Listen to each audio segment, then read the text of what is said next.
مروری بر مسائل فلسفه علم مدرن، سوزن در انبار کاه. نویسنده عرفان کسرایی، با پیشگفتاری از دکتر علی نیری. گویش زرین. ویرایش و بازبینی قاسم قرداغی. تهیه شده در کتابخانه اینترنتی آوای بوف. در ابتدا لازم می‌دانیم از نویسنده محترم جناب آقای عرفان کسرایی بابت ارسال فایل کتاب سوزن در انبار کاه و همکاری‌های لازم جهت تولید صوتی از این اثر در مجموعه آوای بوف نهایت سپاس و قدردانی را داشته باشیم.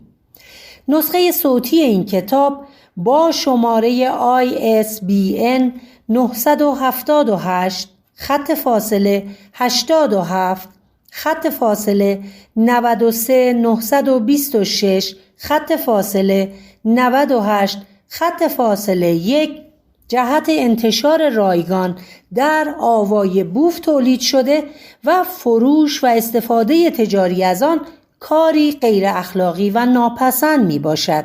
لطفاً از طریق بازنشر آن ما را در رسالت آگاهی رسانی یاری فرمایید. کتابخانه اینترنتی آوای بوف. avayaboof.com.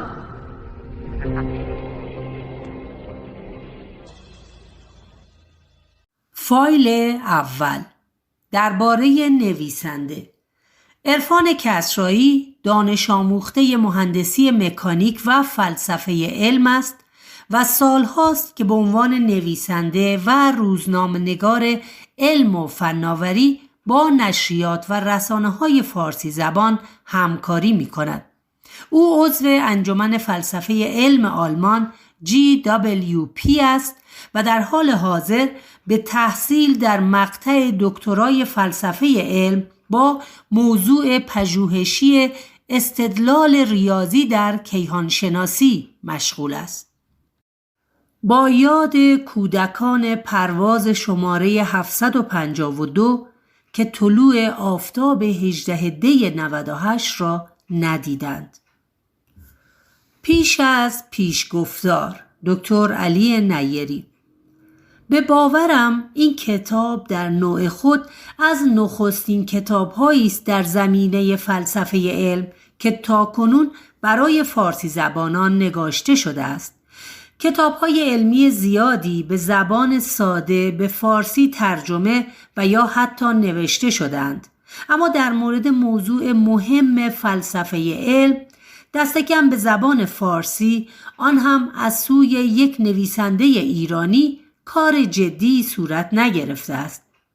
من بر این باورم که در دنیای امروز ضرورت آموزش و یادگیری فلسفه علم بیش از پیش برجسته شده است. اما وقتی خیل مدرکداران دانشگاهی بیسواد را می‌بینیم، تازه متوجه می‌شویم که ایراد آموزش عالی ما در ایران کجاست و چگونه است کسی که خود پزشک است به دعا برای معالجه بیمارانش ایمان دارد و یا آنکه فیزیکدان است باور دارد با پا گذاشتن بر روی لیموی سبزی که بر زمین افتاده بدبختی بر سرش آوار می شود.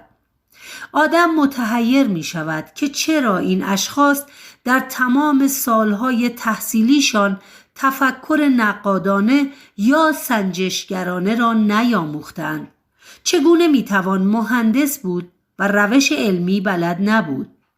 چگونه فرد دانشگاه رفته هنوز نمیداند که بحث درباره نظریه‌های علمی همچون نظر دادن درباره مسائل روزمره مختلف در مهمانی‌های خانوادگی نیست و یا فکر می‌کند که نظریه علمی یعنی دیدگاهی که هنوز به تایید نرسیده و ثابت نشده است. چگونه است که دانشگاه رفته ما همچنان فکر می کند نظریه های داروین و مهبانگ یا بیگ بنگ در حد نظرند؟ چگونه است کسی که دارای فلان مدرک دانشگاهی است هنوز فکر می کند طبق نظریه داروین انسان تکامل یافته میمون است و اعتقاد دارد عالم را نظمی بس دقیق است و بی‌نظمی مانع به وجود آمدن زندگی و حیات است؟ زمانی می اندیشیدم چه باید کرد تا آموزش فلسفه علم برای همه دانشجویان رشته‌های دانشگاهی اجباری شود. علم بدون درک وجودیش و فلسفهش از درون تهی می شود و حاصلش مدرکداران معتقد به اجنه و انرژی درمانی می شود. عرفان کسرایی نویسنده کتاب سوزن در انبار کاه دست به کار بزرگی زده و این باب مهم را برای فارسی زبان گشوده است. کتاب از همان جایی شروع می شود که باید بشود، یعنی از روش علمی و نظریه های علمی و در انتها با بحث بسیار مهم نظریه فراگیر در فیزیک نظری پایان می گیرد. کتاب برای خوانندگان دنیای مدرن که می‌خواهند از علم مدرن بهره بگیرند نوشته شده است.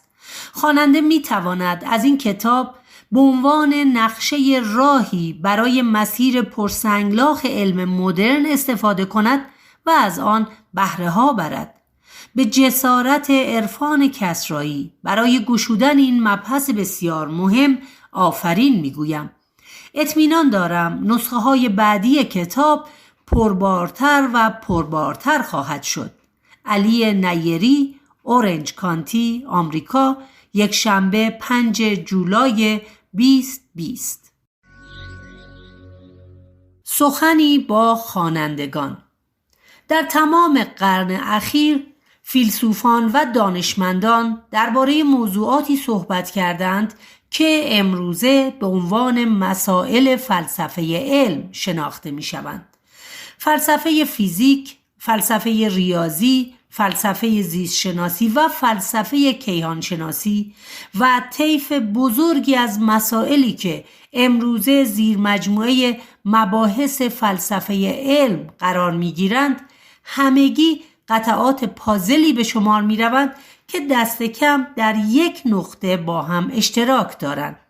همه این سرفصل‌ها به پیامدها و تبعات فلسفی علوم گوناگون می‌پردازند. اینکه عبارت پیامدهای فلسفی دقیقاً به چه معناست خود موضوع و سرفصل دیگری است که درباره آن بسیار گفتند و نوشتند و خواننده علاقه‌مند بی تردید منابع مطالعاتی بسیاری برای فهم آن خواهد یافت. پایه اصلی فلسفه علم مسائلی است که با علم آغاز شدند و بدیهی است که بدون علم فلسفه علم نیز وجود نمی داشت. در قرن اخیر هر کسی به فراخور دیدگاه و رویکرد خود بخشی از این مسائل را صورتبندی کرده و آنچه که امروز در اختیار داریم نه یک مجموعه یک پارچه بلکه ترکیب ناهمگونی از آرا و نقطه نظرات پراکنده است که بسیاری از آنها سر سازگاری با یکدیگر ندارند. نقل قولی منسوب به ریچارد فاینمن، فیزیکدان مشهور آمریکایی برنده نوبل 1965 وجود دارد که میگوید فلسفه علم همانقدر برای دانشمندان مفید است که پرنده شناسی برای پرندگان. پاورقی. اگرچه منبعی برای این نقل قول از فاینمن وجود ندارد و به نظر می رسد این سخن از روی نقل قولی از بارنت نیومن برداشته شده که می گوید زیبایی شناسی برای هنرمندان مانند پرنده شناسی است برای پرندگان. ادامه. در این حال برخی چون هرمان باندی ریاضیدان و کیهانشناس انگلیسی نظر کاملا متفاوتی داشتند و بالعکس برای مسائل فلسفه علم اعتبار قائل بودند. پاورقی. هرمان باندی درباره مسائل فلسفه علم میگوید در علم چیزی مهمتر از روش و در روش نیز چیزی بیشتر از آنچه که پوپر طرح کرده وجود ندارد. ادامه. از اینها گذشته یک اصل اساسی را نمیتوان نادیده گرفت. فلسفه علم چه بخواهیم چه نخواهیم از مسائل تاریخ علم قابل تفکیک نیست. چه علم را انباشتی بدانیم و چه محصول تحول انگاره به تعبیر توماس کوئن در کتاب ساختار انقلاب‌های علمی، برای درک مسائل فلسفه علم لاجرم باید تاریخ علم خواند و سیر تحول نظریه‌های علمی را زیر ذره‌بین گرفت. درباره محتوا و سطح مباحث کشمکش ذهنی فراوانی با خود داشتم. برداشت خودم این است که کتاب پیش رو نه تا آن حد پیچیده نوشته شده که خواننده ناآشنا با مباحث فلسفه علم از مطالعه آن دلزده شود و نه آنقدر ساده که مخاطب دانشگاهی را خسته کند. در بخش‌هایی از کتاب بنا را بر این گذاشتم که خواننده با مفاهیم بنیادین علمی به خصوص در فیزیک و کیهانشناسی، ریاضیات و زیستشناسی آشنایی نسبی دارد. در بخش‌هایی نیز به توضیح مفاهیمی پرداختم که شاید برای مخاطب حرفه‌ای بسیار ابتدایی به نظر برسد. از این بابت چاره دیگری نداشتم. بر حسب تجربه مخاطبان کارهایم در سالهای اخیر هم طیفی از مخاطبان حرفه‌ای و متخصص بودند و هم مخاطبانی که به دنبال منابع مطالعه اولیه درباره مسائل مختلف فلسفه علم هستند. به هر روی آنچه در تألیف کتاب پیشرو برایم اهمیت داشته این بوده که چندان به دام تکرار مباحث کلاسیک و مثالهای تاریخی فلسفه علم نیفتم و از مثالهای همیشگی و معمول تاریخ و فلسفه علم تنها در حد نیاز استفاده کنم و به شکل گذرا و چه بسا در حاشیه متن به آنها بپردازم. هدف از انتشار این کتاب ارائه یک نسخه بروز رسانی شده از مسائل عمده فلسفه علم معاصر است و نه تکرار مثالهای کلاسیک تاریخ علمی که سایرین به قدر کافی درباره آن گفتند و نوشتند.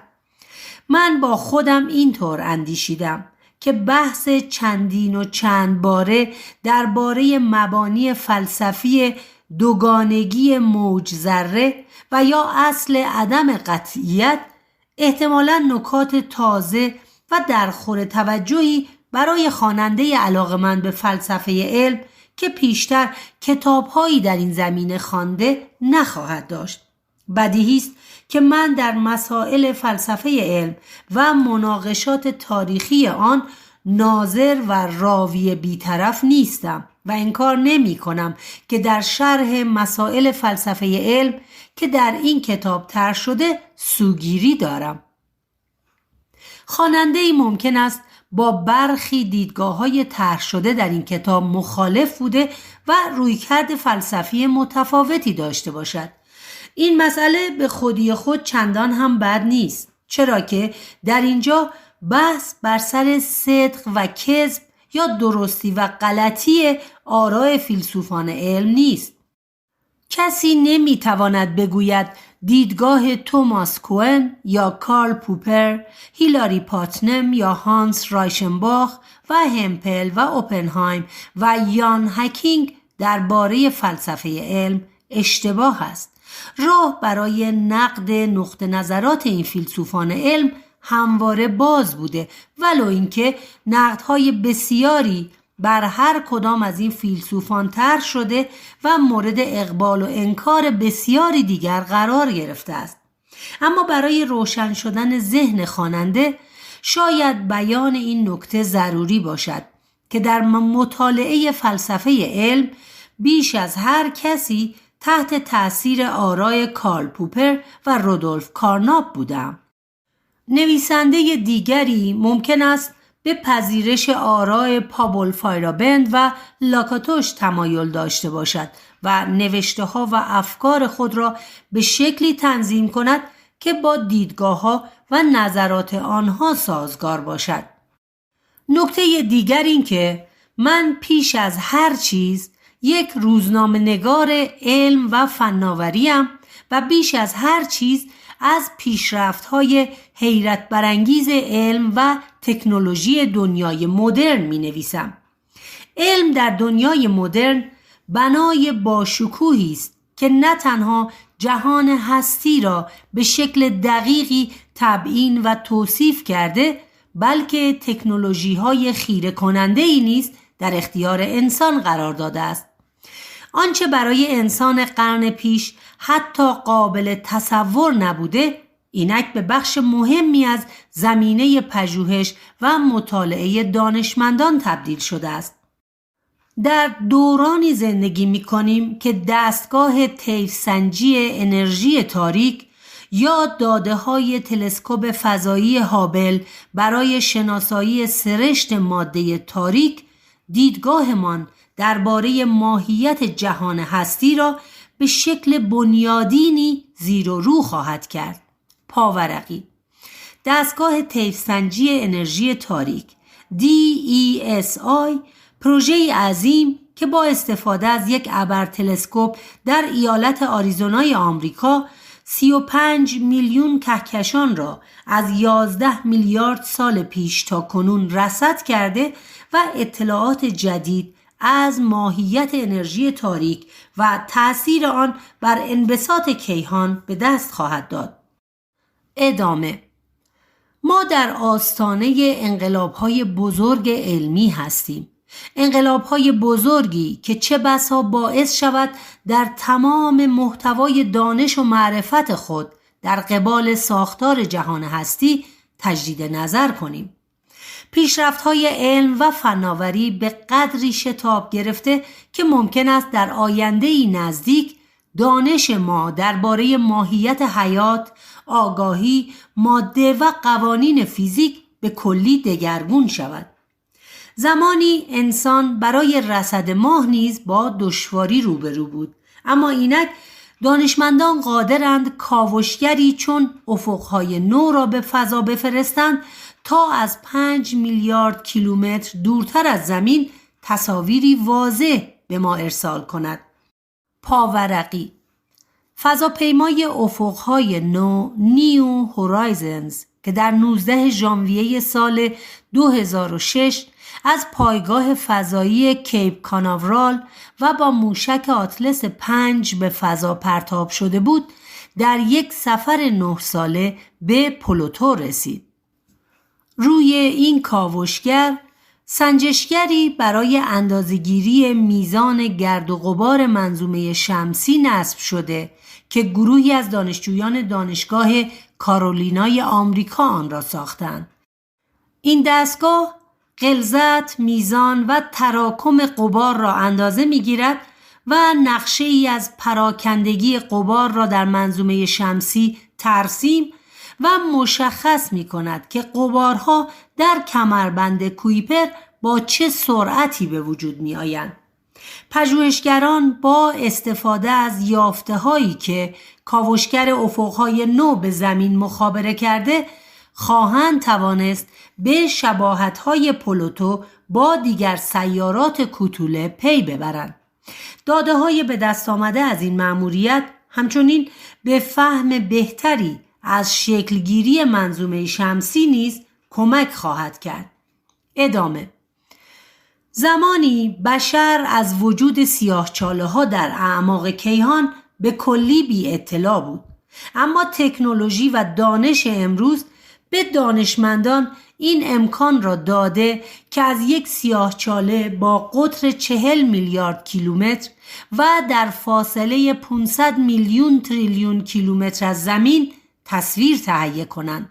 پاورقی عکس سیاه‌چاله‌ای در کهکشان M87 با جرم حدود 6 میلیارد برابر خورشید در فاصله حدود 53 میلیون سال نوری از زمین که با استفاده از داده‌های 8 تلسکوپ در نقاط مختلف جهان در سال 2019 ثبت و منتشر شد.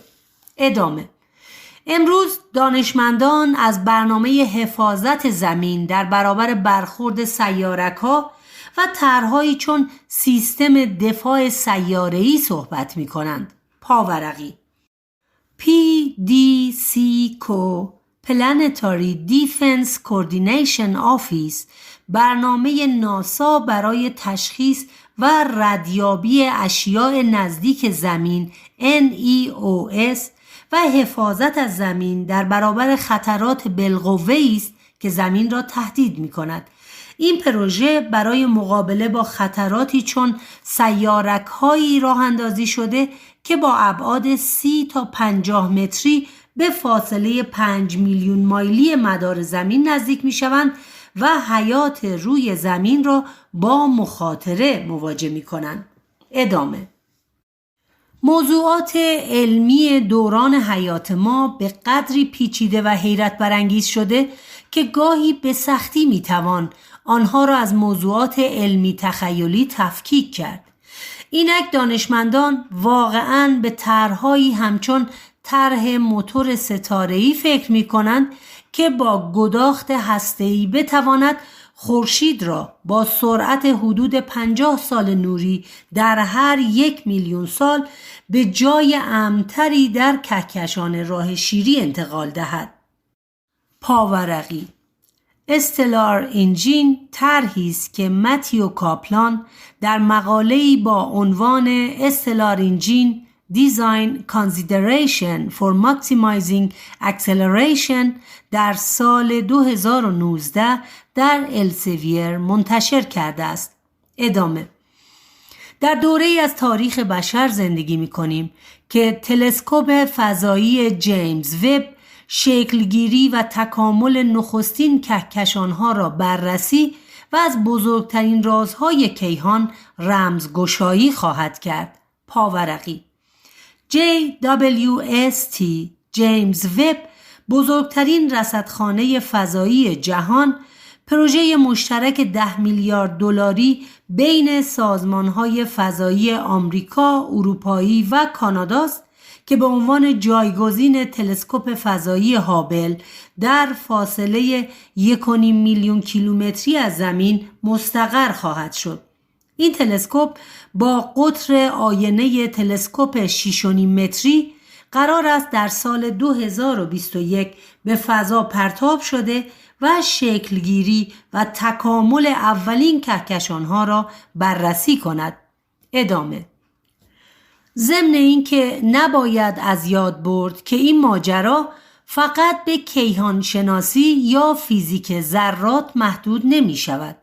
اگر زمینه‌هایی چون هوش مصنوعی، پزشکی، ژنتیک، نانو تکنولوژی یا سلول‌های بنیادی را نیز اضافه کنیم، در میابیم که مسائل فلسفه علم مدرن به مراتب پیچیده تر از مفاهیمی است که فیلسوفان علم در قرن 20 با آن سر و کار داشتند.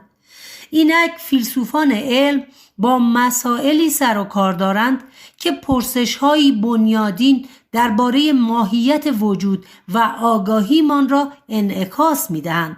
پرسش‌هایی که پاسخ آنها چه بسا می‌تواند به یک بلا تکلیفی دست کم 70,000 ساله از زمان انقلاب شناختی به این سو پایان دهد.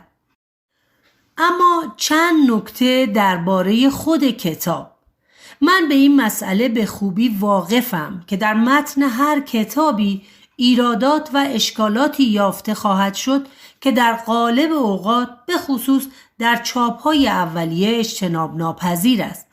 از این رو تردیدی ندارم که خواننده تیزبین و نکته سنج به من در بهبود این کتاب و رفع ایرادات احتمالی یاری خواهد رساند.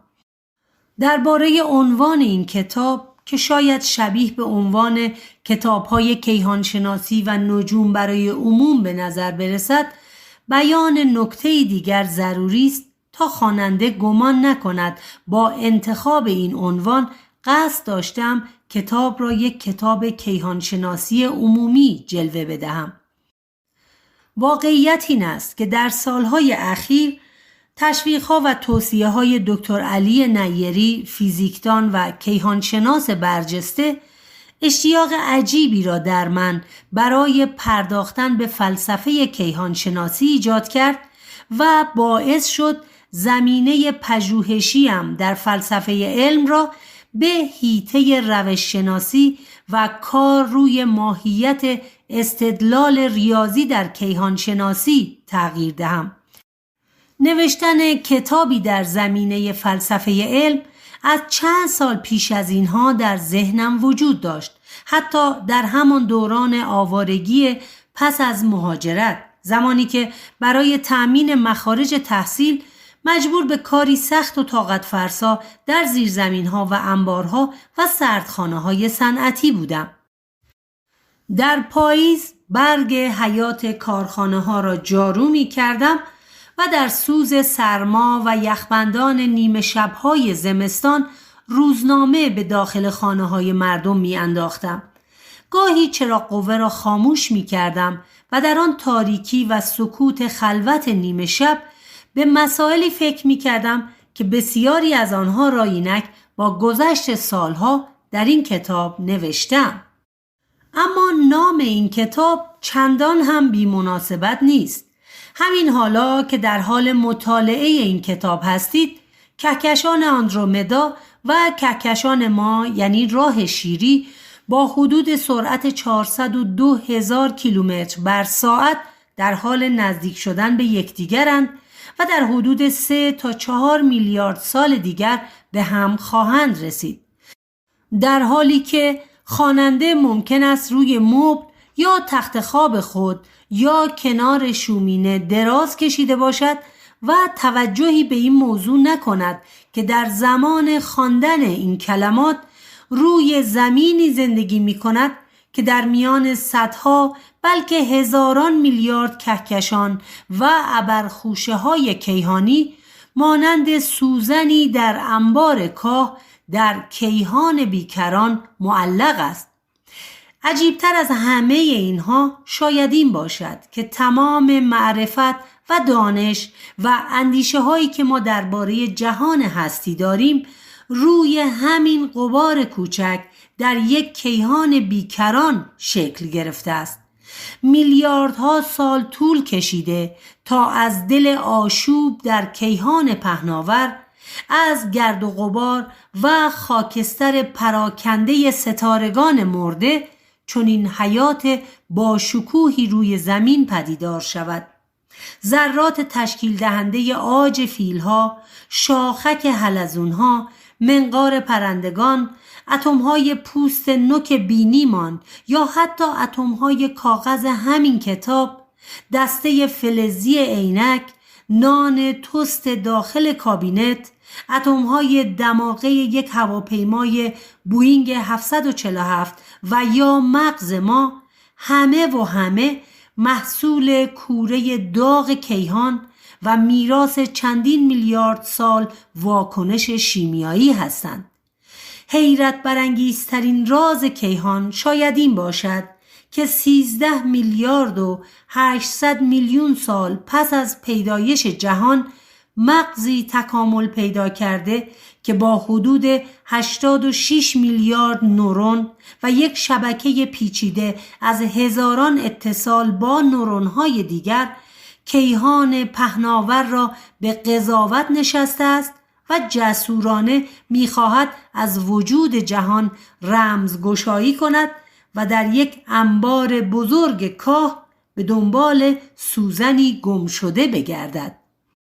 شاید ذکر این نکته برای کسانی که در آینده این کتاب را می‌خوانند ضروری باشد که من بخش‌هایی از این کتاب را از یادداشت‌های پیشین خودم در رسانه‌ها و برنامه‌های مختلف استخراج کردم لیکن بخش عمده متن این کتاب را در روزهای قرنطینه شیوع بیماری مهلک کووید 19 نوشتم.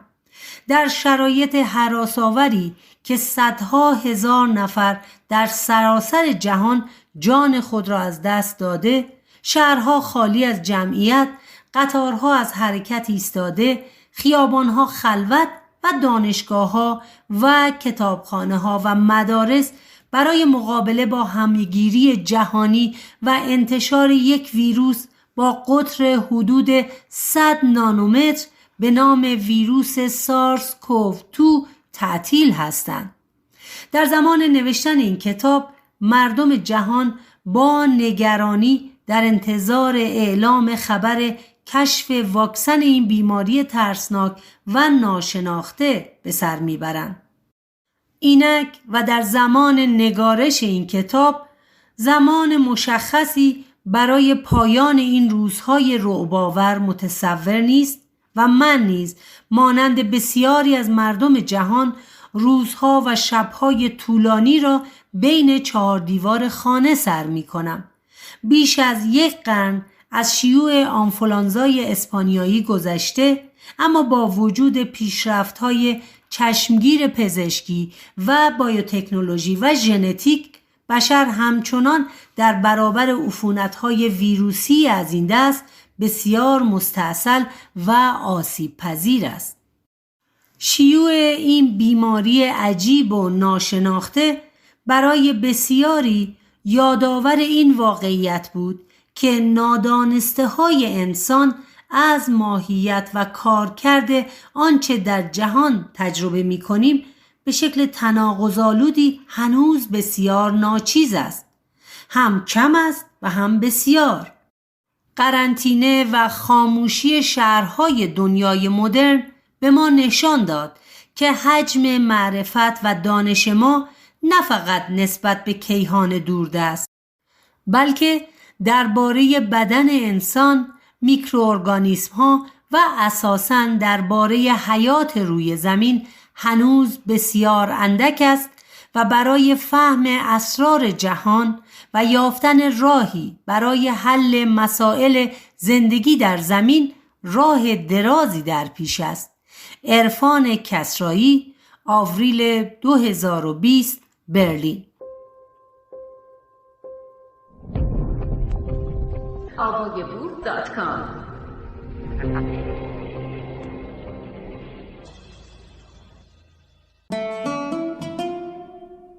فایل دوم، کتاب سوزن در انبار کاه، نویسنده عرفان کسرایی، تهیه شده در مجله اینترنتی آوای بوف.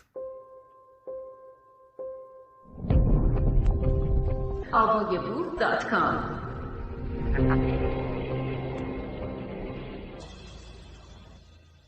فصل اول، نظریه ها و روش ها. بخش اول از فصل 1، فلسفه علم چیست؟ مسائل فلسفه علم با علم آغاز شدند، اما اینکه خود علم چیست و از کجای تاریخ آغاز شده پرسشی است که پاسخ به آن به هیچ وجه ساده نیست. هوموساپینز هایی که حدود 70,000 سال پیش از آفریقا خارج شدند یا نیاندرتال هایی که در سایر نقاط زمین پراکنده بودند احتمالاً چیز زیادی از کارکرد جهان نمی‌دانستند. اگر علم را یک پدیدار انسانی بدانیم، باز هم باید منظورمان را از به کار بردن کلمه انسان واضح‌تر بیان کنیم و بگوییم که مثلا از نیاندرتال ها صحبت می کنیم یا هومو هابیلیس یا هومو ارکتوس. پاورقی.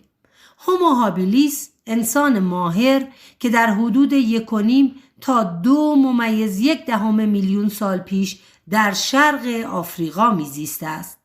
هومو ارکتوس انسان‌های راستقامت از حدود 2 میلیون سال پیش در آفریقا و 1.8 میلیون سال پیش در اوراسیا پراکنده شدند. ادامه.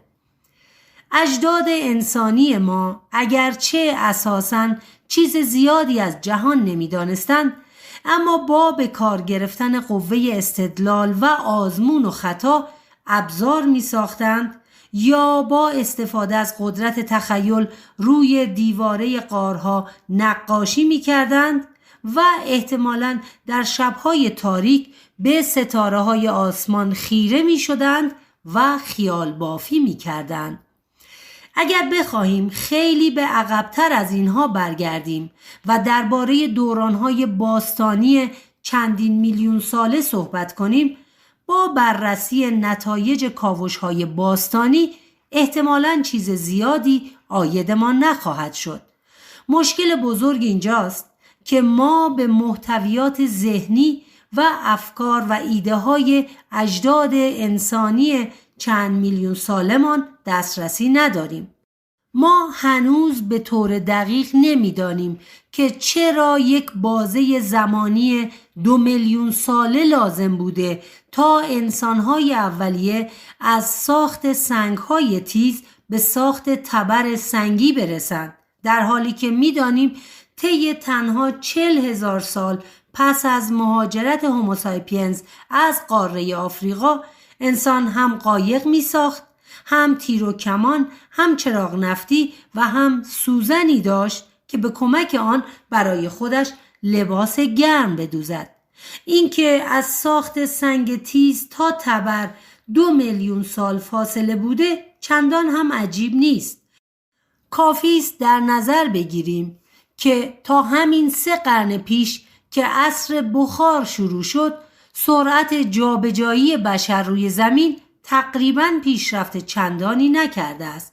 به بیان دیگر، انسان‌های ابتدایی با همان سرعتی می توانستند روی زمین جابجا شوند و مهاجرت کنند که مثلا ارتش ناپلئون جابجا می شد.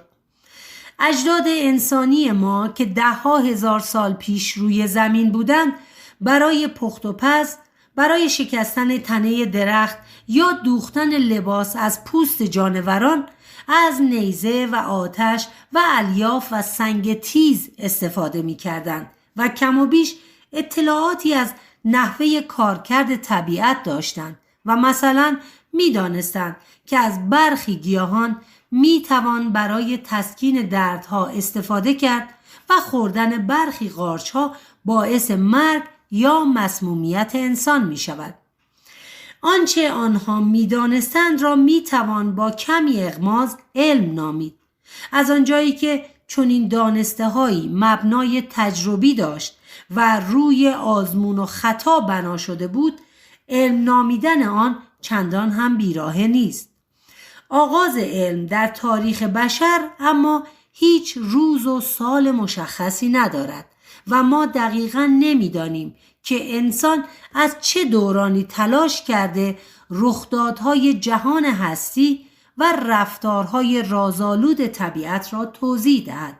لیکن از قرائن بجامانده حدس می‌زنیم که انسان برای غلبه بر موانع طبیعی و برای ایجاد آمادگی در برابر حوادث و بحرانها به دنبال کشف نظم‌های ساده بوده است. انسان می‌دیده که طبیعت 2 چهره کاملاً متفاوت از خود نشان می‌دهد. هم حاصلخیزی و باران دارد و هم طوفان و طغیان رودخانه‌ها یا صاعقه و خشکسالی و فوران مواد مذاب و خاکستر آتشفشان‌ها. انقلاب شناختی که در حدود 70,000 سال پیش رخ داد، انسان را به یک موجود خیال پرداز و ایده پرداز تبدیل کرد. انسان برای پاسخ به این پرسش که چرا گاهی صاعقه و رعد و برق طبیعت را ناامن و وحشتناک کرده و چرا گاهی هوای ملایم و تابش آفتاب زندگی روی زمین را دلچسب و دلنشین و آرام می کند، نیازمند به کارگیری قوه تخیل بود. اجداد انسانی ما احتمالاً با به کارگیری قدرت انتزاع و تخیل خود جهان را عرصه مناقشات ارواح و خدایان یا واجد یک روح انسانی می‌دیدند که گاهی مهربان و شفیق و گاهی خشمگین و عصبانی می‌شد. این تصورات خیال‌انگیز به آنها کمک می‌کرد توضیحی برای رفتارهای متناقض طبیعت بیابند و تلاش کنند راهی برای مقابله با ناملایمات آن پیدا کنند. پی بردن به نظم موجود در برخی پدیده‌های تکرار شونده احتمالاً برای آنها چندان دشوار نبوده است. برای مثال تکرار منظم 4 فصل سال را میشد با کمی دقت در تغییرات آب و هوا درک کرد. با تجربه میشد دریافت که بعضی چیزها در طبیعت مشتعل میشوند و بعضی چیزها نه. با آزمون و خطا میشد دریافت که چوب و درخت را میشود سوزاند، اما مثلا یک تکه سنگ آتش نمیگیرد. در این حال چون این تجربیاتی را میشد به خاطر سپرد و به دیگران آموخت. هرچند که هنوز نمیدانیم انتقال چنین تجربیاتی نیاز به وجود یک زبان ارتباطی ولو ابتدایی داشته یا نه، و اگر داشته، مثلا انسان غارنشین 32,000 سال قبل برای انتقال مفهوم انتزاعی غارنگاره‌های غار شووه در فرانسه از چنین زبانی بهره‌مند بوده یا نه. پاورقی. تعیین قدمت آثار و بقایای بجامانده از اشیاء باستانی با روش اندازه‌گیری فعالیت یا تعیین عمر کربن 14 صورت می‌گیرد. روشی که ویلارد فرانک لیبی برنده جایزه نوبل شیمی 1960 کشف کرد، به دانشمندان این امکان را داد راهی برای تخمین عمر اشیاء باستانی پیدا کنند. به زبان ساده با در نظر گرفتن این واقعیت که نیمی از اتم‌های کربن 14 در هر 5730 سال به نیتروژن تبدیل می‌شوند، می‌توان قدمت هر چیزی را که کمتر از 50,000 سال عمر داشته باشد تعیین کرد. ادامه. از تجربه و آزمون و خطا و قوه تخیل که بگذریم، اجداد انسانی ما طبیعتاً در مواجهه با طبیعت واکنش‌های غیر ارادی و زیستی نیز داشتند. واکنش‌هایی که از دل چندین میلیون سال فرگشت در آمدند.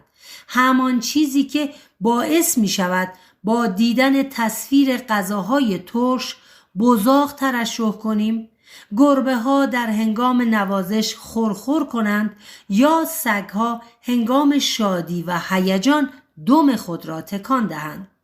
اجداد انسانی ما هم در لحظات بحرانی تحت تأثیر آدرنالین وقایع هولناک یا خاطره خطرات را در حافظه خود ثبت می کردند.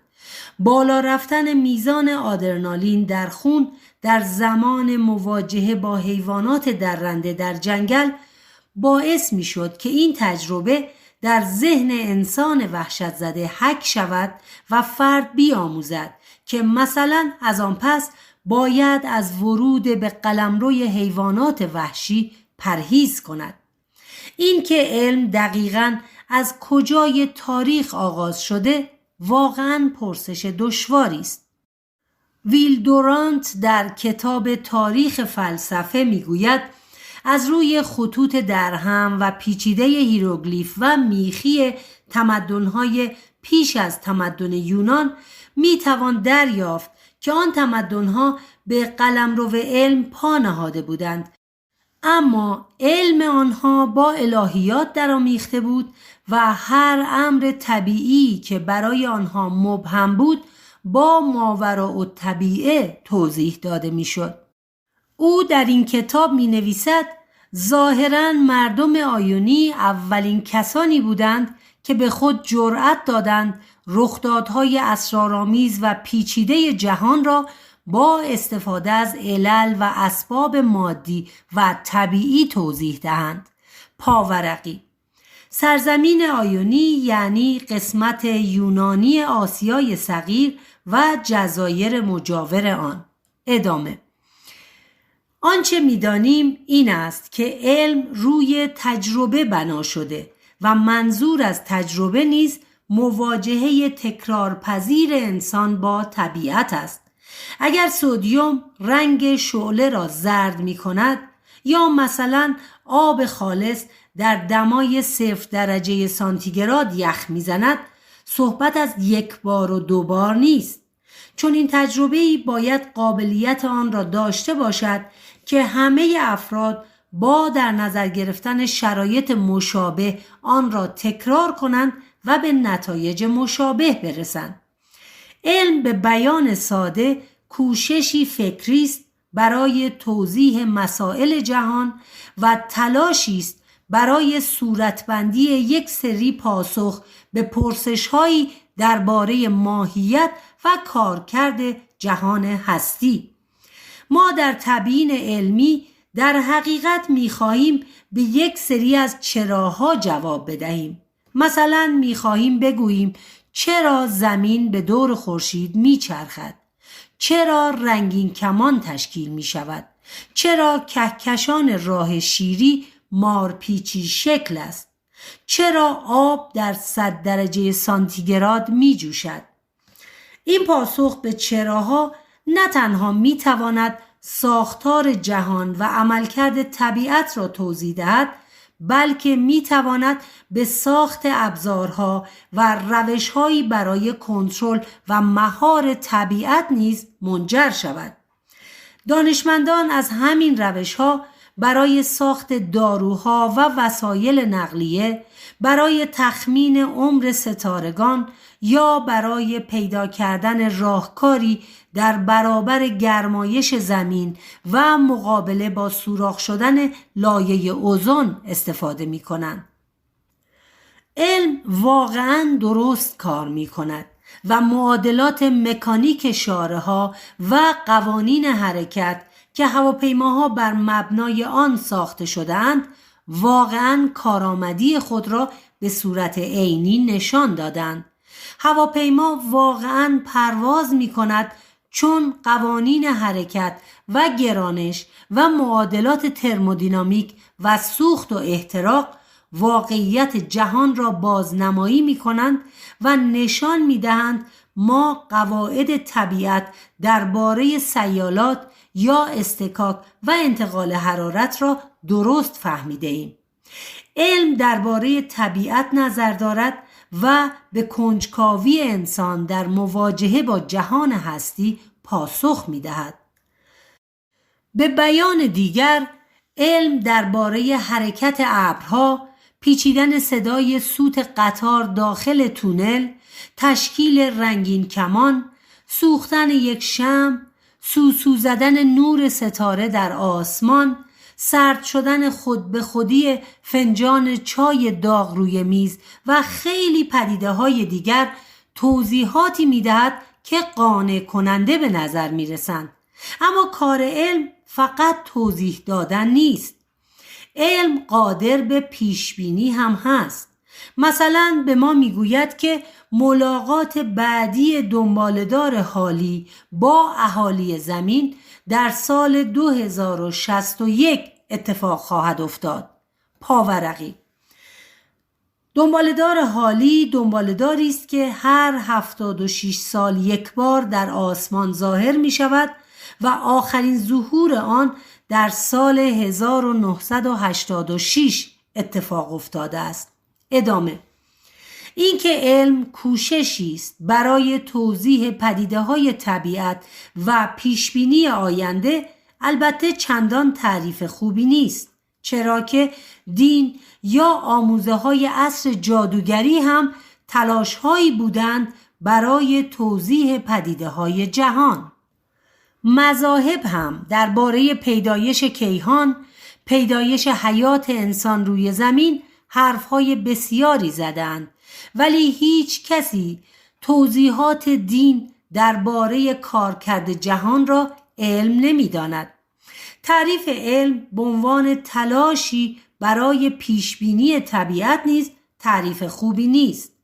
فالگیرها و رمالها و طالبینها و پیشگوها هم به سبک خودشان تلاش می کنند وقایع آینده را پیش بینی کنند و بگویند مثلا سیل ویرانگر یا زلزله خواهد آمد. شاید گفته شود علم تلاشی است برای تأثیر روی طبیعت. این تعریف هم چندان جامع و مانع نیست. جادوگری و کیمیاگری هم تلاش‌هایی هرچند خیالی و وهم‌آلود برای تأثیر روی طبیعت هستند، اما کسی جادوگری و کیمیاگری و نظایر آن را علم به حساب نمی آورد. آنچه علم را از اینها متمایز می کند به ساده ترین بیان ممکن چیزی است که روش خوانده می شود.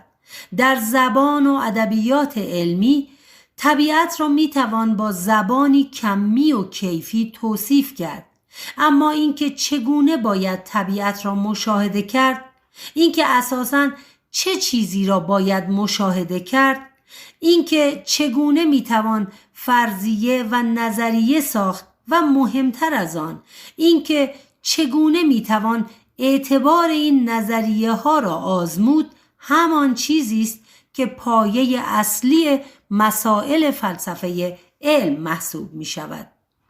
بخش دوم از فصل 1، تبیین علمی. تبیین علمی به ساده ترین بیان ممکن یافتن یک سری پاسخ برای یک سری پرسش است. پرسش هایی که با چرا آغاز شدند و انتظار داریم توضیحی برای آنها پیدا شود. اگر به واقعی بودن جهانی که در آن زندگی می کنیم باور داشته باشیم، خواهیم پذیرفت که در طبیعت واقعاً پدیده هایی مثل رنگین کمان، طوفان و گردباد و رعد و برق وجود دارند و این پدیده ها زایده توهم و ساخته ذهن ما نیستند. اگر بنا را بر این بگذاریم که این پدیده ها واقعاً جایی بیرون از ذهن ما وجود دارند، مسئله بعدی پیش می آید و می توان پرسید چرا این پدیده ها اتفاق می افتند.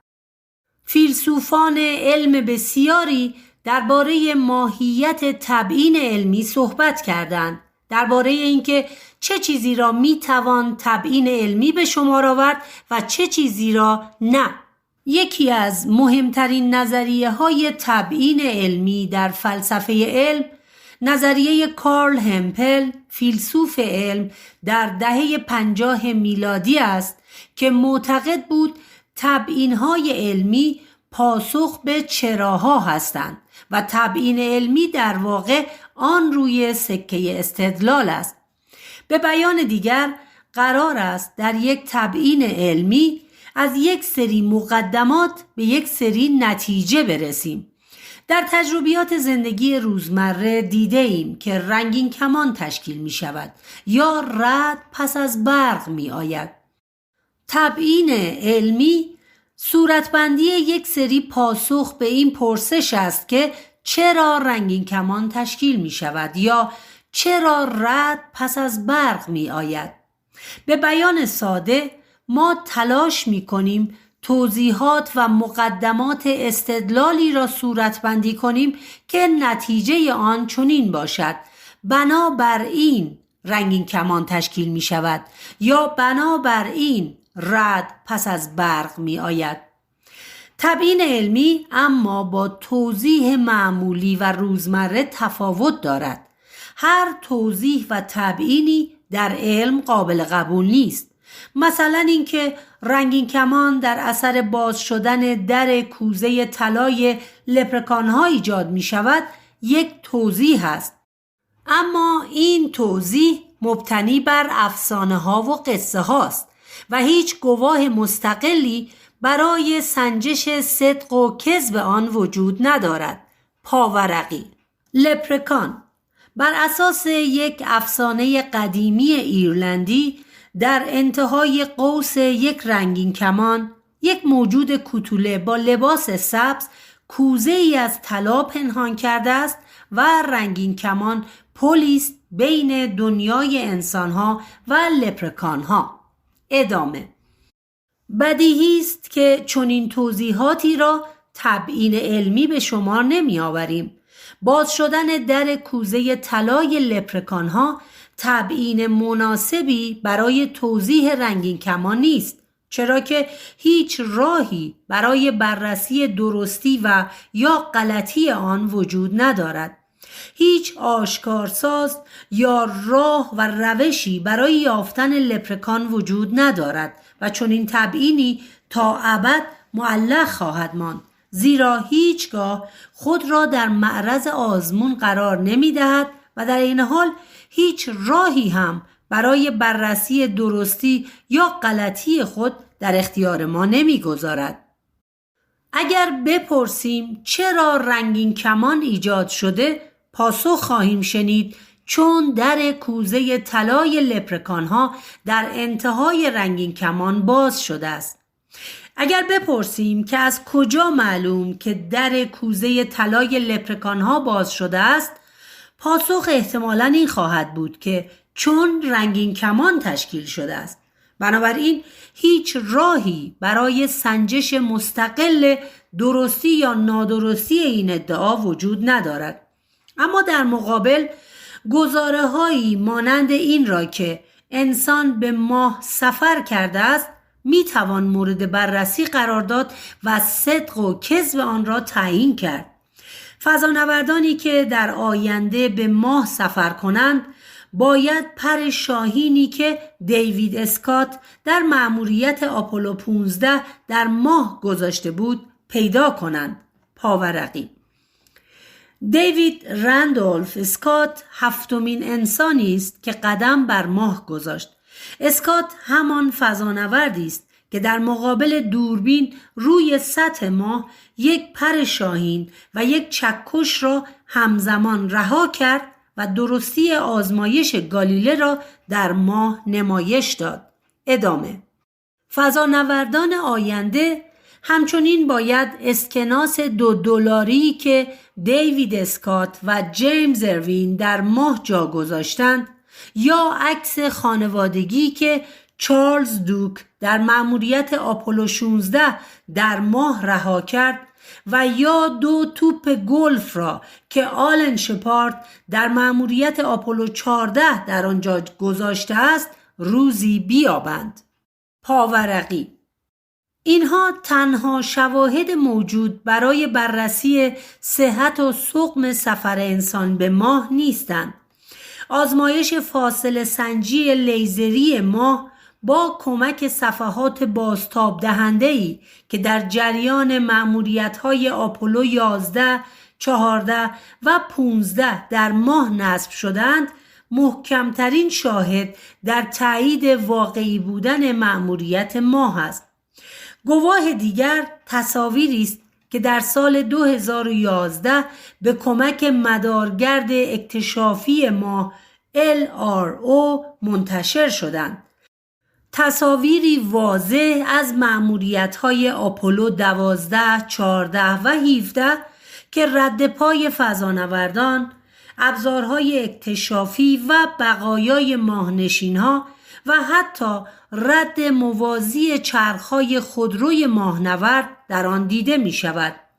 نمونه دیگر تصاویری است که مدارگرد اکتشافی سلین ژاپن از سایت فرود مأموریت آپولو در اختیار دانشمندان قرار گرفته است. ادامه: این مسئله که هر ادعایی باید شواهدی مستقل برای تایید داشته باشد تنها محدود به علم نیست. هر ادعایی از تاریخ گرفته تا یک پرونده حقوقی و جنایی باید بر پایه شواهدی مستقل و مستنداتی باشد که بتوان صحت و سقم آنها را بررسی کرد. مثلا این ادعا که آدولف هیتلر در سال 1945 بر اثر خوردن سیانور و شلیک به سر مرده است، ادعایی است که باید قابلیت بررسی داشته باشد و بتوان درستی و یا نادرستی آن را تحقیق کرد. ولو اینکه چنین سنجشی واقعا هم انجام شد و پس از حدود 70 سال در سال 2018 دانشمندان فرانسوی با بررسی دندان هیتلر که از زمان جنگ جهانی دوم در مسکو نگهداری می شده تایید کردند که او همان گونه که پیشتر گفته شده بود در سال 1945 بر اثر خوردن سیانور و شلیک به سر کشته شده است. پاورقی اشاره به مقاله‌ای با عنوان A Biomedical Analysis and Definitive Identification که فیلیپ چارلیر و همکارانش در سال 2018 در ژورنال اروپایی پزشکی داخلی منتشر کردند. ادامه. البته ماجرا همیشه به این شکل نیست. در تحقیق برای یافتن شواهد گاهی با دشواری‌های بسیاری روبرو هستیم. در تاریخ ممکن است فاتحان بناها یا نشانه‌های تاریخی را تعمداً به سود خودشان دستکاری کرده باشند، درست مثل قاتلی که صحنه یک قتل را به نحوی تغییر داده که با گذاشتن اسلحه در دست مقتول قتل را خودکشی جلوه دهد. یا حتی ممکن است مقتول را به نوشتن وصیت‌نامه‌ای وادار کرده باشد که در آن به خودکشی اشاره کند. در چنین مواردی اساساً شاید هیچگاه قادر نباشیم صحت و سقم داده‌هایی که در دست داریم را تایید کنیم. در سال 2016 متنی درباره حکومت فاشیستی موسولینی زیر یک آبلیسک در روم پیدا شد که تصویری را بازنمایی می‌کرد که موسولینی دوست داشت از خود به آیندگان منتقل کند. پاورقی این متن 1200 کلمه‌ای ظاهراً در سال 1932 زیر این بنای عظیم در مجموعه ورزشی فورو ایتالیکو مدفون شده بود. ادامه. یادداشتی به زبان لاتین زیر آبلیسک 300 تنی موسولینی که نماد قدرت فاشیسم بود با محتوای مدح ظهور فاشیسم و خدمات برجسته موسولینی. سناریویی را تصور کنید که در آن شواهد تاریخی دوران جنگ جهانی دوم از بین برود و این تنها سند تاریخی این دوران باشد که به دست مورخان هزاره‌های آینده میرسد. مفقود شدن هواپیمای بوئینگ 777 متعلق به شرکت هواپیمایی مالزی پرواز MH370 در سال 2014 مثالی از نوع دیگر است برای رخدادهایی که توضیحی برای آنها یافت نمی شود. صرف هزینه 150 میلیون دلاری برای جستجوی بقایای این هواپیما با شرکت بیش از 26 کشور که برخی به آن بزرگترین عملیات جستجو در تاریخ نام دادند هیچ نتیجه درخور توجهی در بر نداشت و دلیل مفقود شدن این هواپیما در گزارش کلی همچنان ذیل عنوان نامشخص ثبت شده است. با این وجود صرف نظر از اینکه در یافتن شواهد برای توضیح یک رخداد یا پدیده موفق شویم یا نه، مسئله بر سر این است که راهی برای بررسی و سنجش آنچه ادعا می‌کنیم وجود دارد یا نه. اگر کسی ادعا کند که موجودات فضایی هیتلر را ربودند یا صاعقه در اثر خشم خدایان ایجاد می شود، کار خود را دشوار کرده است. چون این ادعاهایی هیچ راهی برای تحقیق درباره صحت و سقم خود باقی نمی‌گذارند. اینکه چه چیزی را تبیین علمی به شمار بیاوریم و چه چیزی را نه پیش شرط‌های فراوان دارد. اما مهمترین آن شاید این باشد که یک تبیین علمی الزاماً باید تست پذیر باشد و حتماً باید راهی وجود داشته باشد تا بتوان درستی یا نادرستی آن را آزمود. قسمت سوم از فصل 1، فرضیه ربایی، ابداکشن. پرسش‌های بسیاری در شاخه‌های مختلف علم وجود دارد که باید برای آنها تبیین پیدا کرد. دیرینه‌شناسان می‌خواهند بدانند که علت انقراض دایناسورها چه بوده است. کیهانشناسان می‌خواهند بدانند دلیل اینکه کهکشان آندرومدا و کهکشان راه شیری به یکدیگر نزدیک می‌شوند چیست، یا اینکه چرا کهکشان راه شیری یک کهکشان مارپیچی است. فهمیدن دلیل خودکشی نهنگ‌ها، دلیل حادثه چرنوبیل، علت انفجار شاتل چالنجر، علت بروز سونامی و زلزله و بسیاری چیزهای دیگر نه تنها به سادگی ممکن نیست، بلکه مستلزم آشنایی با یک سری قاعده و اسلوب مشخص در روش اندیشیدن و استدلال است. کار دانشمند از جهاتی شبیه به کار کاراگاهان جنایی است. کاراگاهانی که شواهد و قرائن و مشاهدات و مستندات را کنار هم می‌گذارند تا بتوانند بر اساس آن استدلال کنند و عامل یا عوامل بروز یک پدیده را توضیح دهند. اوایل سال 2019 حدود 20,000 مرغ دریایی در شمال هلند تلف شدند. در آن زمان برای توضیح این اتفاق فرضیه‌های بسیاری وجود داشت. مثلا یک فرضیه این بود که این پرنده‌ها بر اثر تغییرات اقلیمی غذای کافی به دست نیاورده و ماهیچه‌هایشان به تدریج به دلیل گرسنگی از کار افتاده و باعث شده پرواز نکنند و بمیرند. اما یک مظنون دیگر هم وجود داشت. تقریباً در همان زمان محموله‌های یک کشتی باری به نام MSC زویی با 345 کانتینر به دریا ریخته شده بود. این فرضیه از قضا چندان هم بی ربط به نظر نمی رسید. در جزیره ترشلینگ که بیشتر محموله کشتی در آنجا نشت کرده بود، نشانه هایی از پارافین هم دیده شده بود.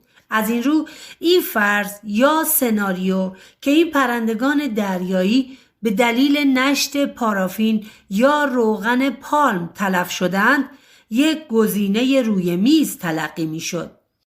مظنون دیگر ماجرا پودر پراکساید بود. پژوهشگران در زمان مشابه در همین سواحل یک کیسه از این ماده پاک کننده نیز پیدا کرده بودند.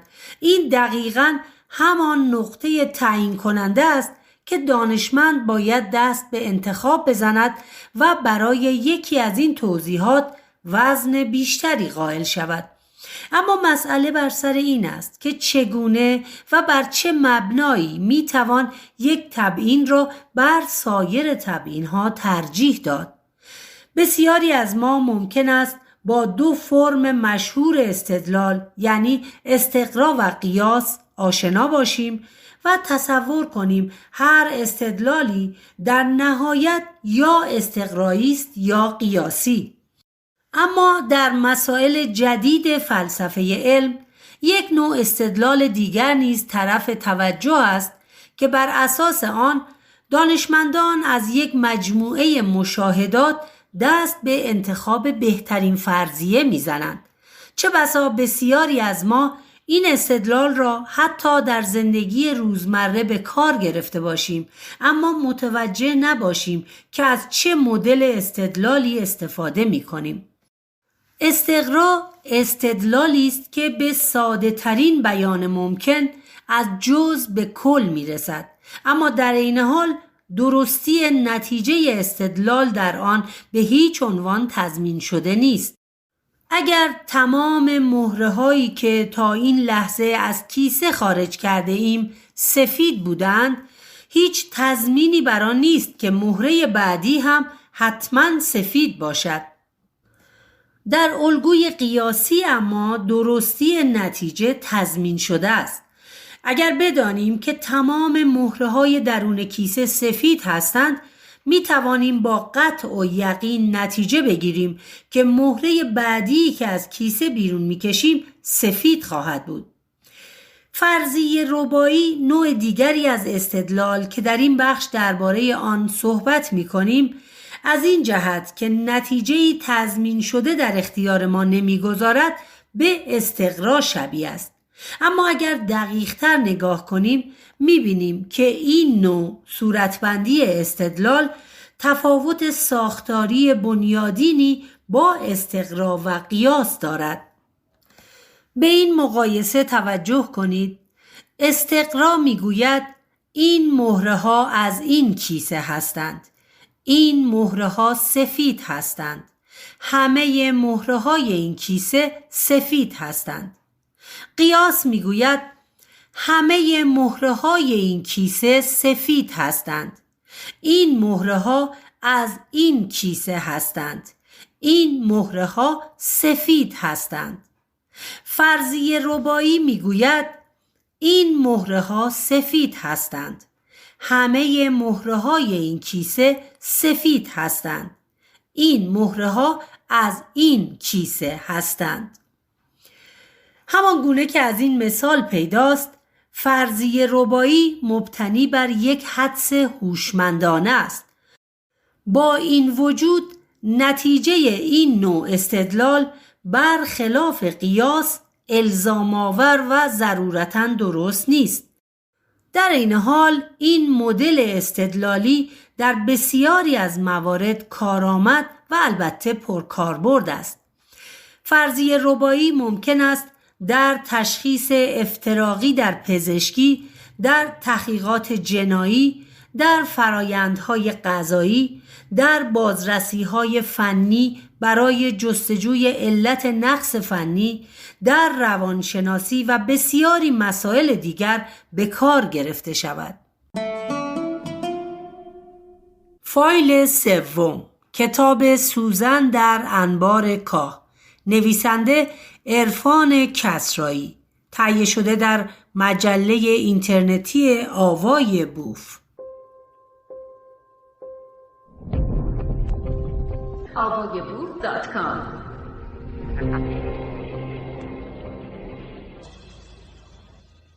بخش 4 از فصل 1. استنتاج به قصد بهترین تبیین. بررسی فرضیه ربایی و تحلیل روش و ماهیت آن به لحاظ منطقی در عمل به مراتب پیچیده تر از این هاست.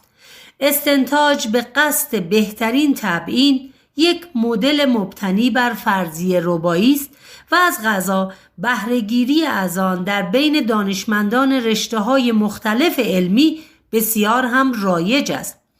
تصور کنید که می‌خواهیم پدیده‌ای مانند انقراض دایناسورها را تبیین کنیم. به عبارت دیگر می‌خواهیم به این پرسش پاسخ دهیم که چرا دایناسورها منقرض شدند. نکته مهم اینجاست که هیچ کدام از ما تا کنون یک دایناسور زنده را مشاهده نکرده ایم. تمامی آنچه که ما امروز از دایناسورها در دست داریم صرفاً شواهدی است مانند فسیل‌ها و استخوان‌های بزرگ مربوط به یک سری حیوان عظیم الجثه که در دورانی بسیار دور در دوره‌ای به نام ژوراسیک می‌زیستند و بر اثر یک سری علل از یک دوره به بعد منقرض شدند. طبیعتاً برای تبیین چنین پدیده‌ای استدلال مبتنی بر استقرا ناکارآمد است. هیچ انسانی تا به حال هیچ موردی از دایناسور را به معنی واقعی کلمه تجربه نکرده است. از سوی دیگر قیاس هم در مورد چنین تبیین‌هایی بیفایده است. برای توضیح و تبیین پدیده انقراض دایناسورها مثلا میتوان چند فرضیه مطرح کرد. مثلا برخورد یک سیارک عظیم با زمین میتواند یک فرضیه بالقوه باشد. پاورقی. یکی از اشتباهات رایج در بین عموم مردم یکی دانستن سیارک و شهاب سنگ است. برخی حتی شهابواره، شهاب و دنبالدار را نیز به اشتباه به جای یکدیگر به کار میبرند. ادامه. یا وقوع عصر یخبندان و تغییرات آب و هوایی، یا حتی این فرضیه که شاید مثلا نیش یک نوع خاص حشره دلیل انقراض دایناسورها بوده است. پاورقی. تقریباً از اواسط قرن 20 جامعه علمی به تدریج برخورد سیارک‌ها و نقش آن در ایجاد حفره‌های روی زمین را پذیرفت. با این وجود زمان زیادی طول کشید تا اینکه جامعه علمی، زمینشناسان و دیرینه شناسان این نظریه را که برخورد سیارک به زمین منجر به بروز یک انقراض جمعی شده است بپذیرند و این دیدگاه پذیرفته شود که دایناسورها در حدود 66 میلیون سال پیش در اثر برخورد سیارک به زمین منقرض شدند. دلیل انقراض دایناسورها به لحاظ نظری خیلی چیزها می توانست باشد. مثلا می توانست تغییرات تدریجی آب و هوایی باشد که شاید دایناسورها با آن سازگاری نداشته و در جریان تکامل زیستی حذف شدند. این موضوع اما همچنان مبهم بود تا اینکه لوئیس والتر آلوارز، زمینشناس آمریکایی و پسرش دیدگاه غالب دیرینه شناسی را تغییر دادند. ایده انقراض دست جمعی پایان دوره کرتاسه از نظر تاریخی به سال 1980 باز می‌گردد. طبق ایده رویداد انقراض کرتاس پالئوژن، برخورد یک سیارک به زمین در حدود 66 میلیون سال پیش منجر به حذف دایناسورها از روی زمین شده است. این فرضیه با مخالفت‌های بسیاری از سوی جامعه علمی روبرو بود و تقریباً 10 دهه طول کشید تا مورد پذیرش قرار بگیرد. دلیل پایان مخالفت‌ها با پذیرش آن نیز کشف دهانه و یا اصطلاحاً حفره حاصل از برخورد بود که در اوایل دهه 90 میلادی پیدا شد. ادامه. این فرضیه ها به نوعی بهترین فرضیه هایی به شمار می روند که در سراسر تاریخ علم به ذهن دانشمندان رسیده است. الگوی استنتاج دیرینه شناسان در تبیین چنین پدیده‌ای نه استقراست و نه قیاس. ما فرضیاتی را طرح کرده ایم و در نهایت آنها را به عنوان تبیین پذیرفته ایم. از دید دانشمندان برخی از این فرضیه ها منطقی و عقلانی به نظر می رسند و به عبارت دیگر بهترین حدس یا فرض ممکن برای تبیین یک پدیده اند. هرچند نقش استنتاج به قصد بهترین تبیین در تاریخ علم بسیار پررنگ است، اما باید پذیرفت که ذهن ما به روش استدلالی استقرا به مثابه تنها روش و الگوی تبیین عادت کرده است و چه بسا در برخی موارد حتی نتوانیم تفاوت استقرا و استنتاج به قصد بهترین تبیین را از هم تشخیص دهیم. به ساده ترین شکل ممکن شاید بتوان الگوی استقرا را اینگونه صورتبندی کرد: 1. تمام موارد A که تاکنون بررسی شده اند B بودند. 2. بنابراین A بعدی نیز B خواهد بود. این ساده ترین فرم برای درک ساختار استدلال استقرایی است. استدلالی که هم در زندگی روزمره انسان و هم در علم به طور گسترده‌ای کاربرد دارد. استنتاج به قصد بهترین تبیین اما نوع دیگری از استنتاج غیر قیاسی است که با این الگو تطابقی ندارد و بلکه چیزی شبیه به مدل استدلال زیر است. 1. درخت داخل حیاط شکسته و روی زمین افتاده است. 2. دیشب صدای باد و طوفان شدید می آمد. 3. بنابراین طوفان درخت را شکسته است. واضح است که این مدل استدلال به هیچ عنوان شباهتی به استقرا ندارد. از سوی دیگر چنین استدلالی قیاسی هم نیست. در این استدلال مقدمات مستلزم نتیجه نیستند و درستی نتیجه را ضمانت نمی کنند. دلیل شکسته شدن درخت خیلی چیزهای دیگر می تواند باشد. ممکن است همسایه آن را شکسته باشد. ممکن است موریانه ها درخت را خورده باشند و باعث شکستن آن شده باشند و خیلی فرضیات دیگر. اما به نظر می رسد این تبیین که طوفان دلیل شکسته شدن درخت بوده عقلانی است و در مقایسه با سایر تبیین ها مسئله را بهتر تبیین می کند. فرضیات دیگر غیر ممکن نیستند، اما فرضیه طوفان با قرائن و شواهد همخوانی بیشتری دارد. برخی از فیلسوفان علم هستند که استنتاج به قصد بهترین تبیین را یک سنخ استنتاج استقرایی به شمار می آورند. در واقع این دسته از فیلسوفان هر استنتاجی را که قیاسی نباشد استنتاج استقرایی محسوب می کنند. این درست است که استنتاج به قصد بهترین تبیین و استنتاج استقرایی هر دو غیر قیاسی هستند و در هر دوی اینها مقدمات استدلال تضمینی بر درستی نتیجه نیست. اما همانطور که در بخش پیشین دیدیم، صورتبندی استنتاج به قصد بهترین تبیین تفاوتی پایه‌ای با استقرا دارد. این فرم استدلال نه تنها در علم بلکه در تبیین رخدادها و حوادث بسیار متداول است. آتش‌سوزی‌های وسیع استرالیا که اواخر سال 2019 صدها هزار هکتار از زمین‌های این کشور را نابود کرد می توانست علتهای مختلفی داشته باشد. علت آن مثلا می توانست این باشد که شرایط موجود در اقیانوس هند و اقیانوس آرام منجر به شروع دوره‌ای گرم و خشک در استرالیا شده و در این حال به دلیل دمای بالا، میزان رطوبت پایین، بارش کم باران و بادهای شدید احتمال وقوع آتش‌سوزی بیشتر شده است. پاورقی.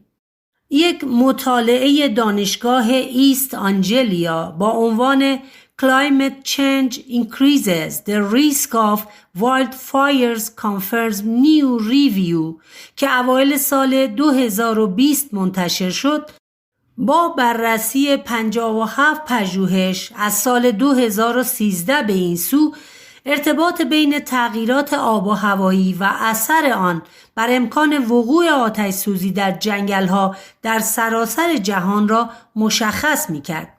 در نتیجه این مطالعه ارتباط معناداری بین تغییرات آب و هوایی و افزایش تعداد و شدت آتش‌سوزی‌ها در جهان وجود دارد. ادامه. استنتاج به قصد بهترین تبیین محدود به اینها نیست و اگر دنبال آن بگردیم می‌بینیم که این مدل استدلال در همه علوم کاربرد دارد، از جمله در نجوم و کیهانشناسی. اوایل سال 2020 مقاله‌ای بحث برانگیز منتشر شد که از کشف یک سیگنال رادیویی مرموز در کیهان خبر می‌داد. پاورقی. Periodic activity from a fast radio burst source که در ژانویه 2020 ثبت شده است. ادامه. این مقاله نشان میداد که تلسکوپ رادیویی CHIME/FRB سیگنال رادیویی به نام FRB 18016.J0158 به اضافه 65 پیدا کرده که از یک منبع به فاصله 500 میلیون سال نوری به زمین میرسد و به شکل حیرت برانگیزی هر 16 روز تکرار می شود. تعجبی ندارد که دانشمندان برای توضیح این پدیده عجیب به دنبال تبیین‌های مناسب بگردند. دلیل این سیگنال‌های تکرار شونده خیلی چیزها می‌توانست باشد. حتی پیامی از سوی بیگانگان فضایی، آنطور که نشریات عمومی در جهان انتشار دادند، خواه ناخواه می‌توانست یکی از فرضیه‌های روی میز باشد. ولی برای ادعاهای بزرگ شواهد بزرگ لازم است و این تبیین که تمدن‌های فضایی این سیگنال‌های تکرار شونده را می‌فرستند تبیینی نیست که با قرائن و شواهد همخوانی داشته باشد و حتی اگر هیجان برانگیز باشد تبیین رضایت بخشی نیست. در چنین شرایطی باید دست به دامان استنتاج به قصد بهترین تبیین شویم و مثلا در نظر بگیریم که این نخستین بار نیست که سیگنال‌های رادیویی مرموز از اعماق کیهان دریافت می‌کنیم. 1 سال پیش از انتشار خبر این سیگنال تکرار شونده، مقاله‌ای در نیچر منتشر شده بود که از 13 انفجار رادیویی سریع FRB و وجود یک سیگنال تکرار شونده در فاصله حدود 1.5 میلیارد سال نوری خبر میداد. پاورقی. مقاله‌ای با عنوان A Second Source of Repeating Fast Radio Bursts در سال 2019. ادامه.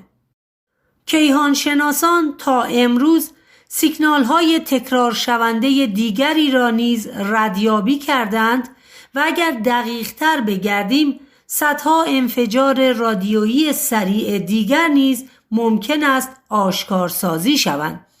از دید کیهانشناسان منشأ این سیگنال‌ها می‌تواند ستاره نوترونی با میدان مغناطیسی فوق‌العاده قدرتمند و با گردش محوری وضعی بسیار سریع باشد.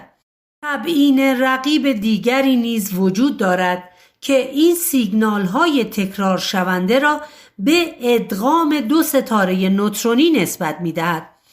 مسئله بر سر این است که کدام تبیین برای توضیح یک پدیده عقلانی‌تر و محتمل‌تر است. مثال مشهور دیگر سیگنال فضایی مرموز واو است که منبع آن برای 4 دهه نامعلوم بود. بعدها مشخص شد که این سیگنال به احتمال زیاد سیگنال ایجاد شده از دنباله‌دار 266 پی کریستنسن بوده است و نه پیام یک حیات هوشمند فرازمینی. پاورقی. در مقاله‌ای با عنوان Hydrogen Line Observation of Cometary Spectra at 1420 MHz منتشر شده در سال 2017. ادامه. تفاوتی نمی کند کیهان شناسی باشد یا زمین شناسی و دیرینه شناسی یا زیست شناسی. استنتاج به قصد بهترین تبیین راهی است برای انتخاب فرضیه‌های بهتر و عقلانی‌تر. مثال دیگر تبیین مسئله گرمایش زمین است، یکی از مناقشه برانگیزترین بحث‌های علمی که تأثیرات آن حتی فراتر از بحث‌های علمی به حوزه‌های اقتصاد و سیاست نیز کشیده شده است.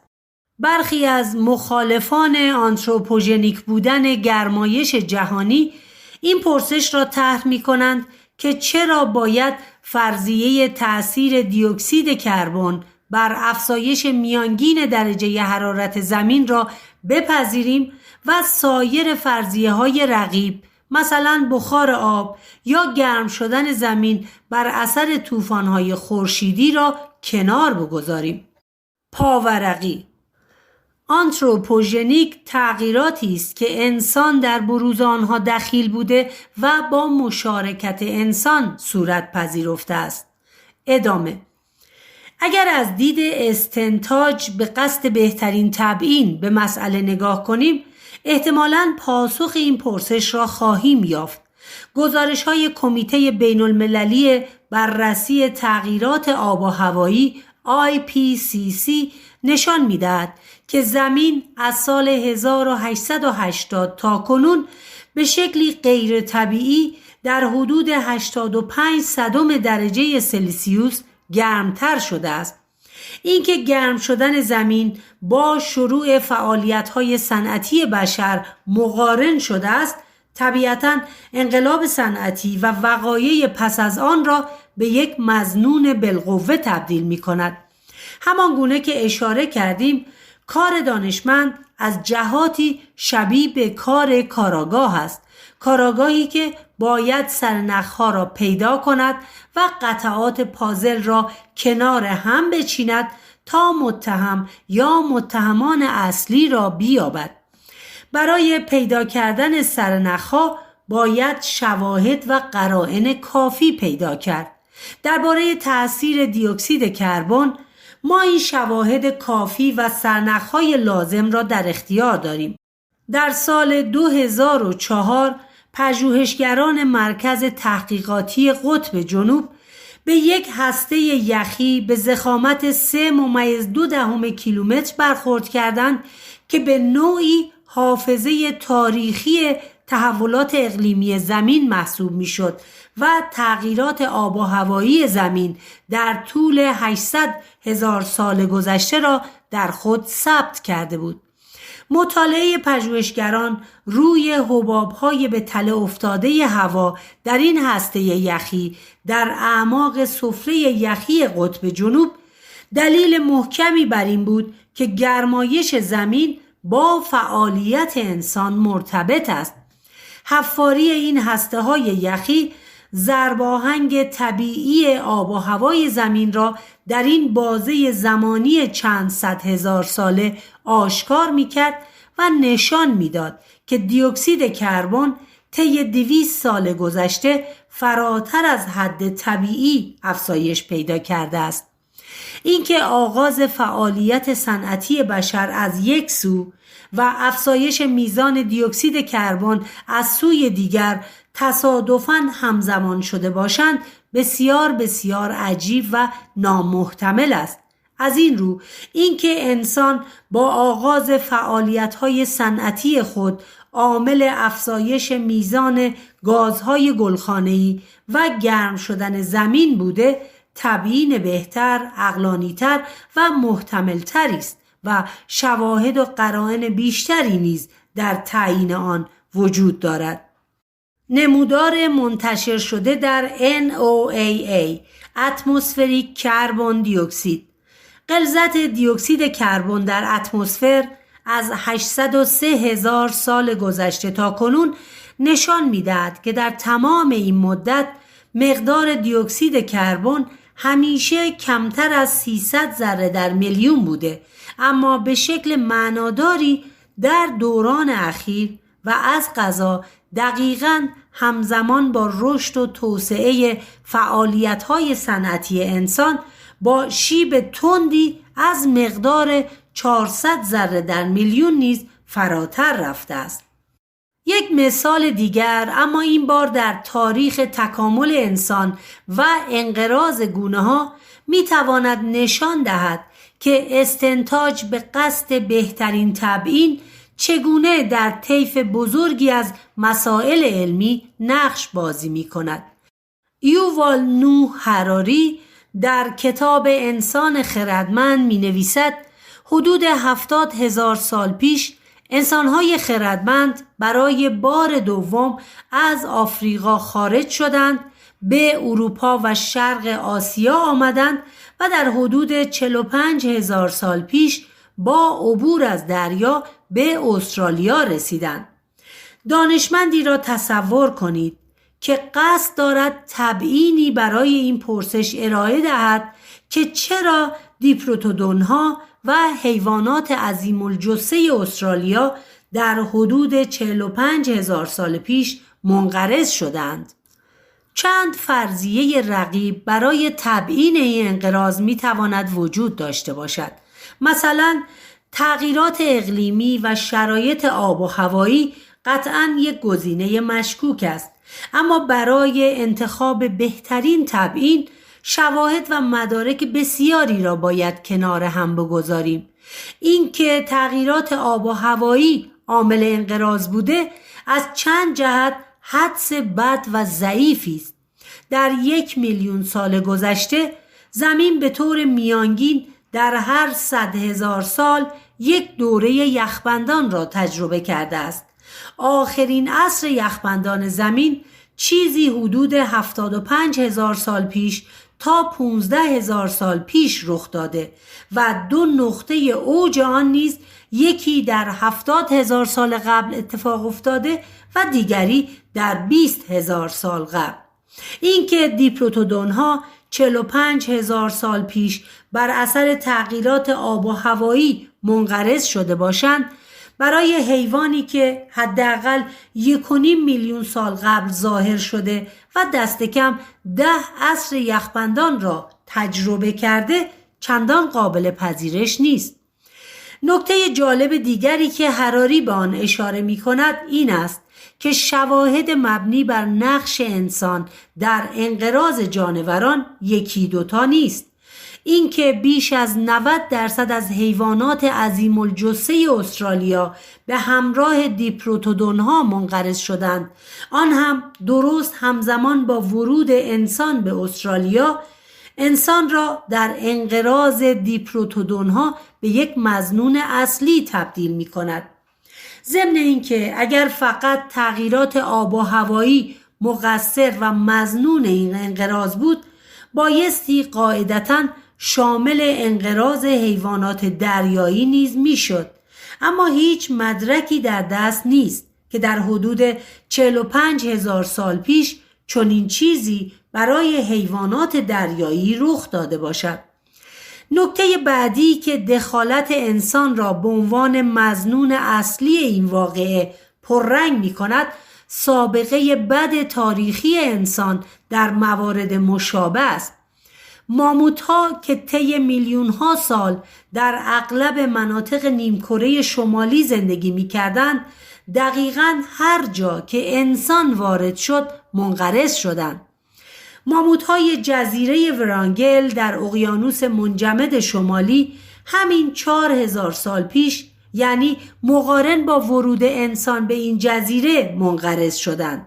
همه اینها در کنار هم شک و تردید را به نقش انسان در انقراض حیوانات عظیم الجثه بالا میبرد. اگرچه تبیین نقش انسان به عنوان عامل انقراض در عمل پیچیده تر از این هاست. طبق شواهدی که از فسیل های گیاهی به جا مانده، درخت اوکالیپتوس در زمان ورود انسان به استرالیا کمیاب بوده است.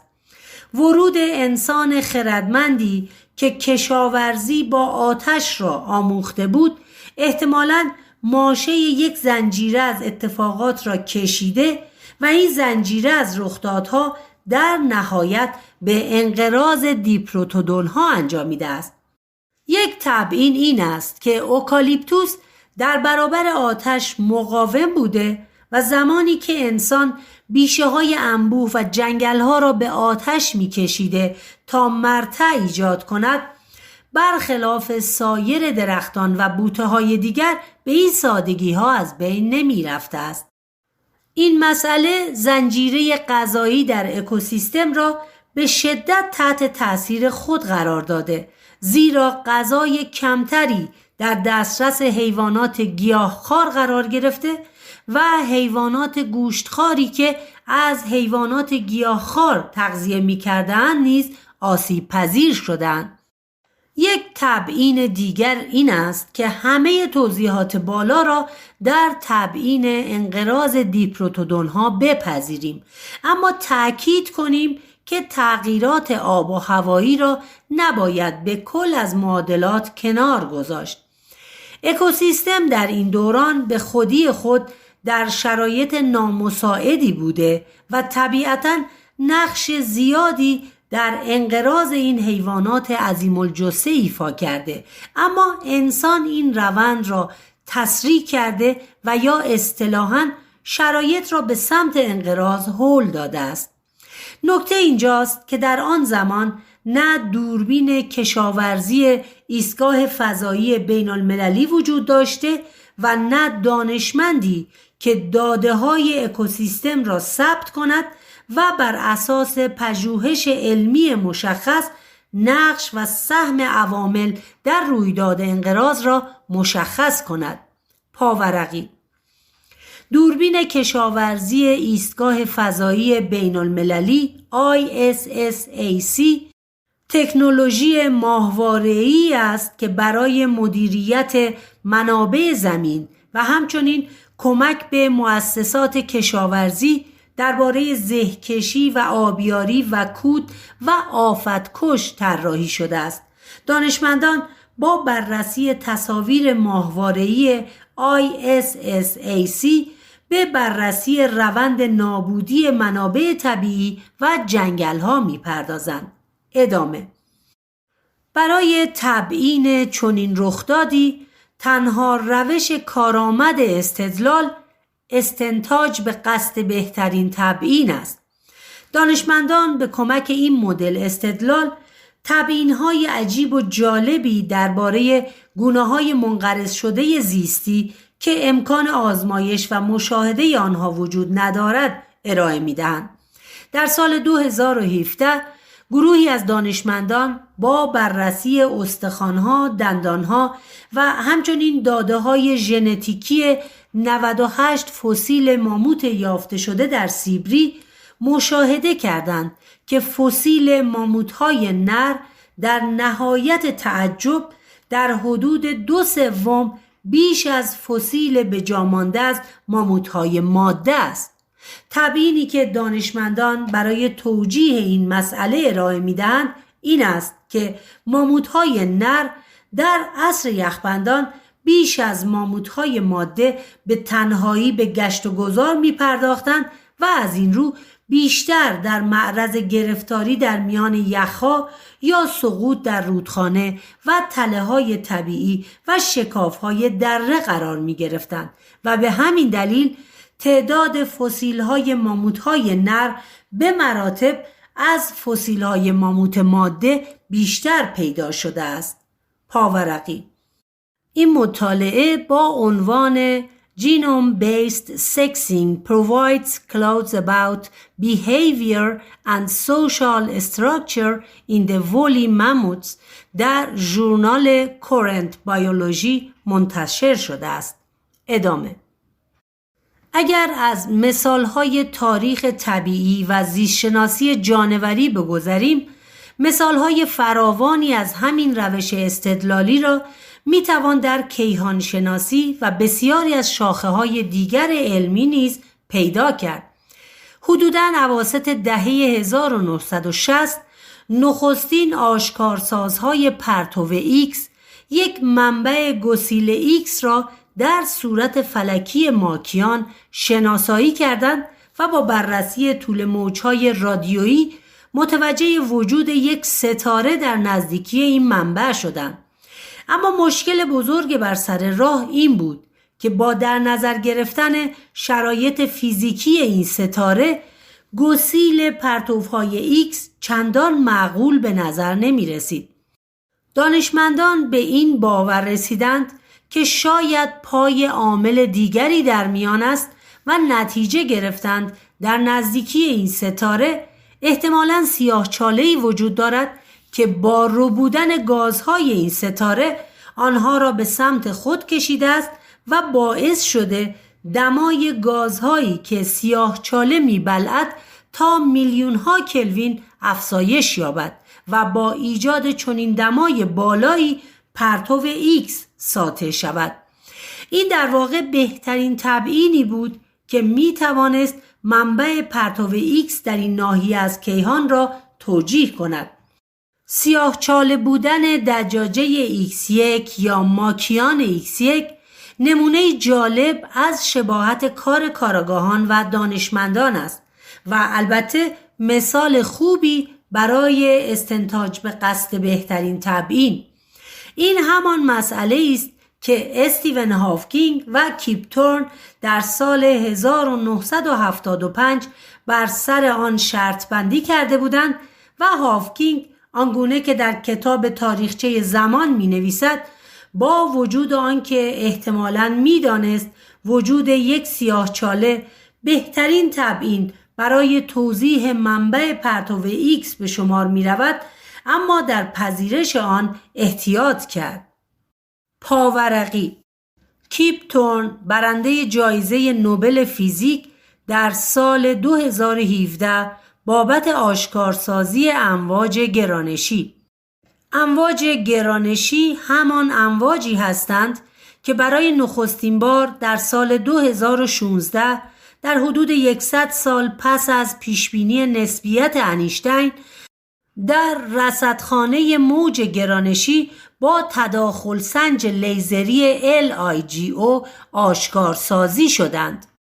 امواجی که به گفته دانشمندان ناشی از برخورد دو سیاهچاله و ادغام آنها در 1.3 میلیارد سال قبل بوده و آشکارسازی آن نوبل فیزیک سال 2017 را برای تورن و همکارانش راینر وایس و بری سی بریش به همراه داشت. ادامه. البته بعدها با رصدهای بیشتر و بررسی دقیقتر داده ها هاوکینگ شرط را واگذار کرد و جامعه علمی به تدریج متقاعد شد که بهترین تبیین برای انرژی عظیمی که از حجم کوچکی از مرکز یک کهکشان گسیل می شود وجود سیاهچاله هاست. شواهد و قرائن دیگر در کیهان همه وجود سیاهچاله هایی با میلیون ها برابر جرم خورشید را به مظنون های بالقوه و بلکه به متهمان اصلی تبدیل می کردند. کشف هسته های فعال کهکشان های دور در کیهان اطمینان کیهانشناسان از وجود سیاهچاله ها را بیشتر و بیشتر می کرد و شواهد و نشانه های بیشتری مبنی بر وجود سیاهچاله ها در اختیار آنها قرار می داد. در سال 2010 مؤسسه ماکس پلانک اعلام کرد که با بررسی منبع رادیویی SGR-A ساجیتاریوس A در صورت فلکی کمان ساجیتاریوس به معنی قوس شواهدی یافته است که هر گونه تردید در مورد وجود سیاهچاله غول‌پیکر در مرکز کهکشان راه شیری را برطرف می کند. در واقع دانشمندان از مدتها پیش از آن به وجود سیاهچاله عظیم در فاصله 26,000 سال نوری مظنون بودند و از پیدا کردن شواهد تازه چندان شوکه نشدند. رینر شودل از مؤسسه ماکس پلانک و نویسنده مقاله‌ای در تایید وجود سیاهچاله غول‌پیکر در مرکز کهکشان راه شیری در آن زمان اظهار داشت که تنها توضیح قانع کننده این است که سیاهچاله غول‌پیکری در مرکز کهکشان پنهان شده باشد. پاورقی این مقاله Star in a 50.2-year orbit around the supermassive black hole at the center of the Milky Way که در سال 2002 در نیچر منتشر شده بود. ادامه. راینهارد گنسل کیهانشناس آلمانی در سال 2010 و پس از انتشار مقاله‌ای درباره وجود سیاهچاله‌ای عظیم در مرکز کهکشان راه شیری دقیقاً از بیانی استفاده کرد که به لحاظ استدلالی استنتاج به قصد بهترین تبیین به شمار می رود. پاورقی راینهارد گنسل در این بین و در زمان بازبینی برای چاپ دوم این کتاب برنده جایزه نوبل فیزیک 2020 شد. مقاله ایشان با عنوان The Galaxy Center Massive Black Hole and Nuclear Star Cluster که در سال 2010 منتشر شد. ادامه.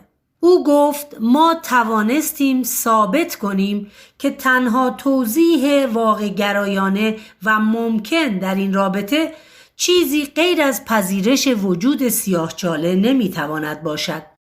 در آن سالها هیچ مشاهده مستقیمی از سیاهچاله ها در دست نبود و تازه در سال 2019 بود که دانشمندان پروژه تلسکوپ افق رویداد EHT در بروکسل از عکس ابرسیاهچاله مرکزی کهکشان M87 رونمایی کردند. چیزی شبیه به همین ماجرا در آشکارسازی امواج گرانشی نیز تکرار شده بود. سالها پیش از آن که امواج گرانشی در رصدخانه موج گرانشی با تداخل سنج لیزری LIGO آشکارسازی شوند، تلاش‌های بسیاری برای دریافت امواج گرانشی صورت گرفته بود. پاورقی مانند تلاش ژوزف وبر در دانشگاه مریلند در سال 1968 که امواج گرانشی را 1000 مرتبه بزرگتر از پیشبینی نظری دریافت کرده بود و با تکرار آزمایش‌ها مشخص شد که در محاسبات خود دچار اشتباه شده است.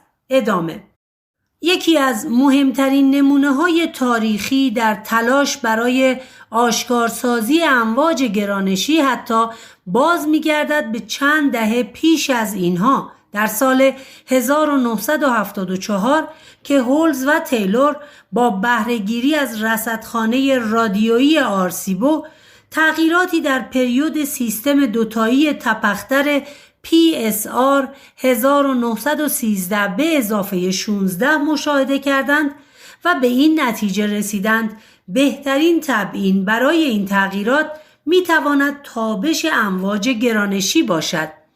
الگوی استدلالی این دو فیزیکدان که بعدها در سال 1993 برنده جایزه نوبل فیزیک شدند، نمونه خوبی از کاربرد استنتاج به قصد بهترین تبیین در علم است. واقعیت این است که در فقدان شواهد و قرائن کافی، تنها راهی که در تبیین یک رخداد یا پدیده برای دانشمندان باقی میماند کنار هم چیدن مستندات موجود است. اینکه دانشمندان از بین چند تبیین محتمل کدام تبیین را انتخاب می کنند بر اساس سلیقه شخصی و رویا و آرزو نیست. آنها درست مانند یک کاراگاه جنایی نه تنها حدس‌های هوشمندانه میزنند، بلکه به دنبال اثر انگشت و نمونه DNA صحنه جرم نیز میگردند تا بتوانند سرنخ اصلی ماجرا را پیدا کنند. این تعریف به خلاصه ترین شکل ممکن بیان کننده روشی است که به آن استنتاج به قصد بهترین تبیین میگوییم. هرچند ماهیت استدلالی استنتاج به قصد بهترین تبیین در عمل به مراتب پیچیده تر از این هاست، اما با کمی اغماض میتوان گفت که استنتاج به قصد بهترین تبیین حدسی معقولانه و پذیرفتنی است و تعجبی ندارد که برخی از فیلسوفان علم آن را استنتاج حدسی مینامند. تفاوتی نمی کند پزشکی باشد که با تشخیص سرخک علائم بالینی یک بیمار را تبیین می کند یا کیهانشناسی باشد که انتقال به سرخ نور ستارگان را با قانون هابل توضیح می دهد. استنتاج به قصد بهترین تبیین یکی از روش‌های رایج استدلال در علم است. با این وجود هیچ تضمینی برای صادق بودن نتیجه این نوع استدلال وجود ندارد. مشاهده رد چکمه بر روی برف را میتوان با این تبیین که یک انسان چکمه پوش از این مسیر عبور کرده تبیین کرد. اما مسئله بر سر این است که غالباً در چنین پدیده‌هایی عملاً بیشتر از یک تبیین میتوان ارائه داد. مثلا میتوان فرض کرد که رد چکمه ناشی از راه رفتن یک میمون کنجکاو بوده که از قضا پوتین انسانها را پوشیده یا حتی فراتر از آن میتوان گفت رد چکمه از یک ربات با کف پای مانند چکمه ایجاد شده که از آن مسیر عبور کرده است. اینکه چرا ما تبیین اول، یعنی این تبیین که انسانی چکمه پوش از مسیر عبور کرده را به سایر تبیین ها ترجیح می دهیم و آن را بهترین تبیین می دانیم، خود سرفصل دیگری است که بسیاری از فیلسوفان علم با آن درگیر بوده و هستند. پاورقی. برای مطالعه بیشتر در این زمینه رجوع کنید به کتاب استنتاج به قصد بهترین تبیین Inference to the Best Explanation اثر پیتر لیپتون، استاد فقید تاریخ و فلسفه علم. لیپتون فیلسوف علم ارزشمند و برجسته، رئیس دپارتمان تاریخ و فلسفه علم دانشگاه کمبریج بود که در سال 2007 در سن 53 سالگی بر اثر حمله قلبی درگذشت. فایل 4 از کتاب مروری بر مسائل فلسفه علم مدرن، سوزن در انبار کاه، نویسنده عرفان کسرایی، تهیه شده در مجله اینترنتی آوای بوف. avayaboof.com.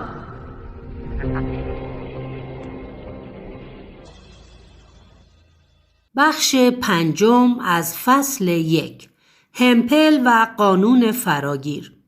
در بخش 2 از این فصل از ماهیت تبیین‌های علمی صحبت کردیم و گفتیم که تبیین‌های علمی از دیدگاه همپل، فیلسوف علم دهه 50 میلادی، در نهایت به نوعی پاسخ به یک سری چرا هستند.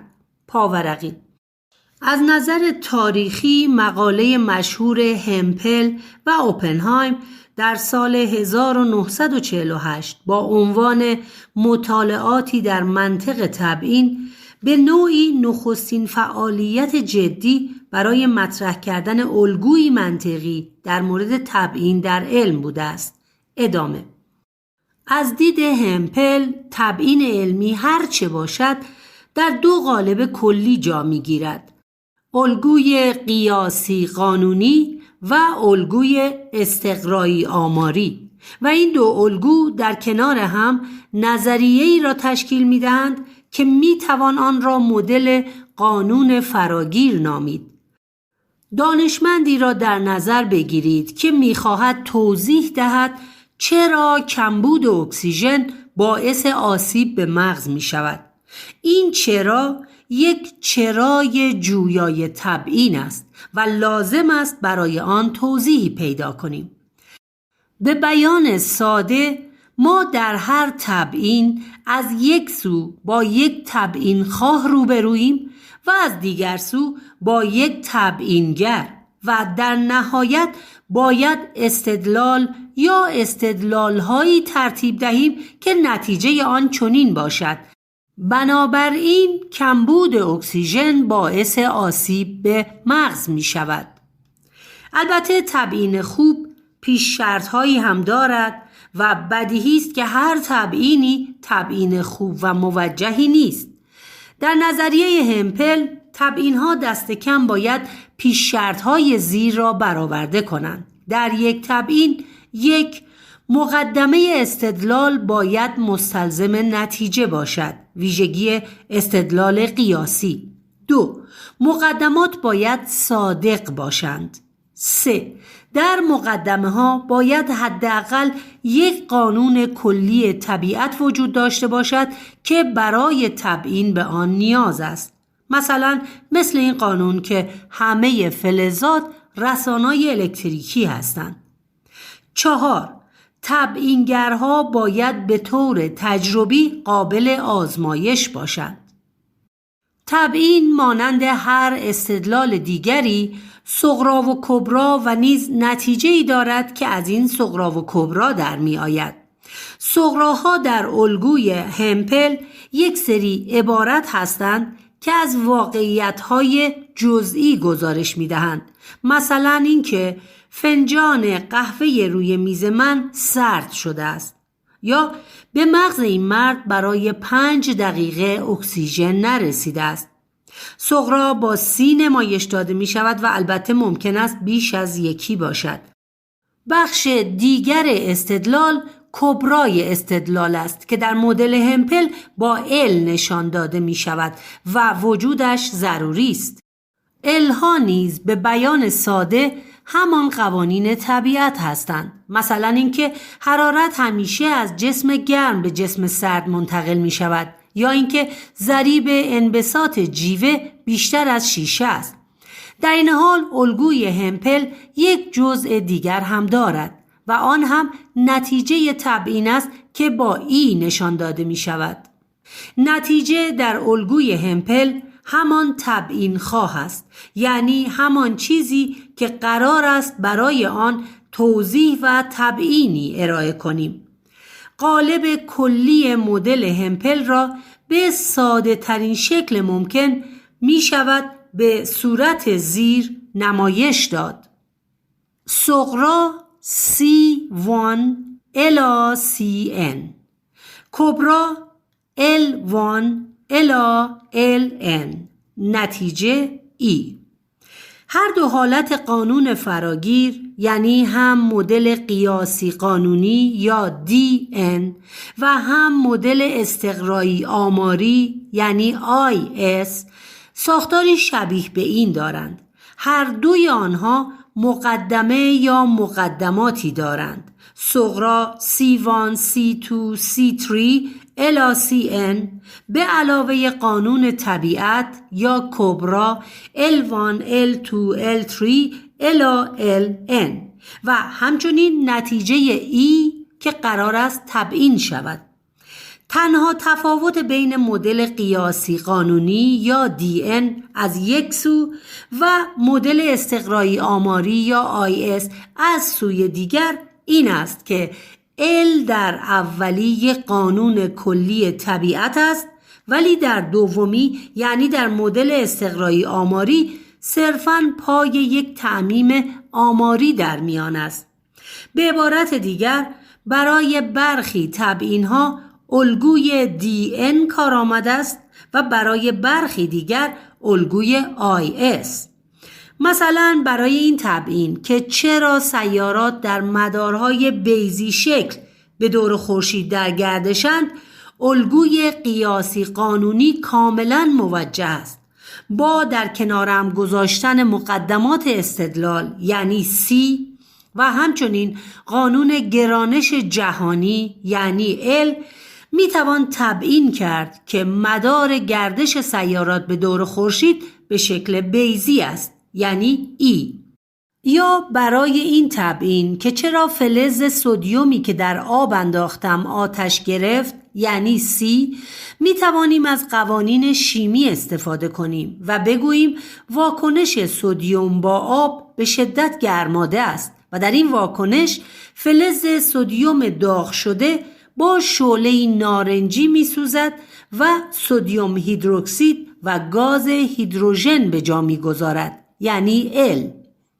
مسئله بر سر این است که گاهی این قوانین کلی در واقع قوانینی کلی نیستند، بلکه ماهیت احتمالاتی و آماری دارند.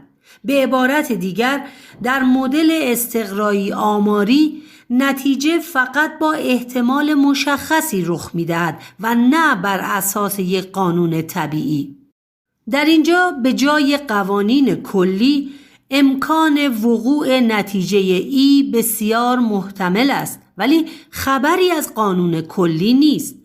مثالی که همپل می آورد یعنی مبتلا شدن کودکی به سرخک 2 هفته پس از برادرش نمونه است از تبیین هایی که صرفاً با احتمال بالا رخ می دهند و طبیعتاً در آنها پای قانون کلی طبیعت در میان نیست. مثال ها بر اساس الگوی استقرایی آماری در علم فراوانند. برای نمونه اعداد و ارقامی که دانشمندان در بیان نرخ مرگ و میر حاصل از بیماری ها می گویند بیانگر قوانین طبیعت نیست. چون این بیانهایی فقط مبتنی بر گزاره آماری اند و نه قانون کلی. برای درک بهتر مدل تبیین با الگوی استقرایی آماری یا IS تبیین زیر را در نظر می‌گیریم. پاورقی: برای مطالعه بیشتر رجوع کنید به کار رندولف میس در متنی با عنوان نظریه‌های تبیین که در سال 2001 نوشته است و این مثال از او نقل شده.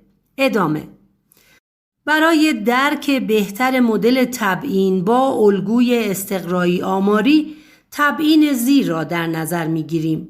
صغرا یا C: به مغز این فرد به مدت 5 دقیقه اکسیژن نرسیده است. کبرا یا L: تقریباً مغز هر فردی که به مدت 5 دقیقه بدون اکسیژن بماند دچار آسیب می شود. نتیجه یا E: بنابراین مغز این مرد آسیب دیده است. همان گونه که پیداست L در اینجا یک قانون طبیعت نیست و ماهیتی آماری دارد. شاید به همین دلیل است که از نظر همپل تبیین‌های مدل قیاسی قانونی یا DN بر تبیین‌های مدل استقرایی آماری یا IS اولویت دارند. مسئله بر سر این است که در این الگو ممکن است رابطه بین مقدمات و نتیجه با افزودن اطلاعات تکمیلی به هم بریزد. برای مثال ممکن است فردی که مغزش 7 دقیقه بدون اکسیژن مانده در مقایسه با فرد دیگری که او هم 7 دقیقه مغزش بدون اکسیژن مانده ولی همزمان دچار ضربه مغزی هم شده است آسیب مغزی کمتری ببیند. از این رو حتی به فرض درست بودن مقدمات استدلال در تبیین‌های مدل استقرایی آماری یا IS همیشه این امکان وجود دارد که استدلالمان درست کار نکند. بخش 6 از فصل 1: تبیین و پیشبینی. همپل در جریان طرح مدل تبیینی خود به این نتیجه رسید که تبیین و پیشبینی در واقع دو روی یک سکه هستند. به این معنا که هر زمان که ما در حال تبیین یک پدیده هستیم به طور بالقوه در حال پیشبینی نیز هستیم. بنابراین تبیین همان پیشبینی است و تنها تفاوت این دو در جهت زمان است. تبیین معطوف به پدیده است که در گذشته رخ داده، ولی نکته اینجاست که ما با استفاده از همان قانون کلی L که در تبیین استفاده می کردیم قادر خواهیم بود وقوع پدیده مشابه را در آینده پیش بینی کنیم. دلیل آن تقریباً واضح است. قانون کلی طبیعت یعنی L بیانگر یک نظم پایدار در طبیعت است و تعجبی ندارد که اگر در گذشته توانستیم وقوع کسوف را توضیح دهیم بتوانیم وقوع کسوف در آینده را نیز با استفاده از همان قانون یا قوانین کلی یا L پیش بینی کنیم. اگر توانسته این واکنش سدیم و آب را تبیین کنیم قادر خواهیم بود رفتار سدیم در آب را در آزمایش‌های بعدی نیز پیش بینی کنیم. یک مثال خوب درباره رابطه جالب بین تبیین و پیش بینی دنباله‌دار هالی است. ادموند هالی بر این باور بود که دنباله‌دارها اجسامی نیستند که یک بار در آسمان ظاهر شوند و سپس برای همیشه از بین بروند. از دید او الگوی منظمی در ظاهر شدن دنباله‌دارها وجود داشت. حدس هالی این بود که نظم ظاهر شدن دنباله‌دارها ناشی از برگشت آنها در جریان گردش به دور خورشید است. هالی با بررسی بیشتر متوجه شد که تمام دنباله‌دارهایی که در سالهای 240 قبل از میلاد و پس از آن در سالهای 837، 1066، 1301، 1456 و 1682 میلادی در آسمان ظاهر شدند، در واقع همگی یک دنباله‌دار بودند. این همان نقطه است که دانشمند از قوانین کلی جهان به عنوان کبرای مسئله یعنی ال بهره می‌گیرد. هالی نیز با بکارگیری مکانیک نیوتنی دریافت که این جسم سماوی یک دنباله‌دار است که در یک مدار بیضوی بسیار کشیده حرکت می کند و دوره گردش آن نیز 76 سال است. او نه تنها ظهور دنباله‌دار هالی در سال 1682 را تبیین کرد، بلکه با استفاده از همان قوانین کلی پیش بینی کرد که این دنباله‌دار باید در سال 1758 مجدداً در آسمان ظاهر شود. پاورقی. از این منظر تلاش هالی نخستین تلاش در بکار گرفتن قوانین حرکت برای پیشبینی در ستاره شناسی بود. هالی در سال 1742 در سن 86 سالگی درگذشت و نکته جالب تاریخ علمی درباره او این است که پیشبینی او مبنی بر ظاهر شدن دنباله‌دار هالی 16 سال پس از مرگش به اثبات رسید. هالی تایید پیشبینی خود مبنی بر بازگشت این دنباله‌دار را هرگز ندید، همانطور که ممکن است ما نتوانیم بازگشت دوباره هالی در سال 2061 به آسمان را ببینیم. ادامه. نظریه گرانش نیوتن مسیر گردش سیارات به دور خورشید را تبیین کرد و در این حال قادر به پیشبینی هم بود. یک مثال تاریخی جالب در این زمینه مدار اورانوس است که از دید دانشمندان به شکل استثنایی با نظریه نیوتن همخوانی نداشت. این رخداد جالب تاریخ علم که به اواسط قرن 19 باز می‌گردد، نمونه خوبی از ماهیت مشابه تبیین و پیشبینی است. آدامز و لووریر دو دانشمندی بودند که بر اساس قوانین نیوتن در مورد گرانش و حرکت، به عبارت دیگر یعنی ال بر اساس الگوی همپل، حد زدند که پای یک سیاره دیگر در میان است. از دید آنها این ناسازگاری قاعدتاً از یک سیاره ناشناخته ناشی می‌شد که بر اورانوس نیروی گرانشی وارد می‌کرد. محاسبات آن دو جرم و محل این سیاره را نیز مشخص کرد و ظرف مدت کوتاهی سیاره نپتون کشف شد. لازم به گفتن نیست که محل و ویژگی‌های سیاره نپتون نیز همان چیزی بود که آدامز و لووریر پیش بینی کرده بودند. مثال تاریخی هیجان انگیز دیگری در کیهان شناسی شاید اختروش دوگانه یا کیو 0957 به اضافه 561 باشد که در سال 1979 کشف شد. دو اختروشی که هم در نور مرئی و هم در امواج رادیویی قابل مشاهده بودند و به صورت عجیبی هم در طیف نگاری و هم در انتقال به سرخ کاملا به هم شباهت داشتند. دنیس والش و همکارانش حد زدند که چه بسا شاید اساساً این دو اختروش یک اختروش باشند که نور آنها در سر راه خود تا زمین از کنار یک جرم بسیار بزرگ عبور و بر اساس نسبیت عام انیشتین انحراف گرانشی پیدا کرده است.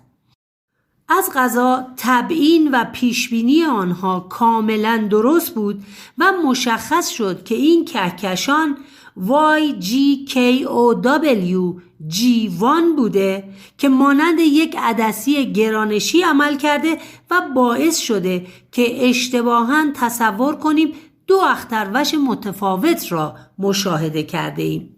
پاورقی.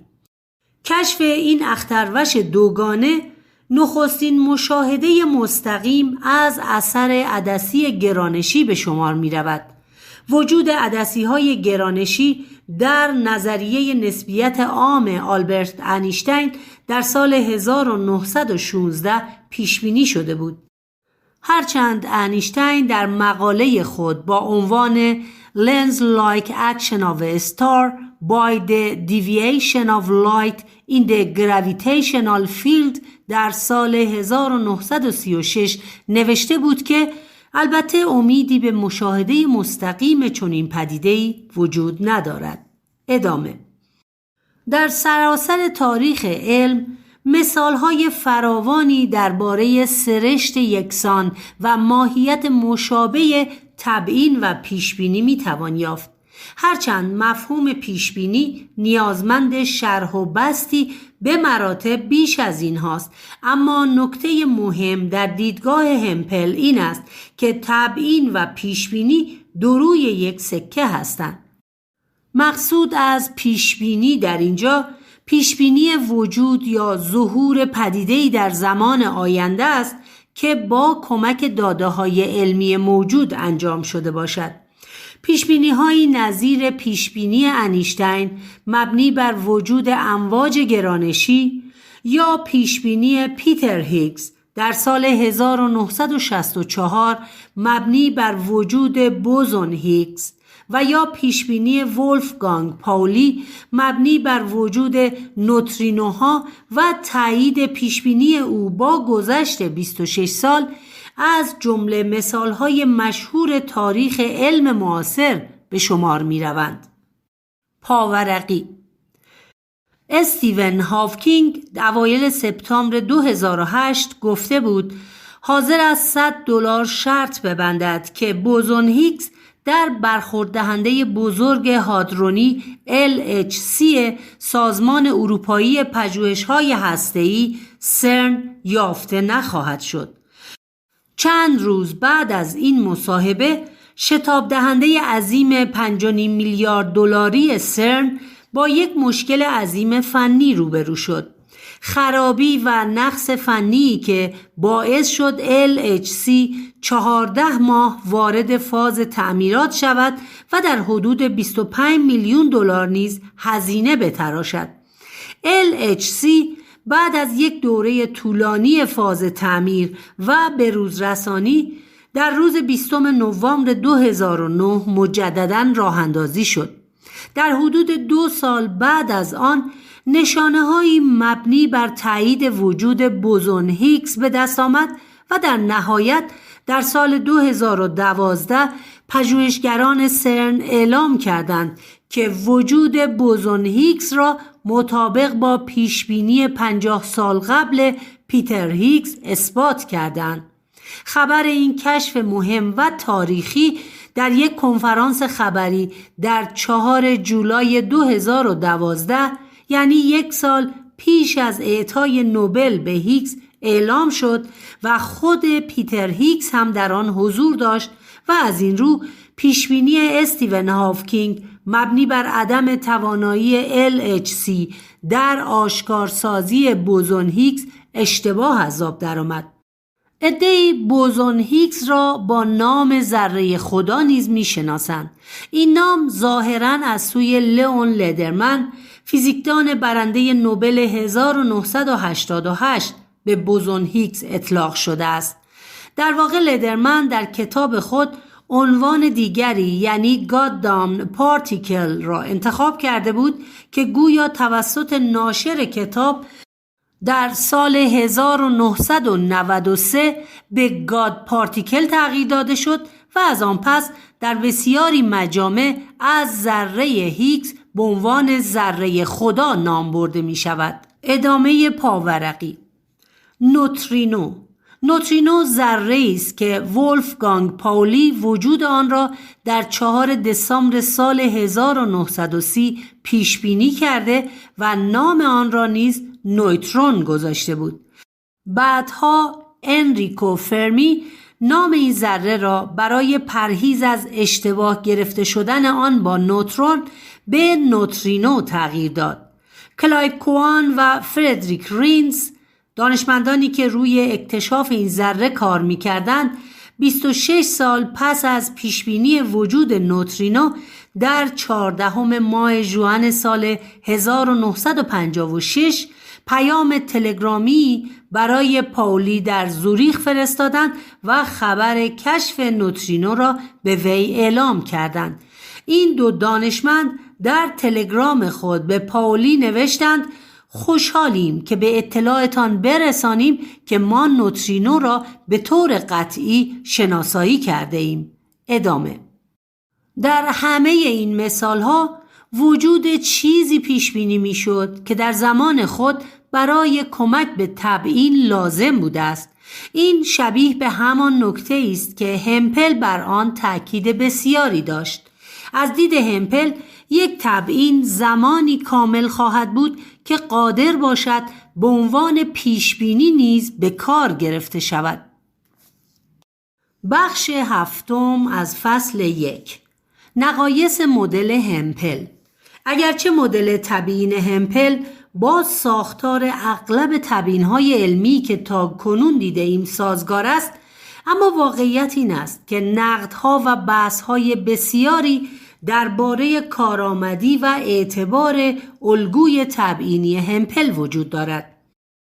تبیین‌های علمی محکم و مستدل و کارآمد و معقولی وجود دارند که مدل همپل آنها را تبیین به شمار نمی آورد. پاورقی. در مکانیک کوانتومی همه ذراتی که اسپین آنها عدد صحیح 1 و 2 و غیره باشد بوزون و همچنین ذراتی که اسپین آنها نصف یک عدد فرد یعنی 1-2 3-2 و غیره باشد نیز فرمیون هستند. این قاعده که مسئله اسپین و آمار نامیده می شود یک اصل سردستی است و به عبارت دیگر تبیینی ندارد. ولفگانگ پاولی که اصل طرد را کشف کرد به این نتیجه رسید که اگر دو نظریه کوانتومی و نظریه نسبیت خاص با هم تلفیق شوند، این اصل یکی از تبعات ضروری این تلفیق خواهد بود. هرچند که ماهیت چنین تبیین‌هایی در عمل شرح و بسط بسیار می‌طلبد و به مراتب پیچیده‌تر از این هاست، اما به بیان ساده می‌توان گفت که چنین تبیین‌هایی با مدل تبیینی همپل هماهنگ نیستند. برای مطالعه بیشتر در این زمینه رجوع کنید به کتاب نظریه کوانتومی اثر جان پاکینگهورن. ادامه. تبیین‌های علمی محکم و مستدل و کارآمد و معقولی وجود دارند که مدل همپل آنها را تبیین به شمار نمی آورد و در عین حال تبیین‌های غلطی وجود دارند که مدل همپل سهل‌انگارانه آنها را به عنوان تبیین می‌پذیرد. این به آن معناست که مدل تبیینی همپل اصطلاحاً جامع و مانع نیست. برخلاف دیدگاه همپل مبنی بر اینکه مدل تبیینی او هم در علوم طبیعی و هم در علوم انسانی کار می‌کند، عده‌ای بر این باورند که مدل فراگیر تفاوت اساسی تبیین در علوم طبیعی و علوم انسانی و به عبارت دیگر کاربرد شناسی تبیین را در نظر نمی‌گیرد. گاهی بسته به موقعیت ممکن است یک تبیین کاملا رضایت بخشی به نظر برسد، ولی اصرار به بهره‌گیری از مدل تبیینی همپل تبیین را به تبیینی بی ربط و ناهماهنگ با موقعیت تبدیل کند. برای مثال یک تبیین رضایت بخش و کافی برای اینکه چرا فنجان قهوه روی میز به زمین افتاده، شکسته و قهوه روی زمین ریخته است ممکن است این باشد که گربه به روی میز پریده و فنجان را به زمین انداخته است. در چنین موقعیتی طبیعتاً بهره‌گیری از قوانین کلی مانند نظریه گرانش نیوتن برای توصیف سقوط فنجان به زمین و استفاده از قوانین حرکت برای بیان نیرو و یا زاویه حرکت دست گربه و نظایر آن چندان مطلوب نیست و کسی که میپرسد چرا فنجان قهوه روی میز به زمین افتاده احتمالاً چنین تبیینی بر اساس مدل همپل را در نظر ندارد. پاورقی: این مسئله که تبیین ماهیتی سابجکتیو و وابسته به ذهن ناظر دارد در بین فیلسوفان علم یک بحث مناقشه برانگیز است. اینکه تبیین ماهیتی کارکردی یا فانکشنال دارد و یا بستگی به این دارد که چه کسی و به چه منظوری می‌خواهد یک مسئله را استنباط کند، موافقان و مخالفان بسیار دارد.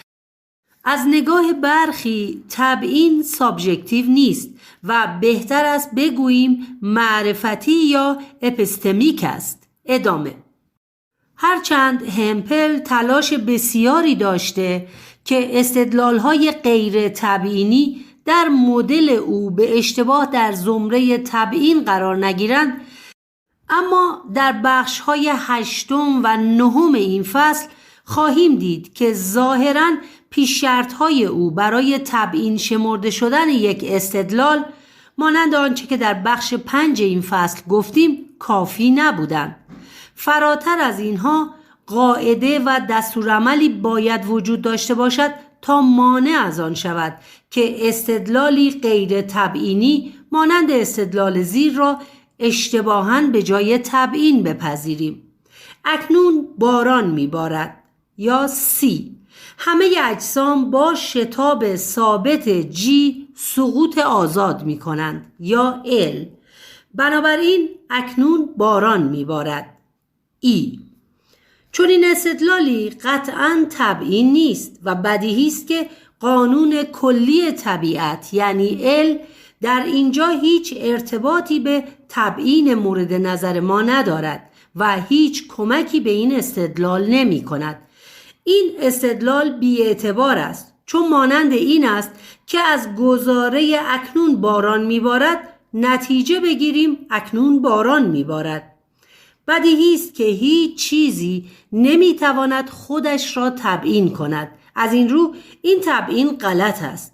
فیلسوفان علم درباره اینکه چرا تبیین علمی باید حتما یک یا چند قانون طبیعت را در خود داشته باشد همرأی نیستند.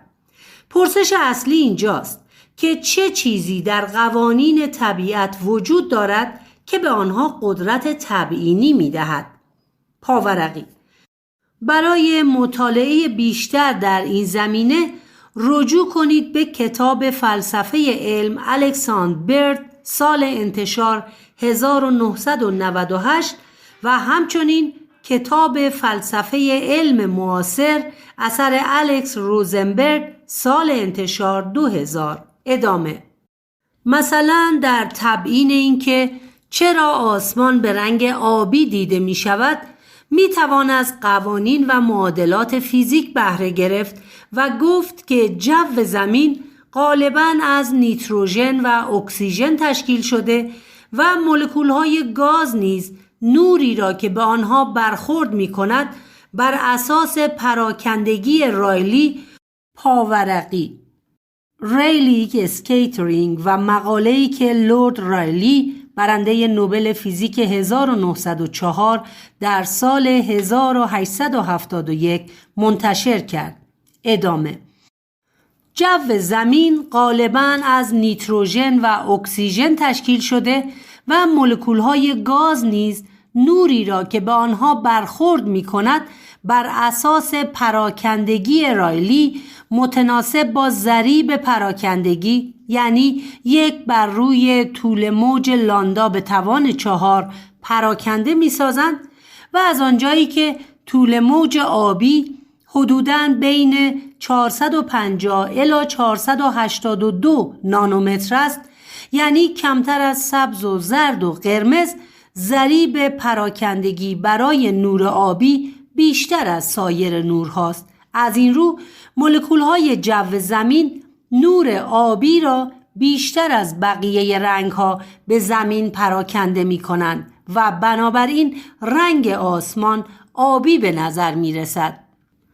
هرچند که این توضیحی ساده بود و این بحث در عمل جزئیاتی به مراتب بیشتر و دقیق‌تر از اینها لازم دارد، ولی تا جایی که به مبحث تبیین مربوط می شود می توان پرسید که آیا این توضیحات اساساً تبیین بودند؟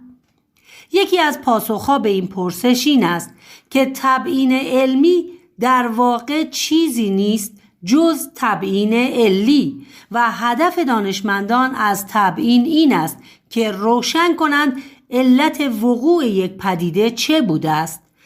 این دو یعنی قانون فراگیر همپل و علیت گاهی به سختی از هم قابل تفکیکند. یک دیدگاه موجود این است که وقتی وقوع یک پدیده را با قوانین کلی تبیین می کنیم در واقع در حال معرفی علت آن پدیده هستیم. مسئله بر سر این است که الگوی همپل چندان روی خوشی به توصیف علی نشان نمی دهد و همین امر از دید بسیاری از فیلسوفان علم پاشنه آشیل مدل اوست. فایل 5 از کتاب مروری بر مسائل فلسفه علم مدرن، سوزن در انبار کاه، نویسنده عرفان کسرایی، تهیه شده در کتابخانه اینترنتی آوای بوف. avayaboof.com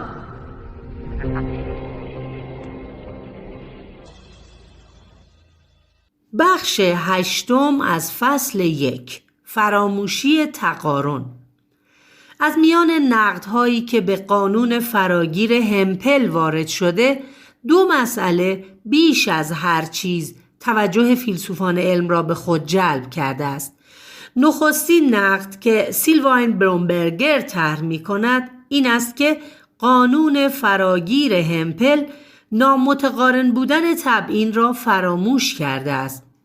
در مدل تبیینی همپل اگر A بتواند B را تبیین کند، B هم بدون اینکه به مشکلی بر بخورد A را تبیین می کند و طبیعتاً این مسئله با عقل سلیم جور در نمی آید. واقعیت این است که تبیین به وضوح یک طرفه کار می کند و برای مثال اگر اتصال برق دلیل آتش سوزی باشد نمی شود پذیرفت که دلیل اتصال برق آتش سوزی باشد.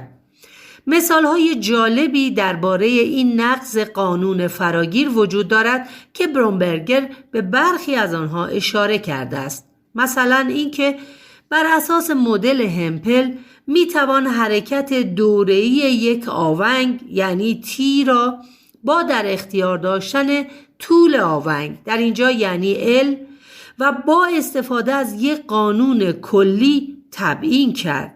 پاورقی با بهره‌گیری از فرمول آونگ ساده T مساوی است با 2P رادیکال L بر G.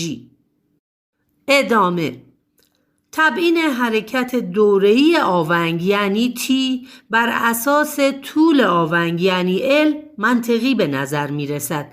اما مشکل قانون فراگیر اینجاست که اجازه می دهد عکس این قضیه یعنی طول آونگ هم بر اساس حرکت دوره‌ای آونگ تبیین شود.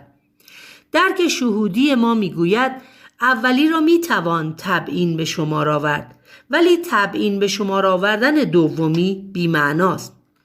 مثال دیگر طول سایه یک میله پرچم روی زمین است که با دانستن ارتفاع میله و به کار بستن قوانین کلی مانند مثلثات و همچنین این اصل که نور در مسیر مستقیم منتشر می شود قابل تبیین است. فرض کنید می خواهیم بدانیم چرا در این لحظه طول سایه‌ای که از میله پرچم ایجاد شده 4 متر است. برای این تبیین لازم است که بر اساس قانون فراگیر همپل از یک سری مقدمه شروع کنیم و با استفاده از قوانین کلی طبیعت تبیین کنیم که چرا طول سایه میله 4 متر است. پاسخ به این چرای جویای تبیین این گونه خواهد بود که چون ارتفاع میله پرچم 3 متر است و با در نظر گرفتن این واقعیت جزئی که خورشید در زاویه 37 درجه در حال تابش است، بنابراین بر اساس قواعد اپتیک و مثلثات می توان گفت که چرا طول سایه 4 متر است. این تبیین که با الگوی همپل سازگار است، معقول و قانع کننده و البته بی‌نقص به نظر می رسد. C1 ارتفاع میله پرچم که 3 متر است. C2 خورشید با زاویه 37 درجه می تابد. L1 قانون مثلثات می گوید تانژانت 37 درجه 75 صدم است. L2 قاعده اپتیکی که نور به خط راست سیر می کند. E یا نتیجه پس بنابراین طول سایه میله 4 متر است. اما مشکل از جایی شروع می شود که جای تبیین خواه و تبیینگر با هم عوض شود. قانون فراگیر همپل مانع از این نمی شود که روند معکوس این استدلال طی شود. مدل همپل اجازه می دهد تا کاملا برعکس از اینکه طول سایه 4 متر است نتیجه بگیریم که ارتفاع میله پرچم 3 متر است، در حالی که این تبیین به وضوح غلط است و از اینکه طول سایه 4 متر است نمی شود ارتفاع میله پرچم را نتیجه گرفت. تبیین درست این است که یک نفر آگاهانه و از روی عمد به هر دلیلی میله را به ارتفاع 3 متر ساخته است. این مثال ها نشان می دهند که ما در مسئله تبیین با یک بی‌تقارنی روبرو هستیم. مسئله‌ای که قانون فراگیر همپل آن را در نظر نمی گیرد و تبیین را به اشتباه یک رابطه متقارن نشان می دهد. یک مثال دیگر این عدم تقارن را که مدل همپل فراموش کرده کمی ساده تر از مثال قبلی نشان می دهد. C1 درجه دماسنج کاهش پیدا کرده است. L1 هر زمان درجه دماسنج کاهش پیدا کند یخبندان می شود. E بنابراین یخبندان می شود. اینکه کاهش درجه دماسنج وقوع یخبندان را تبیین کند آشکارا با درک شهودی ما از تبیین در تضاد است. کاملا برعکس این نزدیک بودن یخبندان است که پایین آمدن درجه دماسنج را توضیح می دهد و تبیین می کند. اشکال دیگر قانون فراگیر همپل که با این مثال ها نمایان می شود این است که ارتباط بین تبیین و پیشبینی دیگر آنگونه که مدل همپل می گوید دو روی یک سکه نیست. در همین مثال ما با در اختیار داشتن طول سایه و دانستن زاویه تابش خورشید و به کار بستن قوانین مثلثات و اپتیک قادر خواهیم بود ارتفاع میله را به درستی پیش بینی کنیم. اما همانطور که دیدیم تبیین ارتفاع میله با قانون فراگیر غلط و بی‌معنا خواهد بود. این مثال بیانگر این واقعیت است که حتی رابطه بین تبیین و پیشبینی نیز همیشه آنگونه نیست که همپل انتظار داشت. بخش 9 از فصل 1 معضلی به نام بی‌ربطی. اینکه قانون فراگیر همپل وجود تقارن در تبیین را لحاظ نمی کند تنها ایراد مدل همپل نیست. مدل همپل ایراد دیگری هم دارد و باز هم به شکلی دیگر استدلال‌های نامربوط را اشتباهاً تبیین به شمار می آورد. وسلی سالمون فیلسوف علم آمریکایی مثال‌های جالبی از این مشکل که اصطلاحاً مسئله مرتبط بودن یا بی‌ربطی نامیده می شود طرح کرده است که با نگاهی به آنها می توان دریافت چرا قانون فراگیر کامل نیست. مثال‌های سالمون گزاره‌هایی را نشان می‌دهد که تمام شرایط مطرح شده در مدل همپل را دارند، اما در این حال تبیین مناسبی به شمار نمی‌روند. مثال‌های او با اینکه با مدل قیاسی قانونی یا DN سازگارند و مقدمات درستی هم دارند، اما برخلاف انتظار به هیچ عنوان تبیین محسوب نمی‌شوند. C1. این مرد داروی ضد بارداری مصرف می‌کند. L1. افرادی که داروی ضد بارداری مصرف می‌کنند باردار نمی‌شوند. ای. از این رو این مرد باردار نشده است. بر اساس مدل همپل چنین استدلالی واجد شرایط تبیین است، اما هیچ عقل سلیمی این استدلال را یک تبیین قانع کننده به شمار نمی آورد. واضح است که علت باردار نشدن مرد این نیست که او داروهای ضد بارداری مصرف می کند. حتی اگر این مرد واقعاً هم داروهای ضد بارداری مصرف کند، باز هم طبیعتاً باردار نخواهد شد. بنابراین چنین استدلالی را نمی شود تبیین به شمار آورد، چون در آن از یک واقعیت بی ربط استفاده شده است. این مثال نشان می دهد که تبیین باید در برگیرنده اطلاعاتی از وقوع یک پدیده باشد. در غیر این صورت با یک استدلال بی ربط مواجهیم که صرفاً ظاهری شبیه به تبیین دارد. این مرد حتی اگر داروهای ضد بارداری مصرف نمی کرد، باز هم باردار نمی شد، چرا که علت باردار شدن یا باردار نشدن در فیزیولوژی بدن زن و مرد نهفته و نه در اینکه آن مرد داروی ضد بارداری استفاده می کند یا نمی کند. به عبارت دیگر این مثال نشان می دهد که مدل همپل یک جنبه مهم از تبیین را در نظر نگرفته است. برخی بر این باورند که این ایراد قانون فراگیر ناشی از نادیده گرفتن علیت است، چون تبیین روشن کردن علت وقوع یک پدیده است و وقتی می‌خواهیم به این پرسش پاسخ دهیم که چرا دایناسورها منقرض شدند، در واقع به دنبال یافتن علت انقراض دایناسورها هستیم. جایگزین کردن رابطه علی به جای تبیین بسیاری از ایرادات مدل همپل مانند بی‌تقارنی و بی‌ربطی را برطرف می‌کند.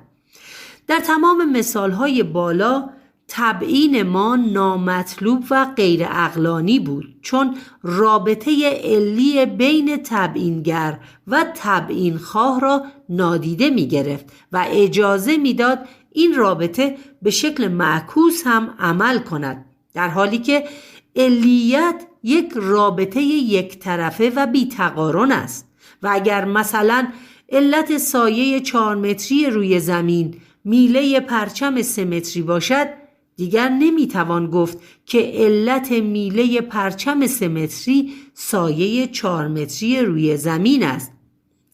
اما مسئله بر سر این است که خود مفهوم علیت نیاز به تبیین و شرح و بسط بسیار دارد و گفتن این که علیت باید در تبیین لحاظ شود به این سادگی ها مشکل فلسفی پیش آمده را حل نمی کند. فرض کنید پزشکی علت مرگ بیماری را ایست قلبی تنفسی ثبت می کند. ثبت این علت اشتباه نیست و طبیعی است که آخرین مرحله پیش از مرگ ایست قلبی تنفسی باشد، اما باید پرسید پیش از آن چه بوده که به ایست قلبی تنفسی منجر شده و اگر برای مثال عفونت شدید ریوی بوده، علت عفونت ریه چه بوده و این زنجیره تا کجا میتواند ادامه پیدا کند. سمیر اوکاشا در کتاب مشهور مقدمه کوتاه بر فلسفه علم به نکته جالبی اشاره می کند و می نویسد در علم تبیین هایی داریم که ظاهراً علی نیستند. او برای توضیح الگوی این تبیین‌ها که اصطلاحاً معادل‌انگاری نظری نامیده می‌شوند از مثال آب و H2O استفاده می‌کنند. به این معنا که گاهی دانشمندان برای تبیین یک مفهوم را با مفهوم دیگر معادل قرار می‌دهند. شیمیدانان با بیان اینکه آب عبارت است از H2O این مسئله را تبیین می‌کنند که آب چیست. اما چون این تبیینی به وضوح علی نیست و H2O بودن دلیل آب بودن نیست بلکه خود آب بودن است. چون این تبیین‌هایی در علوم مختلف بسیار بحث برانگیزند و نشان می‌دهند همه تبیین‌ها هم ماهیت علی ندارند. اینکه زرد پوست بودن مردم شرق آسیا را با نسخه ای از ژن OCA2 به نام His 615 ARG تبیین کنیم بر پیچیدگی مسئله می افزاید. پاورقی مقاله‌ای با عنوان Association of the OCA2 Polymorphism His 615 ARG with Melanin Content in East Asian Populations که در سال 2010 منتشر شده است.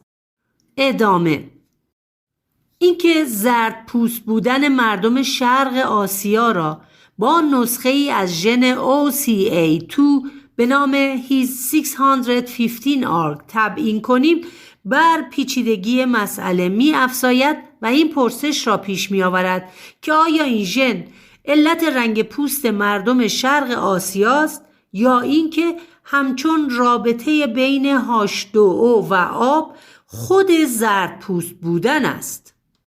بخش 10 از فصل 1 جدل فکری بر سر مفهوم علیت. علیت مفهومی نیست که تنها در فلسفه و منطق موضوع بحث باشد. به رغم تمام مناقشات فکری که بر سر مفهوم و ماهیت دقیق علیت وجود دارد، این طور به نظر می رسد که وجود چنین قاعده‌ای در جهان هستی انکارناپذیر است. هر توضیح و تبیین علمی که در هر مسئله فیزیک یا زیست شناسی یا فیزیولوژی طرح می‌کنیم، هر چکشی که به میخ روی دیوار میزنیم و یا هر برنامه ریزی که برای وارد شدن یک فضاپیما به مدار یک سیاره صورت میگیرد مبتنی بر علیت است. وقتی در یک مسئله فیزیکی دلیل حرکت یک قطعه آهنربا یا فشردگی فنر را توضیح می دهیم یا مدت زمان لازم برای آب شدن یک قطعه یخ 100 گرمی در یک ظرف آب جوش 100 درجه سانتیگراد را پیش بینی می کنیم، در واقع از پیش پذیرفته ایم که در جهان قاعده‌ای وجود دارد که بر اساس آن یک سری از وقایع به علت برخی دیگر اتفاق می‌افتند. علیت از دوران یونان باستان موضوع مناقشه و بحث فیلسوفان بوده است. ارسطو علیت را در 4 سطح یعنی علت مادی، علت صوری، علت فاعلی و علت غایی تعریف می‌کرد. دیدگاه او برای قرنها دیدگاه غالب در توضیح ماهیت علت بود. از آن زمان تا کنون فیلسوفان بسیاری درباره این پرسش که علیت چیست بحث کردند و از جنبه‌های گوناگون به آن پرداختند. یکی از تأثیرگذارترین نظریه‌ها درباره مفهوم و ماهیت علیت برمیگردد به دیوید هیوم، فیلسوف اسکاتلندی که به طور کلی علیت را فاقد ضرورت منطقی می‌دانست و بر این باور بود که توقع یا انتظار آمدن یک چیز در پی چیز دیگر در واقع در خود آن چیزها نیست، بلکه پس زمینه ذهنی دارد و مفهومی است که ما در سراسر زندگی خود صرفاً به آن عادت کرده ایم. از دید هیوم آن چیزی که وجود دارد صرفاً تعاقب دو پدیده به دنبال یکدیگر است. مثلا ممکن است هر روز رأس ساعت 6 صبح ببینیم که با عبور قطار از مقابل مدرسه زنگ آن مدرسه نیز به صدا در می آید. این دو رخداد همزمان ممکن است وجود یک رابطه علی را به ذهن متبادر کند، در حالی که ممکن است هیچ بستگی و ربط علی بین این دو پدیده وجود نداشته و این همزمانی کاملا تصادفی باشد و مشخص شود که هیچ کدام علت یا معلول دیگری نیست. به عبارت دیگر، هیوم از تعاقب همیشگی پدیده ها صحبت می کند و مثلا می گوید وقتی به دنبال هر رعد و برق باران می بارد، به این معنی نیست که رعد و برق علت بارش باران است. اینکه علیت پس زمینه ذهنی دارد و در عادت و انتظار ما نهفته، به خودی خود چندان حیرت برانگیز و گیج کننده نیست. اگر از منظر تکامل زیستی به مسئله نگاه کنیم، می‌بینیم که موجودات زنده برای بقای خود روابط همیشگی و پایدار و تکرار شونده رخدادها را کشف می‌کنند و اصطلاحاً شرطی می‌شوند.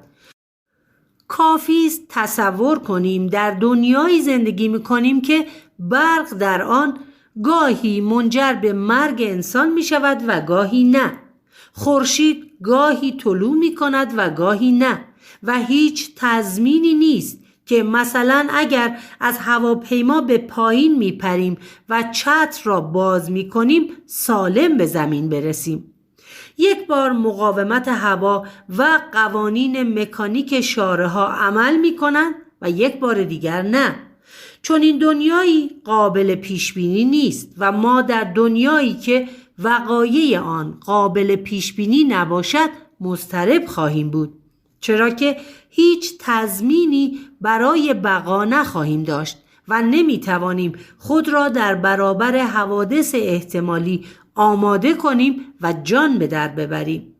ما عادتاً دوست داریم در دنیایی زندگی کنیم که در آن رخدادها با یک نظم قابل پیشبینی و بر اساس یک نوع علیت قابل اتکا کار کنند. علتیابی البته گاهی بی نهایت دشوار و بلکه کاری پر از احتمال خطا، برخلاف علوم طبیعی که میتوان در آزمایشگاه دریافت که مثلا A علت احتمالی B است یا نه. در علوم انسانی گاهی چنین چیزی تقریباً محال است. مثلا مورخی که در پی یافتن علل و ریشه های انقلاب فرانسه است ممکن است بگوید دلیل وقوع انقلاب فرانسه این بود که از سال 1788 مشکلات اقتصادی و کمبود مواد غذایی در فرانسه آغاز شده و قیمت گندم 50% افزایش یافته بود. دیگری ممکن است بگوید دلیل بروز انقلاب فرانسه پخش شایعه تیراندازی سربازان آلمانی به سوی فرانسوی ها بود که باعث شد مردم برای دفاع از خود به یک اسلحه خانه حمله کرده و تفنگ‌های بدون باروت به دست آورند. در ادامه این زنجیر رخدادها جمعیت به سوی قلعه باستیل حرکت کرده و باعث شده انقلاب فرانسه با فتح باستیل جرقه بخورد. رودولف کارناپ فیلسوف علم در کتاب مشهور خود مبانی فلسفی فیزیک می نویسد ما عموماً در پی یافتن علتی واحد برای پدیده ها هستیم، در حالی که مثلا در جریان یک تصادف رانندگی ممکن است یک نفر لغزنده بودن سطح جاده و دیگری تخطی از سرعت مجاز و دیگری خرابی لنت ترمز و حتی یک روانکاو حواس پرتی و عصبانیت راننده را علت تصادف اعلام کند. اینکه کدام یک از اینها در واقع علت بروز سانحه بوده به سادگی امکان پذیر نیست. به عبارت دیگر پیش از هر چیز باید دقیق بررسی کنیم و بدانیم ماشین‌ها چگونه در حرکت بودند و رانندگان چه کار می‌کردند. باید بدانیم که سطح جاده در چه وضعیتی بوده، خیس بوده یا خشک. آیا آفتاب به صورت رانندگان میتابیده؟ این نوع سوالات میتوانند در تعیین علت سانحه بسیار مهم باشند. ممکن است کشف شود که چندین موقعیت متفاوت سهم مهمی در نتیجه نهایی داشتند. ما عموماً در زندگی روزمره خواستار بیان و صورتبندی یک علت واحد برای یک واقعه هستیم، اما هنگامی که واقعیت را دقیق‌تر بررسی می‌کنیم در می‌یابیم که علت‌های مختلفی را می‌توان در توضیح دلیل وقوع یک رخداد طرح کرد. علت‌هایی که هر کدام به نوعی به دیدگاه و نقطه نظر افراد نیز بستگی دارد. مهندس راه ممکن است بگوید می‌دانید من قبلا بارها گفتم که وضع سطح این بزرگراه خیلی خراب است و موقع باران خیلی لغزنده می شود. حالا یک تصادف دیگر اتفاق افتاده است و حرف مرا ثابت می کند. به نظر می رسد حق با کارناپ است. ممکن است یک مهندس بگوید که علت این حادثه لغزندگی جاده است. وی از دیدگاه خود به حادثه نگاه می کند و این عامل را تنها علت حادثه ارزیابی می کند. اگر نظرات مهندس راهسازی مورد توجه قرار می گرفت و آسفالت تازه‌ای در جاده می کشیدند، جاده موقع باران تا آن حد لغزنده نمی شد. به عبارت دیگر، اگر کلیه شرایط دیگر ثابت می ماندند، امکان داشت این حادثه اتفاق نیفتد. برخی دیگر ممکن است شرایط دیگری را علت حادثه بدانند. مثلا پلیسی که علل سوانح جاده را بررسی می کند ممکن است بخواهد بداند که آیا راننده از قواعد رانندگی تخطی کرده است یا نه. پلیسی که شغلش نظارت بر قوانین رانندگی است اگر کشف کند که از این قواعد تخطی شده آن را علت تصادف می داند. یا حتی یک روانشناس ممکن است بگوید که راننده پشت فرمان حالت عصبی داشته است. هیجان و نگرانی های راننده به حدی زیاد بوده که با رسیدن به چهارراه به نزدیک شدن ماشین دیگر توجه نکرده است. این روانشناس ممکن است بگوید که ناراحتی خیال راننده را میتوان علت سانحه دانست. از این رو هر کسی عاملی را برمیگزیند که در کل ماجرا بیشتر به آن علاقه‌مند است و به نظرش میرسد که این عامل جالبتر و قطعیتر از سایر عوامل است. اتفاقاً روانشناس هم درست میگوید. چه بسا اگر راننده عصبانی نمی بود حادثه اتفاق نمی افتاد. هر یک از این افراد با نگاه کردن به کل تصویر از دیدگاه خود شرایط خاصی را علت اصلی بروز سانحه می دانند و از قضا به درستی هم می گویند اگر این شرط وجود نمی داشت این حادثه اتفاق نمی افتاد. اما واقعیت ماجرا این است که هیچ کدام از این افراد به این سؤال کلی‌تر که تنها علت حادثه چه بوده هیچ پاسخی نمی‌دهند و هر کدام صرفاً با اشاره به شرایط خاصی که در بروز نتیجه نهایی سهم داشته جوابهای ناقصی را ذکر کردند.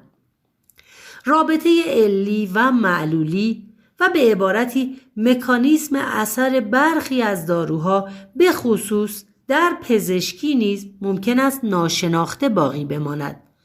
برای مثال ممکن است روانپزشکان از وجود یک رابطه علی بین مصرف لیتیوم و افسردگی متقاعد شده باشند و بدانند که اگر فرد مبتلا به افسردگی مانیک لیتیوم مصرف کند از افسردگی یا شدت افسردگی او کاسته خواهد شد.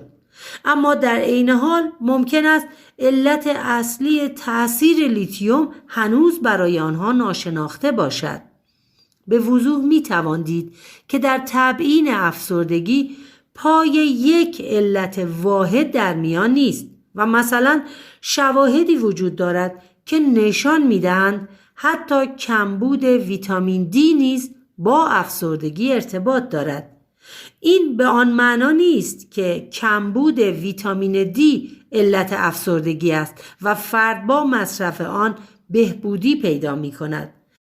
مسئله بر سر این است که بررسی دانشمندان نشان می دهد افرادی که زمان زیادی در معرض نور خورشید نیستند و یا غذاهای حاوی ویتامین دی مصرف نمی کنند احتمال بیشتری نیز برای ابتلا به افسردگی دارند. شاید مایه تعجب باشد، ولی این واقعاً یکی از دغدغه‌های فیلسوفان علم است که دریابند بیماری روانی به دلیل عدم تعادل شیمیایی در مغز، به بیان دقیق‌تر به دلیل نقص ناقل شیمیایی سروتونین رخ می‌دهد یا برعکس عدم تعادل شیمیایی در مغز به دلیل بیماری روانی.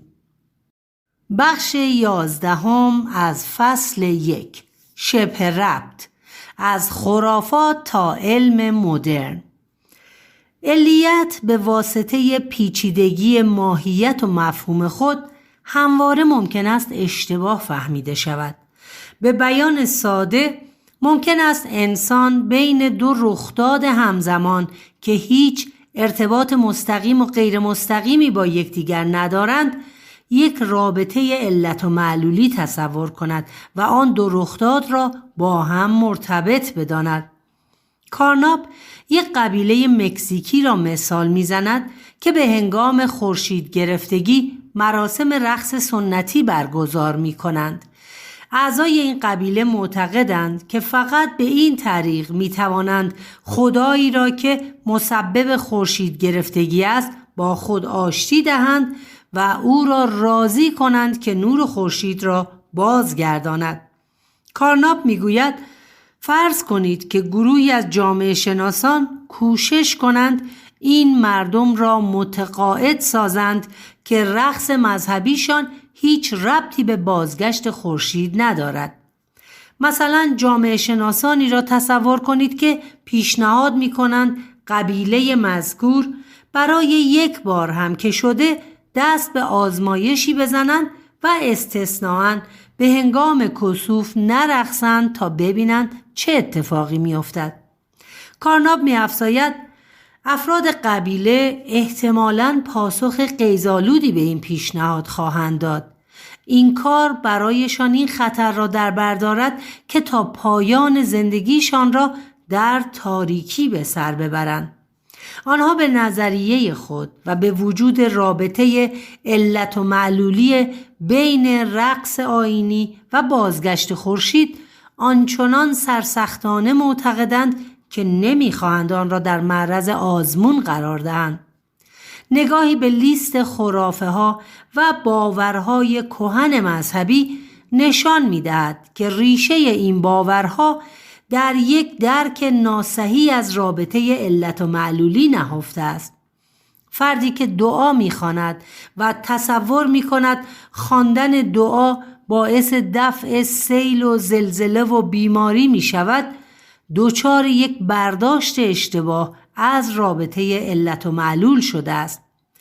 نحس بودن عدد 13 یا گربه سیاه، خوشیمنی شبدر 4 برگ یا نعل اسب از جمله مشهورترین باورهای خرافی به شمار می روند که بر اساس ربطهای غیر واقعی بین پدیده ها بنا شدند. تایلر ویگن نویسنده کتاب ربطهای جعلی نمودارهای جالبی را از پدیده‌های کاملاً بی ارتباط با هم تهیه کرده و نشان می‌دهد که اگر این ارتباطها به صورت رابطه علت و معلولی تفسیر شوند تا به چه حد بی‌معنا خواهد بود.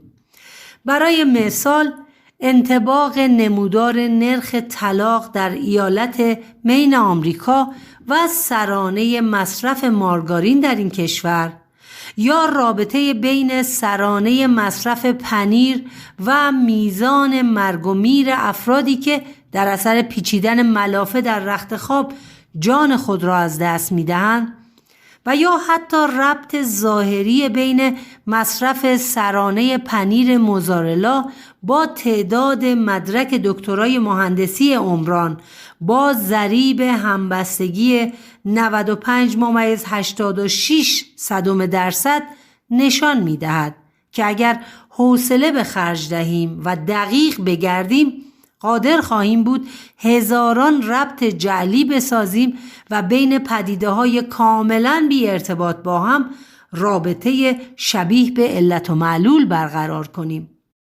پاورقی: ضریب همبستگی معیاری است برای تعیین میزان همبستگی بین دو متغیر X و Y که بین 0 تا 1 تغییر می کند.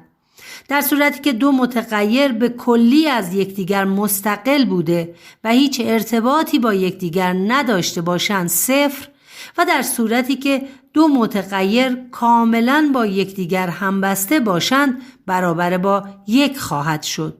ادامه: از این رو واضح است که ارتباط بین پدیده ها الزاماً به معنی وجود یک رابطه علی بین آنها نیست و بسیاری از ربط‌ها در مطالعات و تحقیقات علمی معنادار نیستند. مثلا ممکن است تعداد لک‌لک‌ها در یک منطقه با نرخ زاد و ولد در آن منطقه واقعاً مرتبط باشد، اما در واقع هیچ کدام از این دو علت دیگری نیست و مثلا با بررسی بیشتر می توان دریافت که پای یک عامل سوم در میان است، عاملی که هم روی تعداد لک‌لک‌ها و هم روی نرخ زاد و ولد تأثیر می‌گذارد. عامل سومی مانند گستردگی یک منطقه. عامل سوم گاهی می‌تواند کاملاً پنهان بماند یا اساساً حتی وجود هم نداشته باشد. ارتباط بین دو رویداد می‌تواند در یک بازه زمانی مشخص از قضا کاملاً تصادفی هم باشد. مشاهدات دانشمندی ممکن است نشان دهد که هر زمان دمای آسفالت خیابان‌ها داغ می‌شود، تعداد افرادی که در بیمارستان‌ها بستری می‌شوند به صورت معنادار افزایش می‌یابد و بر اساس این مشاهدات فرضیه‌ای طراحی کند و بگوید این بخار یا مواد سمی که از آسفالت متصاعد می‌شود عامل بستری شدن مردم است، در حالی که هم داغی سطح آسفالت و هم گرمازدگی عده‌ای از مردم هر دو معلول یک عامل سوم یعنی تابش شدید خورشید است. پرسش مهم این است که چه تضمینی وجود دارد کار دانشمندان و فرضیه‌های آنها چیزی نظیر همین ربط‌های جعلی و علیت‌های کاذب نباشد. این مسئله در علوم مختلف به خصوص در زمینه پزشکی یکی از بزرگترین دغدغه‌های دانشمندان است. شاید به این دلیل که وجود یا عدم وجود رابطه علی بین دو چیز در پزشکی مستقیما با حیات و سلامت انسان مرتبط است و کمترین اشتباهی در تشخیص آن ممکن است به قیمت جان افراد تمام شود. پاورقی: یک مثال تاریخی در همین زمینه مسئله انکارگرایی ایدز است و دیدگاه افرادی چون کریمولیس برنده جایزه نوبل شیمی 1993 و پروفسور پیتر دوسبرگ استاد زیستشناسی سلولی مولکولی دانشگاه برکلی کالیفرنیا و دیوید رازنیک بیوشیمیست. فصل مشترک ایده این افراد تردید در وجود رابطه علت و معلول بین ویروس HIV و بیماری ایدز بود. به باور این افراد ویروس HIV ویروسی بی خطر بوده و ارتباطی به بروز ایدز ندارد. دوسبرگ بر این باور بود که علت سندروم ضعف سیستم ایمنی، سوء مصرف طولانی مواد مخدر و همچنین داروی زیدوودین یا AZT است. استدلالی که مطالعات و بررسی‌های بعدی دانشمندان آن را رد کرد و برخلاف گفته دوسبرگ نشان داد که ویروس HIV عامل بروز ایدز است. مشکل کار دوسبرگ از دید دانشمندان دیگر دستچین کردن داده ها و یکسوگرایی تایید بود. به بیان ساده او به صورت گزینشی تنها داده هایی را انتخاب می کرد که فرضیه‌اش را تایید می کردند و از بقیه داده ها به کلی صرف نظر می کرده است. فایل ششم از کتاب مروری بر مسائل فلسفه علم مدرن، سوزن در انبار کاه، نویسنده عرفان کسرایی، گویش زرین، تهیه شده در کتابخانه اینترنتی آوای بوف. avayaboof.com.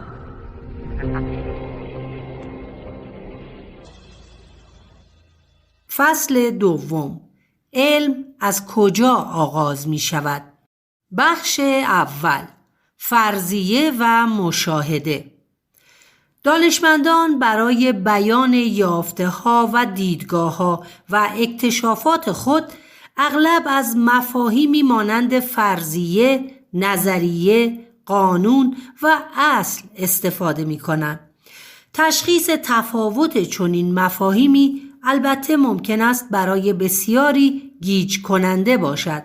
حتی بسیاری از دانشجویان و دانش آموختگان نیز ممکن است پس از سالها تحصیل قادر نباشند مثلا تفاوت دقیق میان فرضیه و نظریه را به درستی توضیح دهند. فراتر از اینها، پرسشی که در این فصل درباره آن بحث خواهیم کرد این است که علم از کجا و با چه چیزی و در چه مرحله‌ای آغاز می شود.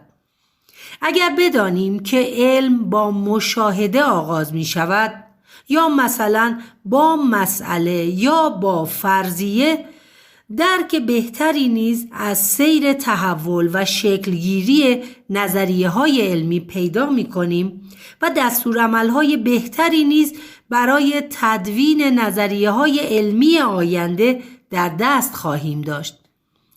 فرضیه را می‌توان به ساده ترین شکل ممکن به مثابه یک راه حل پیشنهادی برای پاسخگویی به یک مسئله تعریف کرد. به بیان دیگر، فرضیه به دانشمند این امکان را می دهد که بتواند نظریه را به مشاهده و مشاهده را به نظریه ارتباط دهد. البته فرضیه طبیعی نیست و فقط یک قضیه آزمایشی پیشنهادی است که صرفاً انتظاراتی را که دانشمند از رابطه بین متغیرهای یک مسئله دارد بیان می کند. اگرچه که صورتبندی فرضیه بیشتر در آن سنخ از مسائل ضروری است که در پی تبیین علی رویدادها هستند. تصور کنید آمارها نشان دهد که بیشترین میزان تصادفات رانندگی در یک جاده در یک ناحیه خاص اتفاق می افتد. این مشاهده و مشاهدات پس از آن ممکن است ما را به تدوین این فرضیه هدایت کند که بر مبنای آن یک پیچ خطرناک در این جاده وجود دارد که در زمان بارندگی باعث لغزندگی جاده می شود. این مرحله همان مرحله است که باید منتظر ماند و دید که آیا مشاهدات بعدی این فرضیه را تقویت یا تضعیف می کنند یا نه. آنچه که در بیان یک فرضیه مهم است این است که فرضیه اساساً ارزش آزمودن داشته باشد. این معیار در نگاه اول مبهم و گنگ به نظر می رسد، چون اینکه یک فرضیه ارزش آزمودن دارد یا نه به نوعی نسبی است و این امکان وجود دارد که پای سلیقه شخصی را نیز به مسئله باز کند. هرچند که بیان فرضیه یا همان حدس اولیه به شدت به دانش و شناخت قبلی افراد از مسئله وابسته است. مثلا موقعیتی را تصور کنید که فردی استارت خودرو را میزند اما خودرو روشن نمی شود. یک فرضیه می تواند این باشد که آب رادیاتور تمام شده و به همین دلیل ماشین روشن نمی شود. فرضیه دیگر ممکن است این باشد که مثلا مشکلی در باتری خودرو وجود دارد و دلیل استارت نخوردن ماشین این است. بنابراین اینکه کدام یک از این فرضیه ها ارزش آزمودن دارد تا حد زیادی به دانش و شناخت فرد از مسئله وابسته است. بدیهی است که مثلا یک تعمیرکار خودرو که تجربه زیادی در مسائل مشابه دارد بهتر از دیگران تشخیص می‌دهد کدام فرضیه بیشتر ارزش آزمودن دارد. غیر از این پرسش که کدام فرضیه ارزش آزمودن دارد و کدام نه، پرسش مهم دیگر این است که اساساً تدوین فرضیه چه موقع لازم می شود و چرا یک سری مشاهده ما را به این نتیجه می رسانند که اینک زمان تدوین یک فرضیه است. این دیدگاه که علم با مشاهده آغاز می شود از نظر تاریخی باز می گردد به فرانسیس بیکن، فیلسوف انگلیسی. بیکن پایه‌گذار یک سنت فکری بود که همچنان در مقدمه برخی از بهترین و معتبرترین کتاب‌های علوم فیزیک و زیست شناسی به عنوان شالوده روش علمی تکرار می شود. به عبارتی اینجا صحبت از یک سنت دیرینه فکری است که بیان می دارد علم با مشاهده آغاز می شود. این دیدگاه بیکنی که علم با مشاهده آغاز می شود البته مورد نقد عده‌ای از دانشمندان و فیلسوفان علم نیز بوده است. برخی مانند کارل پوپر تمام قد علیه آموزه های فرانسیس بیکن موضع گرفتند و بر این عقیده بودند که دیدگاه بیکن درباره اینکه مشاهده نقطه آغاز علم است بی‌معناست. پوپر برای اینکه نشان دهد علم با مشاهده و اندازه‌گیری آغاز نمی شود، پژوهشگری فرضی را مثال می آورد که پروژه‌ای تعریف کرده که پیشبینی می کند بین طول و عرض و ضخامت کتاب‌های کتابخانه بریتانیا از یک سو و جرم کتاب‌ها از سوی دیگر رابطه‌ای وجود دارد. این پژوهشگر فرضی ممکن است حتی برای انجام این پروژه درخواست بودجه کند تا ابعاد کتاب‌ها را اندازه‌گیری کند. پوپر میگوید هیچ کسی چنین فعالیتی و چنین طرح پیشنهادی را جدی نخواهد گرفت، چون این فعالیتی به هیچ مسئله مشخصی پاسخ نمی‌دهد. از دید او مشاهده یا اندازه‌گیری صرف بدون وجود مسئله در علم بی‌ارزش است. اینکه علم با مشاهده آغاز می شود بلافاصله این پرسش را به ذهن می آورد که دقیقاً چه چیزی را باید مشاهده کرد. پوپر می گوید که مشاهده با ذهن خالی امکان پذیر نیست، چون مشاهده نیازمند وجود یک مسئله است و ذهن خالی طبیعتاً فاقد مسئله است. از این زاویه علم زمانی آغاز می شود که یک نظم رایج به چالش کشیده شده و به عبارت دیگر برخی از انتظارات ما اشتباه از آب در آمده باشند. این یعنی علم با مسئله عملی یا نظری آغاز می شود و نه با مشاهده.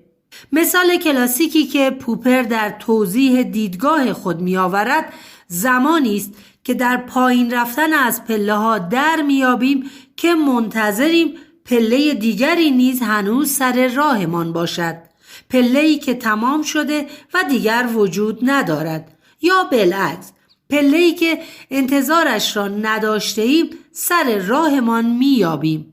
یا وقتی در اتاقی نشسته ایم و صدای تیک تاک ساعت در آن شنیده می شود، اگر بشنویم که ساعت به ناگهان از کار ایستاده، گوشهایمان تیز و توجهمان به یک مسئله جلب می شود.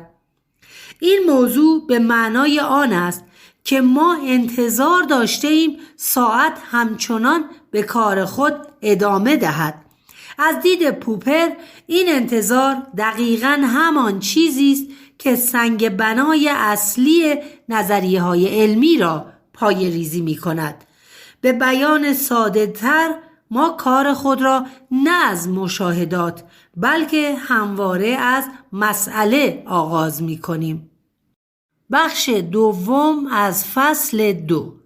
علم با مسئله آغاز می‌شود. اینکه علم با مسئله آغاز می شود و نه با مشاهده با روند تدوین نظریه های علمی سازگار است و معمولاً می شود سایه آن را بر سر نظریه های علمی دید. مثلا الگوی یکسان استخوانبندی دست و پای پستانداران، شباهت بین استخوان دست انسان با باله نهنگ یا بال خفاش، یا شباهت جنین مارمولک و خرگوش و انسان و لاک‌پشت یک مسئله بود. پاورقی، همساخت شناسی یا هومولوژی موضوعی است در زیست شناسی تکاملی که برای مثال به این پرسش می‌پردازد که علت ساختار استخوانی مشترک بال خفاش، پنجه گربه و دست انسان چیست؟ ادامه. مسئله‌ای که زیست شناسان را به یافتن پاسخی برای آن ترغیب کرد. پوپر تردیدی در این نداشت که علم بدون چون و چرا با مسئله آغاز می شود و نه با مشاهده. البته نکته مهم آنجاست که آیا مشاهده فقط به بینایی اطلاق می شود و به عبور نور از عدسی چشم و تشکیل تصویر روی شبکیه و الی آخر، یا اینکه حواس دیگر و قوای ادراکی دیگر انسان را نیز می توان در دایره مشاهده در نظر گرفت. اما فراتر از همه اینها، در رویکرد پوپر و همفکران او، حتی مشاهدات نیز نظریه‌مند و به تعبیر او از نظریه باردارند. یک دیدگاه در بین فیلسوفان علم این است که نظریه ها فقط در این که چه چیزی را و کجا را باید مشاهده کرد نقش دارند و نه در محتوای مشاهده. با این تعبیر موافق باشیم یا مخالف، مبنای اصلی مخالفان بیکن این است که با مشاهده و اندازه‌گیری خالی نظریه به درد بخوری عایدمان نخواهد شد. اینکه بیکن گفته بود مشاهدات را جمع کنید و اندازه‌گیری کنید تا از دل آنها نظریه بیرون کشیده شود، از دید این گروه از فیلسوفان بی‌اعتبار است، چون مشاهده و اندازه‌گیری و جمع‌آوری انبوهی از داده‌ها بدون داشتن یک برنامه پژوهشی مشخص در عمل فقط ما را در اقیانوسی از اعداد غرق می‌کند و استخراج یک نظریه از دل انبوهی عدد و رقم بعید به نظر می‌رسد. از این رو باید یک نظریه موقتی در اختیار داشته باشیم که دست کم به ما بگوید کدام مشاهدات اهمیت دارند و کدام بی اهمیتند، چه چیزی را مشاهده کنیم و چه چیزی ارزش مشاهده کردن ندارد. برنامه‌ای که به ما بگوید کدام اندازه‌گیری ها و چه نوع داده ها و چه نوع مشاهداتی احتمالاً سودمند خواهند بود و یا احیانا می توان از دل آن نظریه بیرون کشید. این بدان معناست که علم با حدس‌های نظری یا همان فرضیه ها آغاز می شود و این حدس‌های نظری هستند که تعیین می کنند چه چیزی باید مشاهده شود. فیلسوف علمی چون پوپر بر این نکته تاکید داشت که علم با مسئله آغاز می شود و به مسئله ختم می شود. طبق این الگو تمام تبیین‌های ما بین دو مسئله می گنجند و هر تبیینی خود در نهایت به مسائل جدید ختم می شود. دانشمند برای تفسیر یک رویداد، یعنی تبیین یک مسئله یا P1، نظریه موقتی ارائه می کند و نظریه موقتی در بوته بحث نقادانه قرار گرفته و از دل بحث‌های نقادانه جامعه علمی مسائل و چالش‌های جدیدی خلق می‌شوند که برای توضیح و تبیین آنها نیز طبیعتاً باید نظریه‌های جدید صورتبندی شود. یا به صورت خلاصه‌تر، مسئله یک منجر به نظریه موقتی و نظریه موقتی منجر به بحث نقادانه و بحث نقادانه منجر به مسئله دوم می شود. یا به صورت فرمولوار P1 منجر به TT و TT منجر به CD و CD منجر به P2 می شود. این مدل پوپر با روند تکامل بسیاری از نظریه‌های علمی همخوانی دارد.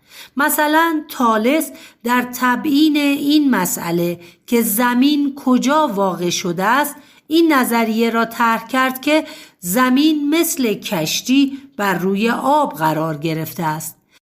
این نظریه او در معرض بحث نقادانه آناکسیمندر قرار گرفت و این بحث نقادانه به مسئله دیگری منتهی شد که اگر زمین مثل کشتی روی آب اقیانوس است، پس خود آن اقیانوس روی چه چیزی قرار دارد؟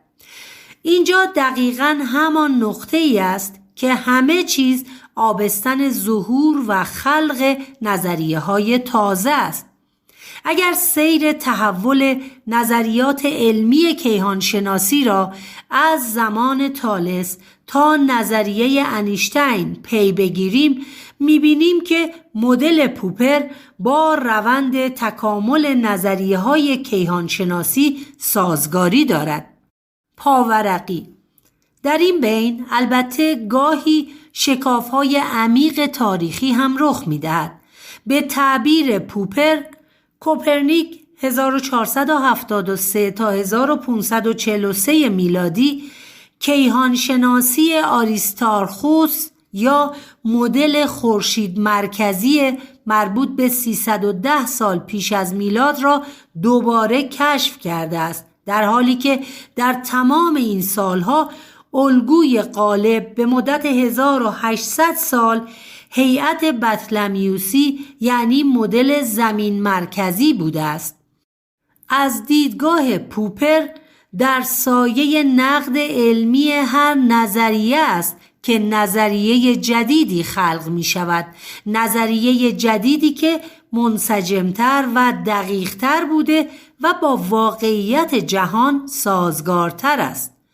مثلا قوانین کپلر سازوکار جهان را به مراتب بهتر از مدل‌های پیشین توضیح می‌دهد. در واقع نظریه بدیل و جایگزین روایتی بهبود یافته از نظریه قبلی است که با تصحیح نقایص و حذف یک خطا یا اشتباه درون نظریه قبلی یک گام معرفتی رو به جلو به شمار می رود. درست مثل دینامیک نیوتن که توانست فیزیک زمینی را که گالیله نماینده آن بود و فیزیک اجسام سماوی را که کپلر آن را بررسی می کرد یک پارچه کند. ادامه. هر نظریه به مسئله یا مسائلی ختم شده که نظریه ها و مدل ها یکی پس از دیگری برای پاسخ به آن سوالات سر برآوردند. نظریه تالس به نظریه آناکسیمندر ختم شد، نظریه آناکسیمندر به نظریه آریستارخوس، نظریه آریستارخوس به نظریه کپرنیک و نظریه کپرنیک به مدل کپلری و مدل کپلری به مدل نیوتن و در نهایت به مدل انیشتین ختم شد. علم از این منظر اساساً روشی است برای حل مسئله، روشی که انسان برای تطابق خود با محیط به کار می‌گیرد. و البته اگر از قاب بزرگتری به موضوع نگاه کنیم، نه تنها انسان بلکه همه موجودات زنده، حتی یک آمیب هم برای تطابق با محیط خود راه حل‌هایی صورتبندی می‌کند. راه حل‌هایی که البته طبیعتاً از جنس نظریه‌های علمی نیستند و در کدهای ژنتیکی او وجود دارند. از دید پوپر، علم نیز در یک چارچوب کلی‌تر تلاش برای حل مسئله است و میتوان اکتشافات علمی را به مثابه یک سری دستورالعمل یا آموزه در نظر گرفت. نظریه علمی چیزی است شبیه به همان دستورالعملی که فیتوپلانکتون ها برای بقا پیش میگیرند. دستورالعمل‌ها یا به عبارتی آموزه ها به تعبیر پوپر در 3 سطح قابل بررسی هستند. 1. سطح انطباق ژنتیکی. 2. یادگیری رفتاری و قابلیت انطباق با محیط. و 3. اکتشاف علمی. قبل از هر چیز باید در نظر بگیریم که مکانیزم‌های انطباق پذیری در تمامی این 3 سطح با هم اشتراکات بنیادینی دارند. مکانیزم‌های انطباق پذیری در تراز ژنتیکی از طریق تکثیر رمزهای ژنتیکی، در تراز رفتاری و اکتشاف علمی نیز از طریق سنت‌های اجتماعی و الگوبرداری منتقل می‌شوند. نکته مهم از دید پوپر این است که در هر 3 سطح مورد بحث دستورالعمل‌ها از درون ساختار پدید می‌آیند. این آموزه‌ها در معرض چالش‌های محیطی یا حتی مسائل نظری قرار می‌گیرند و درست همینجاست که از درون ساختارها، آموزه‌ها و به عبارتی دستورالعمل‌های جدید تولید می‌شوند. در اولین تراز، یعنی سطح انطباق ژنتیکی، این مسئله در قالب جهش و موتاسیون و به دنبال آن انطباق یا عدم انطباق با محیط رخ می‌دهد. در دومین تراز، یعنی سطح رفتاری، در قالب ایجاد تغییرات در الگوهای رفتاری و همچنین بررسی بازخورد این تغییر رفتار، و اما در سومین تراز، یعنی سطح اکتشاف علمی، ما با صورتبندی گزاره‌هایی مواجهیم که به آنها نظریه‌های علمی می‌گوییم. در هر 3 سطح این آموزه‌ها که همگی درون ساختاری هستند و در واقع از درون ارگانیسم به بیرون نشأت می‌گیرند، الگوی مشابهی رخ می‌دهد. راه حل‌ها مورد غربالگری قرار می‌گیرند و آن دسته از آموزه‌ها و دستورالعمل‌ها که نتوانستند با محیط انطباق پیدا کنند حذف می‌شوند. به عبارت ساده‌تر، تنها آن گروه از آموزه‌ها باقی می‌مانند و به ارث برده می‌شوند که با محیط سازگار بودند و قابلیت انطباق داشتند. این مرحله را میتوان مرحله انطباق به روش آزمون و خطا و یا حذف خطا نامید، یا به عبارت دیگر مرحله حذف دستورالعمل‌هایی که قابلیت انطباق نداشتند. این چرخه آزمون و خطا در عمل فقط با 1-2 بار آزمون و خطا و به عبارتی با 1-2 بار حذف آموزه‌های غلط به بهترین حالت سازگاری خود نمی رسد. درست مثل اینکه علم امروز با وجود هزاران سال تصحیح و خطا و حذف نظریه‌های نادرست هنوز کامل نیست. از نگاه پوپر، این مسئله که آموزه‌های غلط حذف می‌شوند و دستورالعمل‌های تازه در سیستم ایجاد می‌شوند، خود به خود منجر به تغییر در شرایط محیطی هم می‌شود و به بیان دیگر مسائل و چالش‌های جدیدی هم به همراه خود می‌آورد. درست بر اساس همین استدلال میتوان گفت که علم با مسئله آغاز می شود و به مسئله جدیدی ختم می شود و این چرخه مدام ادامه می یابد. درست مانند پیشرفت علم که مثلا پیشرفت در هر کدام از نظریه های الکتریسیته و مغناطیس، مکانیک سیالات، گرانش، نسبیت، فیزیک کوانتومی و غیره مسائل و چالش‌ها و همچنین پرسش‌های جدیدتری برای بشر ایجاد کردند که تا پیش از آن وجود نداشتند. پاورقی. مثال جدیدتری در تاریخ علم آشکارسازی بوزون هیگز با جرم 125 GeV بر C2 در سال 2012 در شتاب دهنده LHC در سرن بود که به رغم اینکه به پرسش‌های بسیاری پاسخ داد، به پرسش‌های جدیدی هم دامن زد. مثلا اینکه چرا جرم این ذره در مقیاس الکتروضعیف است و نه آنگونه که انتظار می رود در مقیاس پلانک، یعنی در مرتبه 10⁻¹৯. این موضوع که به مسئله سلسله مراتب مشهور است، سرفصل یکی از مهمترین پژوهش‌های فلسفه فیزیک در سالهای اخیر به شمار می رود و قرابت تنگاتنگی با دو مسئله دیگر، یعنی تنظیم ظریف و طبیعی بودن دارد. ادامه. درباره وجوه اشتراک این سه سطح گفتیم، اما این سه سطح از دیدگاه پوپر تفاوت‌هایی نیز با هم دارند. مثلا از آنجایی که آموزه‌ها در تراز ژنتیکی اصطلاحاً در قالب رمزهای ژنتیکی قفل شدند، دیگر نمی شود آنها را تغییر داد. اگر این آموزه‌ها اشتباه باشند، به حذف آن ارگانیسم منجر می شوند. اگر موجود زنده یک خصیصه ژنتیکی ناسازگار با محیط داشته باشد، با توجه به قفل شدن آن خصیصه در قالب رمزهای ژنتیکی طبیعتاً دیگر قابل تغییر نیست. البته در تراز رفتاری هم میتوان همین موضوع را تا حدودی مشاهده کرد. درست مثل آن دسته از رفتارهای جزمی انسان که با محیط سازگاری ندارند و ممکن است به سختی قابل تغییر باشند.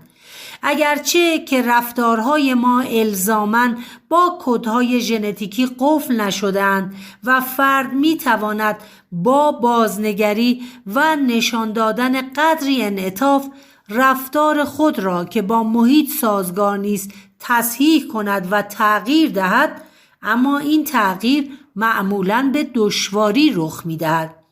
پوپر میگوید در سطح اکتشاف علمی وضع به گونه کاملاً معناداری متفاوت است. اول اینکه نظریه‌های علمی در فرم زبانی صورت بندی می شوند، یعنی نظریه‌های علمی ما به اشیایی خارج از بدن ارگانیسم زنده تبدیل می شوند. به این معنی که در قالب کتاب یا مقاله علمی یا هر چیزی شبیه به آن جایی ثبت می شوند. در این مرحله غربالگری می توان درباره کارآمد یا ناکارآمد بودن آنها، یعنی سازگار بودن یا ناسازگار بودن آنها تحقیق کرد و نقدشان نمود.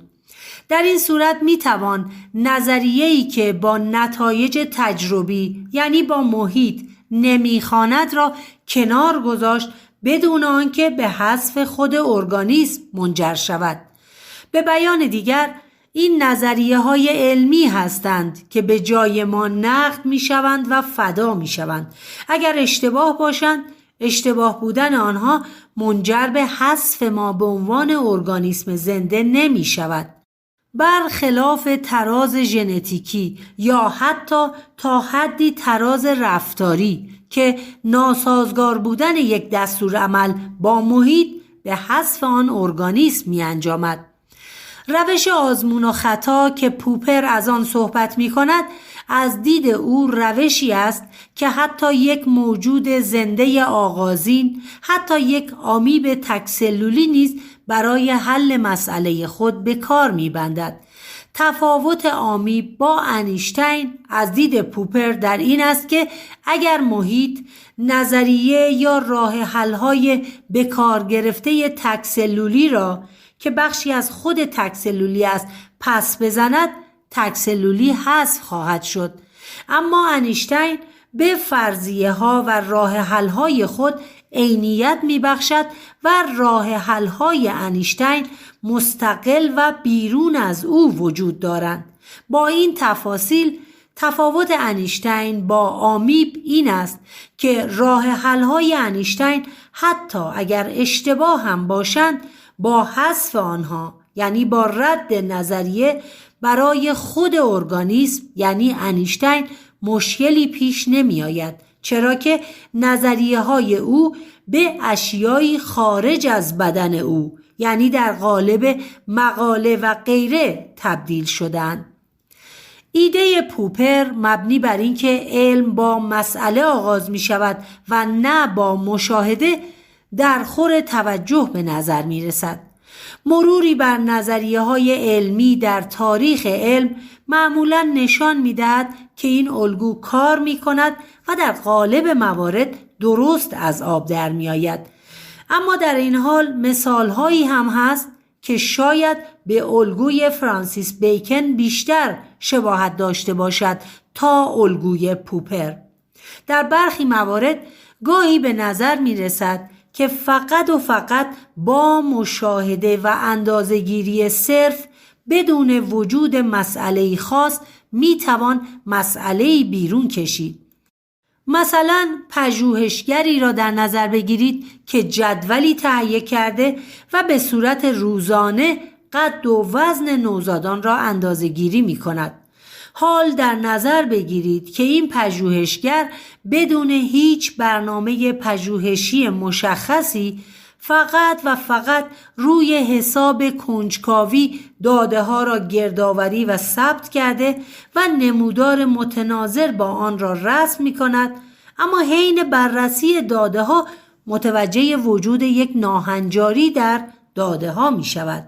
مثلا در می یابد که برخی روزها رشد قدی وجود نداشته، اما در روزهای خاص قد نوزادان فقط به فاصله 1 روز رشد می کند.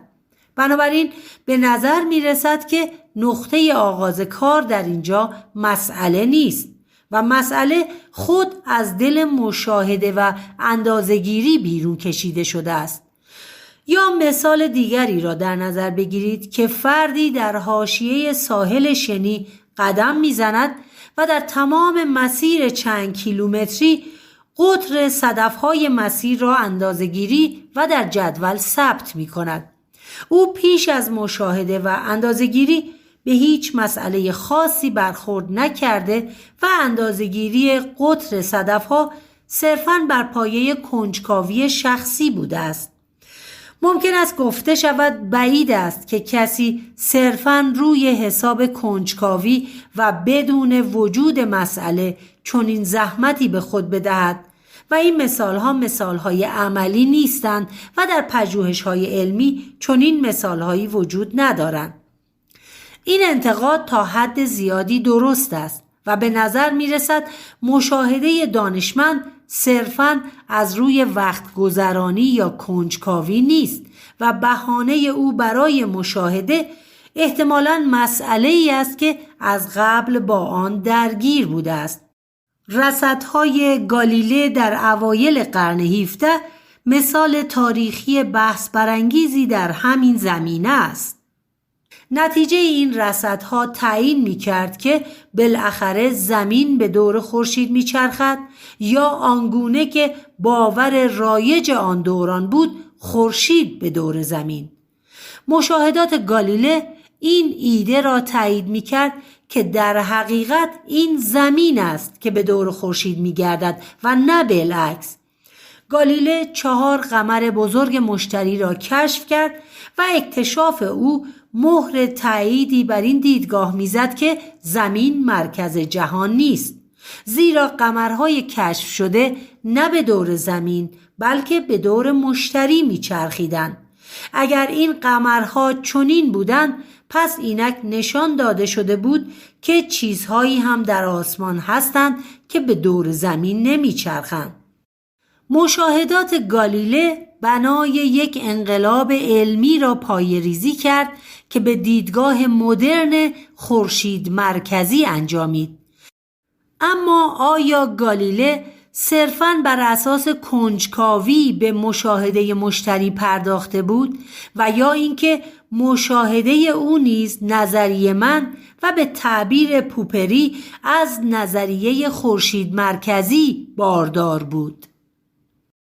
بخش سوم از فصل 2، مشاهده، واقعیت‌های مشکوک. رن بلاندلوت، پاورقی.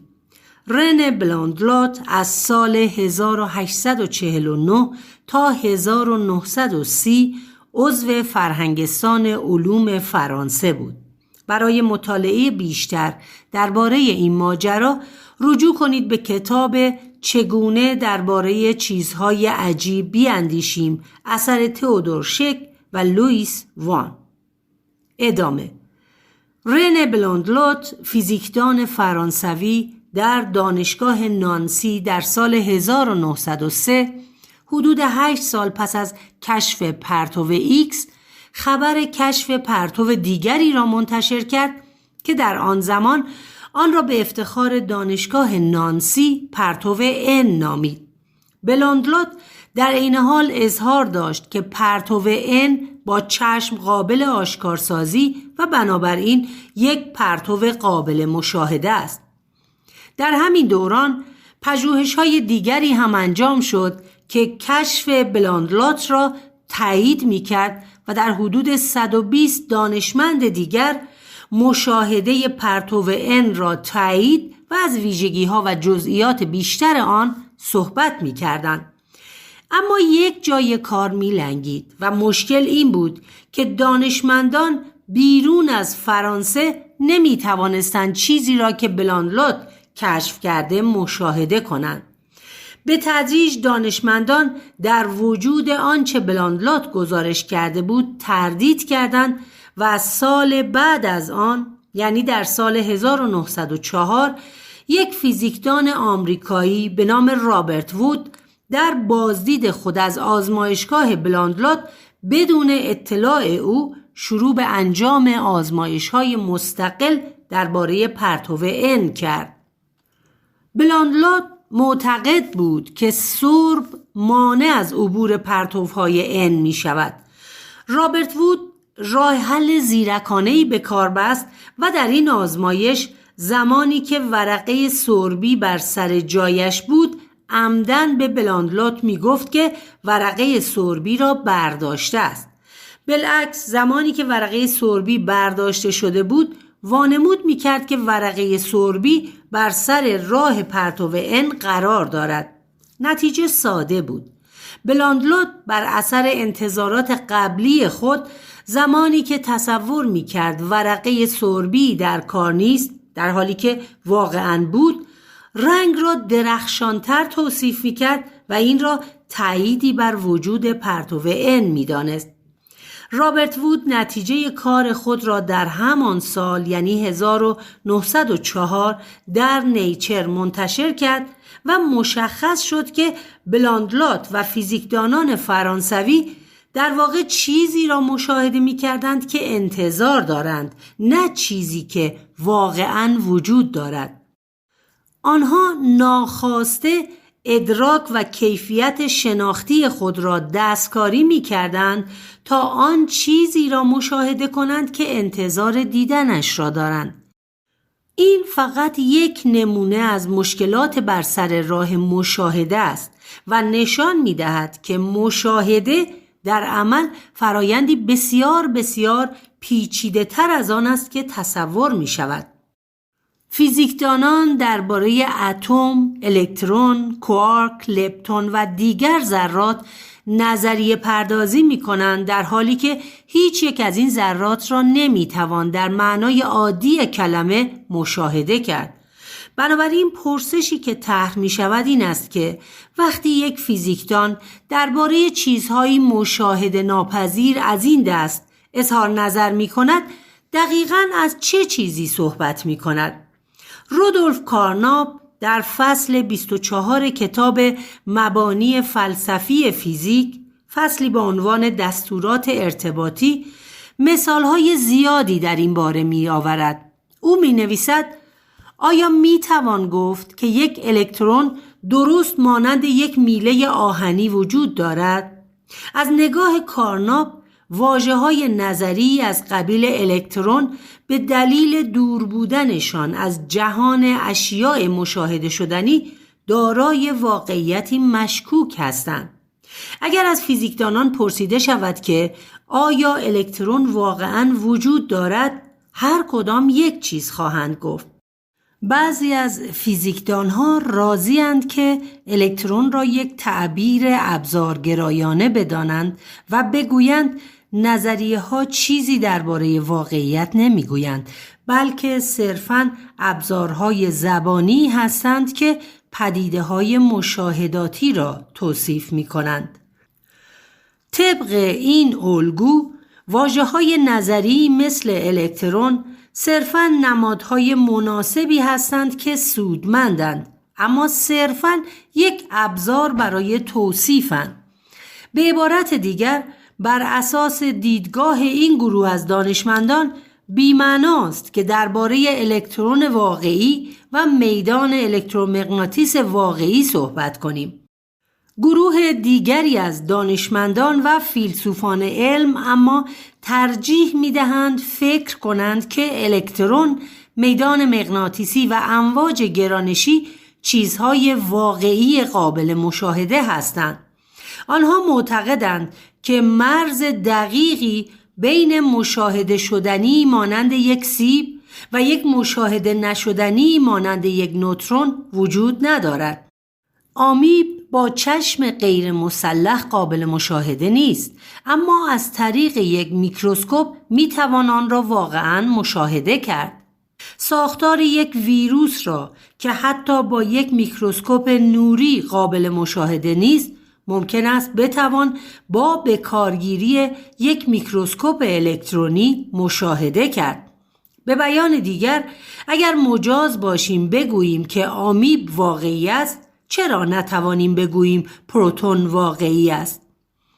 بر اساس دیدگاه رئالیست ها، چیزهای مشاهده نشدنی با پیشرفت ابزارهای جدید مشاهده پا به قلمرو مشاهده شدنی ها می گذارند. زمانی ویروس یک واژه نظری بود، مولکول هم همینطور. روزگاری ارنست ماخ، فیزیکدان و فیلسوف علم اتریشی که عدد ماخ در فیزیک به نام اوست، به قدری با این دیدگاه که مولکول یک شیء موجود واقعی است ابراز مخالفت کرد که آن را از پایه یک تصویر بی‌ارزش خواند. دیدگاه ماخ تا حد زیادی قابل درک است، چون حتی آشکارسازی ذرات باردار آلفا و بتا در واقع مشاهده خود آن ذرات نیست. آنچه که در آزمایش اتاقک ابر دیده می شود رد مسیر حرکت این ذرات باردار است. پاورقی اتاقک ابر، آزمایشی که چارلز ویلسون در سال 1911 برای آشکارسازی مسیر ذرات باردار آلفا و بتا در بخار متراکم طراحی کرد.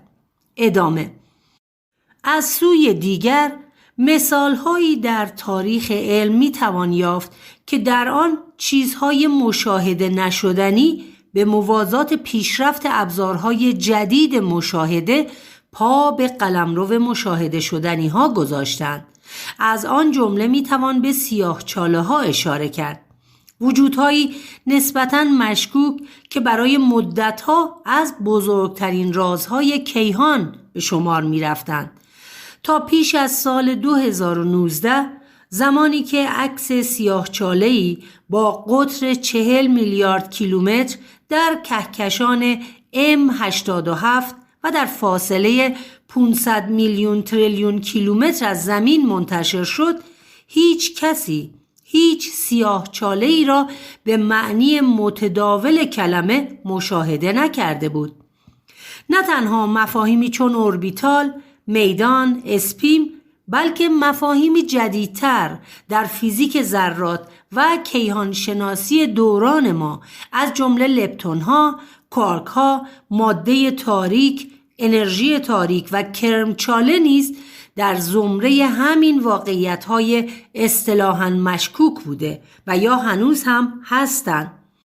مشکوک نه به این معنا که چنین چیزهایی در عالم واقع وجود ندارند، بلکه به معنای اموری که در اطلاق لفظ مشاهده درباره آنها باید احتیاط به خرج داد.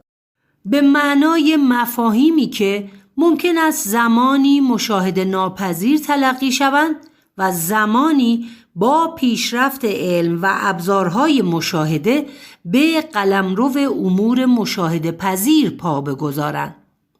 تا پیش از ظهور گیرنده های رادیویی، تنها گیرنده طبیعی انسان برای مشاهده عالم چشم او و تنها دسترسی ما به کیهان طیف مرئی بود، در حالی که نور مرئی تنها بخش بسیار کوچکی از طیف الکترومغناطیسی است و این امواج شامل پرتوهای رادیویی، فروسرخ، فرابنفش، پرتوهای ایکس و یا گاما نیز می شوند.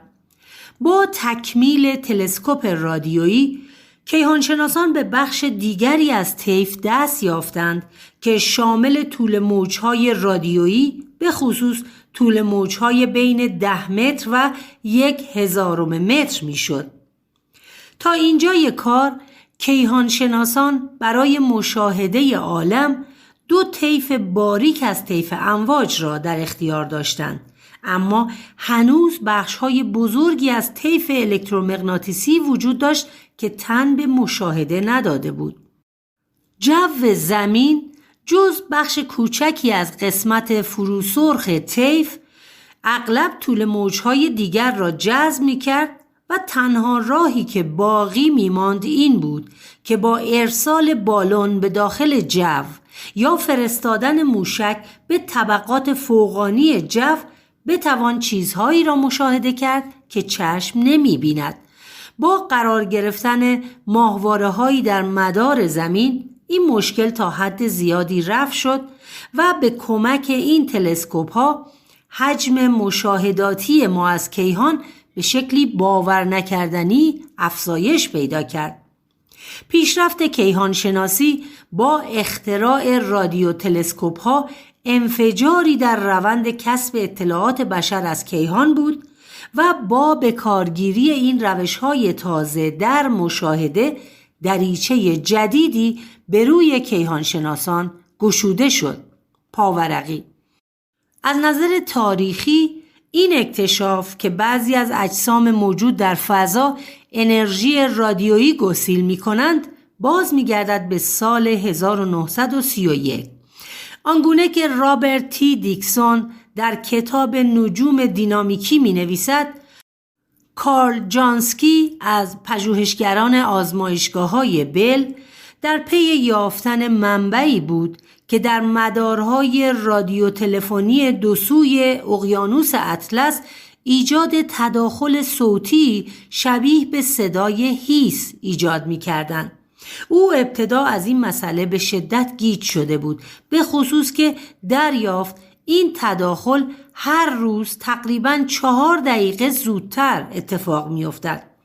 جانسکی با مراجعه به یک کتاب درسی مقدماتی در زمینه اخترشناسی پی برد که هر ستاره یا کهکشان معین به علت گردش زمین به دور خورشید هر شب ظاهراً 4 دقیقه زودتر طلوع می کند. او با در نظر گرفتن این مسئله اینطور استنتاج کرد که منبع این پدیده انرژی رادیویی خارج از زمین، جایی نزدیک به مرکز کهکشان راه شیری در صورت فلکی قوس است. اخترشناسان حرفه‌ای تا اینجای کار هنوز به اهمیت فوق‌العاده کیهانشناسی رادیویی پی نبرده بودند و این گروت ربر اخترشناس آماتور بود که برای نخستین بار تلسکوپی ساخت که برای جمع‌آوری سیگنال‌های رادیویی که از فراسوی زمین می‌آیند طراحی شده بود. او نه تنها منبع سیگنال‌های رادیویی را که جانسکی یافته بود تایید کرد، بلکه برای نخستین بار نقشه‌ای از سایر منابع قوی تابش رادیویی فراهم آورد. در جریان جنگ جهانی دوم پیشرفت‌های چشمگیری در زمینه رادیو و رادار رخ داد و بعدها بسیاری از اجسام در کیهان کشف شدند که در آسمان طیف رادیویی تابش می‌کردند. تلسکوپ رادیویی را روز و شب و در هوای ابری یا صاف میتوان به کار برد و به نواحی وسیعی از کهکشان که قبلا در پشت ابر و غبار از دید تلسکوپ‌های نوری پنهان میماند نفوذ کرد. فایل 7 از کتاب مروری بر مسائل فلسفه علم مدرن، سوزن در انبار کاه، نویسنده عرفان کسرایی، گویش زرین، تهیه شده در کتابخانه اینترنتی آوای بوف. avayaboof.com.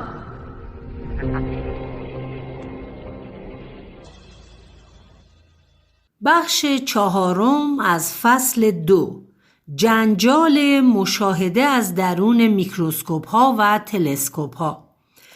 نظریه‌های علمی لبریز است از هویت‌های مشاهده پذیر و مشاهده ناپذیر، چیزهایی مثل ماه که با چشم مشاهده می‌کنیم و هویت‌هایی مثل قمرهای مشتری که با مشاهده از درون تلسکوپ از واقعی بودن وجود آنها مطمئن می‌شویم و یا حتی فوتون نور یا کوارک‌ها که اصولاً قابل مشاهده نیستند. یکی از مناقشه‌های طولانی بین دو گروه از فیلسوفان علم، اختلاف بین رئالیست‌ها و ضد رئالیست‌ها، بر سر این پرسش است که اولاً مرز و خط تمایز دقیق بین امور مشاهده پذیر و مشاهده ناپذیر دقیقاً کجاست؟ دوم اینکه آیا اساساً چنین مرزی بین مشاهده پذیر و مشاهده ناپذیر وجود دارد یا نه؟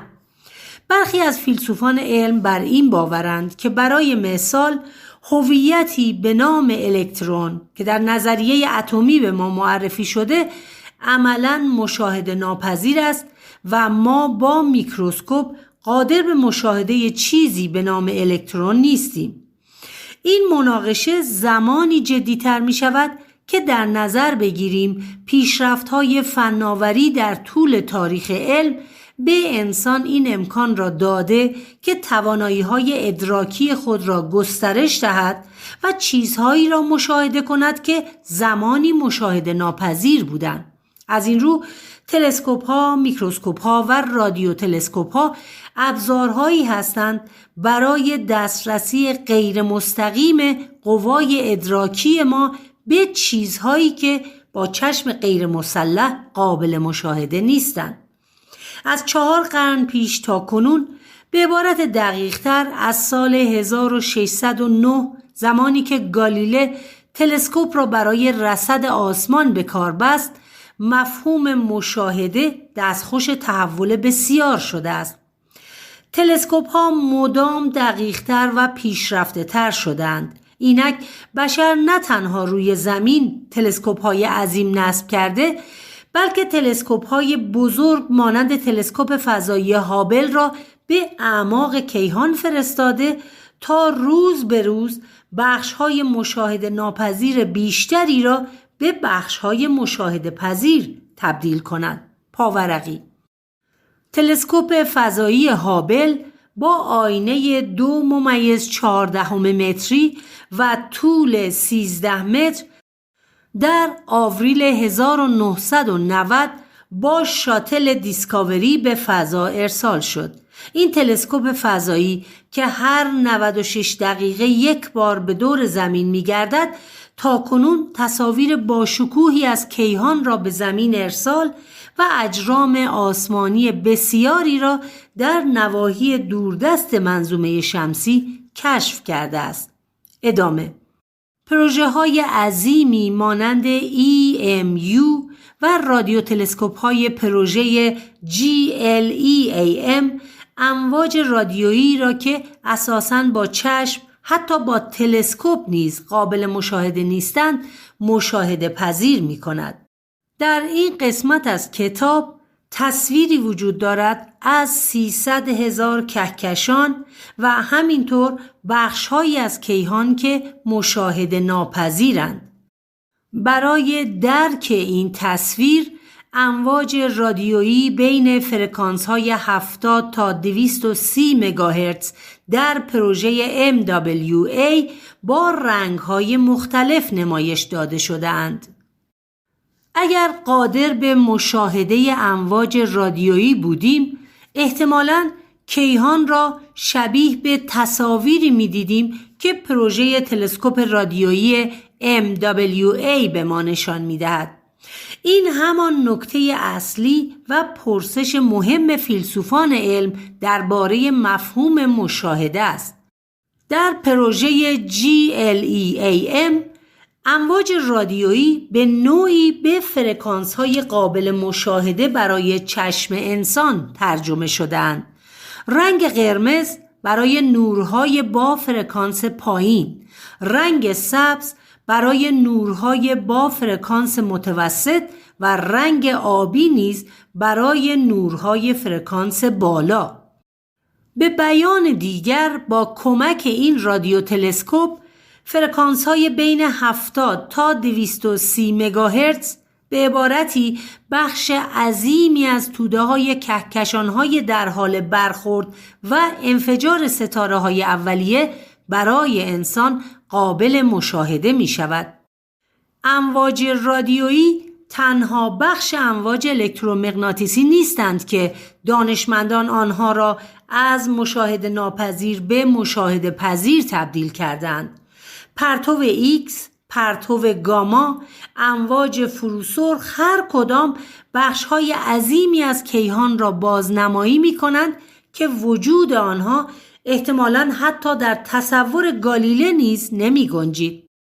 تلسکوپ فضایی ایروزیتا به دانشمندان این امکان را می‌دهد که کاتالوگی از میلیون‌ها جرم آسمانی که با تلسکوپ‌های اپتیکی قابل مشاهده نیستند تهیه کنند. تصاویر تابش ایکس که این تلسکوپ در اختیار دانشمندان می‌گذارد تا پیش از این متعلق به بخش‌های مشاهده ناپذیر کیهان بوده، ولی اکنون انسان قادر است به کمک آن سیاه‌چاله‌های غول‌پیکر مرکز کهکشان‌ها، بخش‌های عظیمی از ابر ماژلانی بزرگ، خوشه‌های کهکشانی در حال برخورد در فاصله 800 سال نوری را هرچند به معنای متفاوت مشاهده کند. مشاهده‌ای که نه تنها با چشم غیر مسلح بلکه با چشم مسلح به تلسکوپ‌های اپتیکی نیز ممکن نیست. این مثال‌ها نشان می‌دهد کنجکاوی انسان برای مشاهده آسمان از اوایل قرن 17 به این سو به محدوده طیف مرئی، یعنی طیف به صورت بالقوه مشاهده پذیر، منحصر نشده است. دانشمندان زمانی دریافتند که جو زمین نه تنها به ایجاد اغتشاش در نور ستارگان می انجامد، بلکه مانع از عبور بخشی از طیف الکترومغناطیس می شود. از این رو تصویر ستارگان چشمک زن تصویر چندان واضحی از رخدادهای آسمان شب به دست نمیداد. این بود که با آغاز عصر فضا دانشمندان به فکر ارسال تلسکوپ‌ها به فضا افتادند تا تصاویر شفاف و واضحی از اعماق کیهان به دست بیاورند.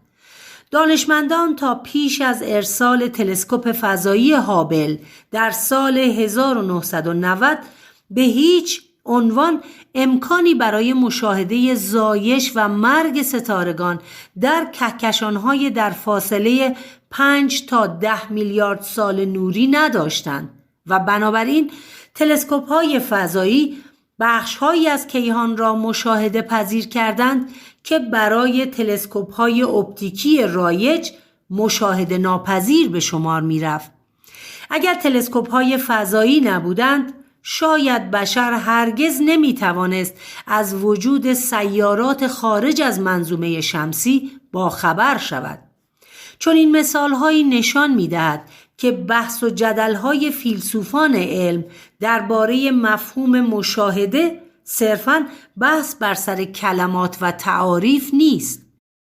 در نظریه‌های علمی امروز می‌توان انبوهی از این هویت‌های مشاهده ناپذیر یافت. این چیزهای مشاهده ناشدنی که اصطلاحاً به آنها هستومندهای نظری می‌گوییم، طیف بزرگی از مسائل علم جدید را تشکیل می‌دهد. مهمترین پرسش فیلسوفان علم درباره هستومندهای نظری این است که چگونه میتوان از خیالی یا واقعی بودن این هویت‌ها مطمئن شد. فیلسوفان رئالیست بر این باورند که این هستومندها جایی بیرون از ذهن انسان به عنوان فاعل شناسا واقعاً وجود دارند. از دیگر سو فیلسوفان ضد رئالیست این هستومندها را صرفاً یک سری ابزار خیالی مفید می‌دانند که تنها به منظور نظم دادن به مشاهدات می‌توان از آنها استفاده کرد.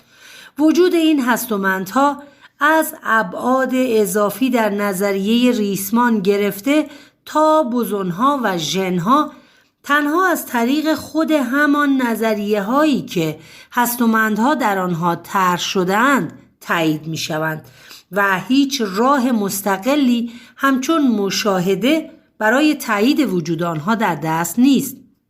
نگاهی به تاریخ علم نشان می دهد که باور به وجود این هستومندهای نظری همواره هم مفید نبوده است. باور به وجود اتر پاورقی. تا مدت‌های مدیدی در بین دانشمندان گمان بر این بود که برای انتشار امواج الکترومغناطیس وجود محیط اتری لازم است. حتی نیوتن نیز به وجود اتر باور داشت و دلیل ظاهر شدن گرانش را در واقع وجود اختلاف فشار در اتر می‌دانست.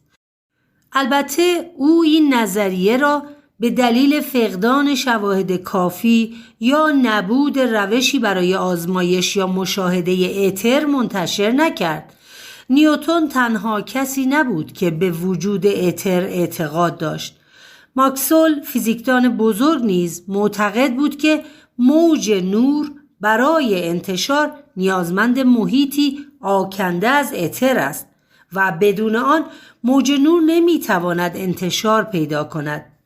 ایده وجود اتر در بهار سال 1887 در آزمایش مایکلسون و مورلی رد شد. ادامه: باور به وجود اتر برای انتشار امواج الکترومغناطیسی یا باور به وجود فلوژیستون برای تبیین فرایند احتراق هستومندهای اشتباه و خیالی بودند که هر کدام علم را برای مدتی به مسیر نادرستی هدایت کردند. پاورقی. نظریه فلوژیستون نظریه‌ای بود برای توضیح فرایندهای سوخت و احتراق که هستومندی به نام فلوژیستون در آن نقش مهمی بازی می‌کرد. در این نظریه تمام مواد قابل احتراق از چیزی به نام فلوژیستون تشکیل شده بودند و طی فرایند احتراق فلوژیستون از ماده سوختنی جدا می‌شد و از این فرایند به جا می‌ماند. حتی شیمیدانان بزرگی چون شیله و پریسلی نیز به نظریه فلوژیستون برای توضیح پدیده احتراق معتقد بودند که یواخیم بکر در سال 1667 طرح کرد و لاوازیه در سال 1775 آن را مردود کرد. اما همانطور که بعداً مشخص شد فلوژیستون یک هستومند خیالی بود. ادامه. شاید به همین دلیل است که فیلسوفان آنتی-رئالیست وجود واقعی این هستومندهای نظری را رد می کنند و آنها را صرفاً ابزارهایی می دانند که برای رفع مشکل و برطرف کردن نقص تبیین پدیده ها مناسب هستند. فیلسوفان آنتی-رئالیست نه تنها به واقعیت و هویت مستقل از ذهن این هستومندهای نظری باور ندارند، بلکه راه‌های بسیاری را پیشنهاد دادند که نظریه‌های علمی را از این هستومندها خالی کنند. اما در مقابل فیلسوفانی چون یان هاکینگ از دیدگاهی پشتیبانی می‌کنند که به آن واقع‌گرایی ابزاری یا واقع‌گرایی آزمایشی گفته می‌شود. پاورقی مقاله مشهور یان هاکینگ در سال 1981 با عنوان آیا ما از درون میکروسکوپ می‌بینیم به موج جدیدی از بحث‌ها و مجادلات فلسفی درباره مفهوم مشاهده پذیر و مشاهده ناپذیر دامن زد. ادامه. از نظر یان هاکینگ این مسئله که آزمایش مستلزم مداخله و ایجاد تغییر است نکته‌ای کلیدی است که می‌تواند به ما کمک کند از هستومندهای خیالی و ساختگی دست بکشیم و در این حال هستومندهای واقعی را به عنوان هویت‌های وجودی مستقل از ذهن به رسمیت بشناسیم. مداخله و ایجاد تغییر در هر آزمایش ممکن است با آزمایش دیگر متفاوت باشد. مثلا بالا و پایین رفتن بار پوزیترون ها با اسپری کردن الکترون در تفنگ الکترونی را می توان گواهی مبنی بر وجود الکترون دانست. به عبارت دیگر شاهدی مبنی بر وجود یک هویت مستقل از ذهن، هستومندی اگرچه مشاهده ناپذیر اما واقعی است. بس بر سر حصول اطمینان از واقعی بودن این هستومند هاست و نگرانی از اینکه مبادا مورد تاریخی و تجربه شکست خورده فلوژیستون یا اتر دوباره تکرار شود. درباره الکترون بسیاری از فیزیکدانان این مسئله را در نظر می گرفتند که وجود این هستومند طیف بزرگی از پرسش‌ها را توضیح می‌دهد.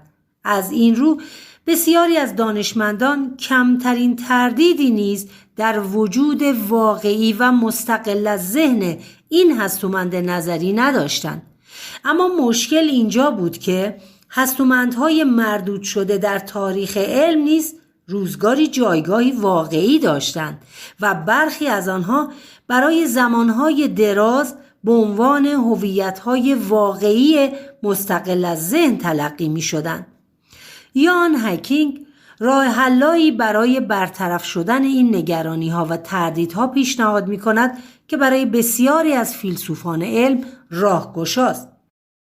دستکاری و مداخله در این هستومندها و بهره‌گیری از صفات علی از جمله راه حل‌های هاکینگ برای اطمینان از واقعی بودن هستومندهاست. از دید او آزمایش به خودی خود باعث نمی شود که ما از وجود واقعی یک هستومند و خیالی نبودن آن مطمئن شویم.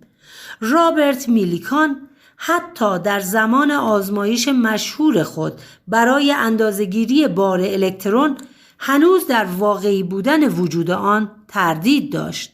پاورقی رابرت اندرو میلیکان آزمایش قطره روغن او در اوایل قرن 20 اندازه‌گیری بار الکترون را ممکن کرد. ادامه: رابرت میلیکان حتی در زمان آزمایش مشهور خود برای اندازه‌گیری بار الکترون هنوز در واقعی بودن وجود آن تردید داشت.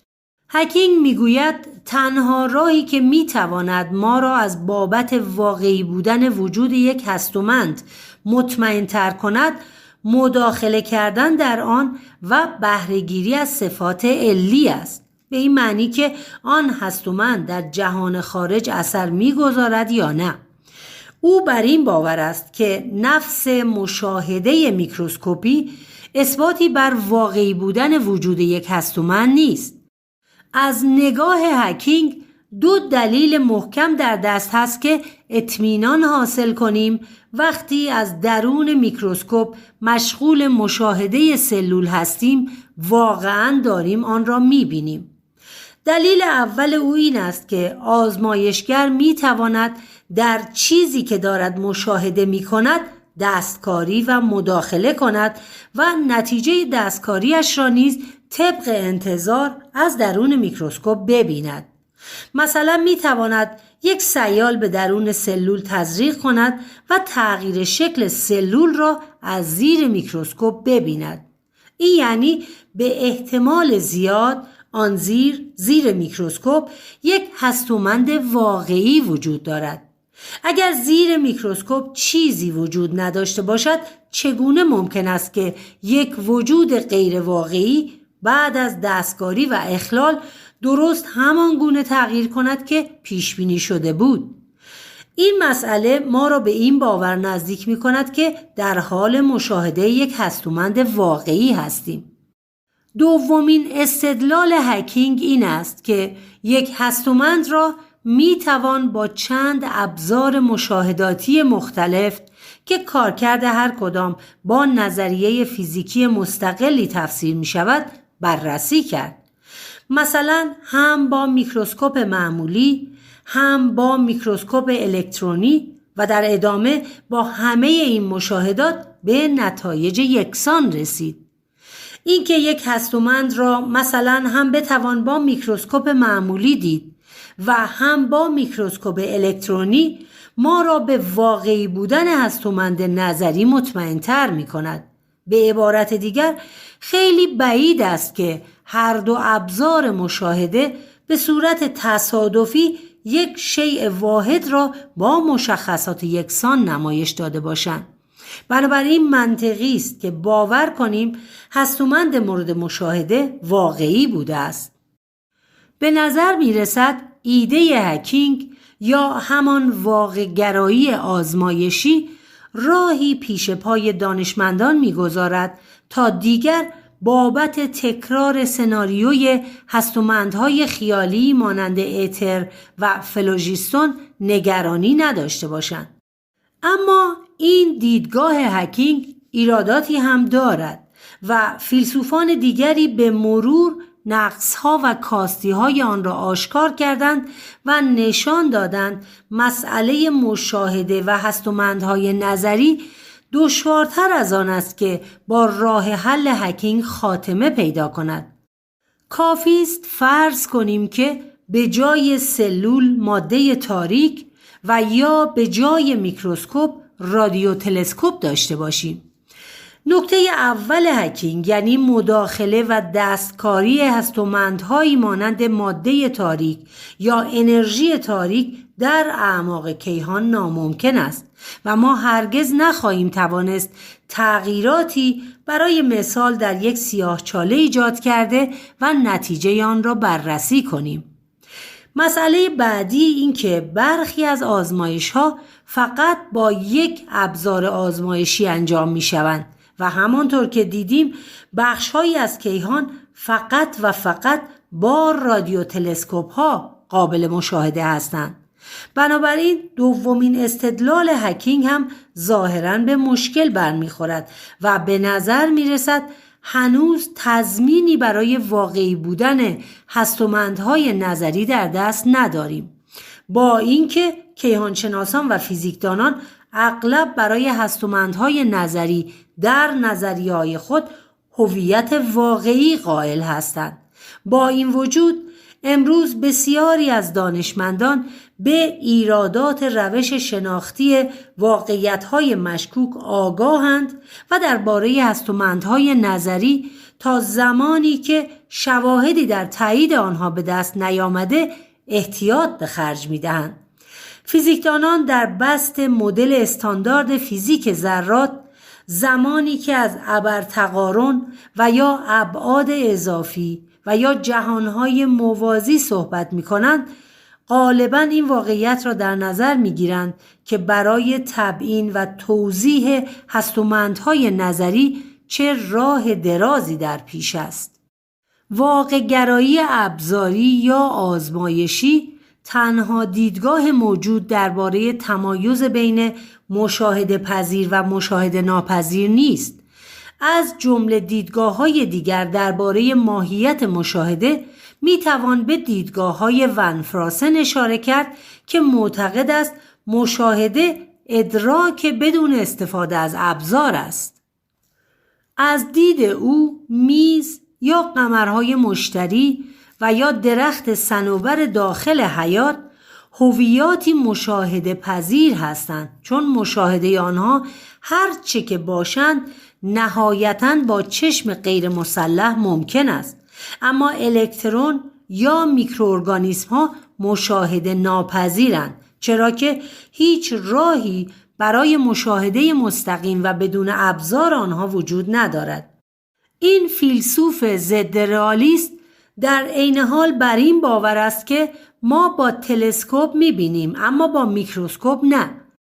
از دید او ما با میکروسکوپ تصویری را مشاهده می‌کنیم و بنا را بر این می‌گذاریم که تصویر مشاهده شده تصویر چیزی است که واقعاً وجود دارد، اما برای این ادعا هیچ دلیل قطعی وجود ندارد و ما هرگز و تحت هیچ شرایطی نخواهیم توانست واقعی بودن وجود آن را با چشم غیر مسلح تایید کنیم.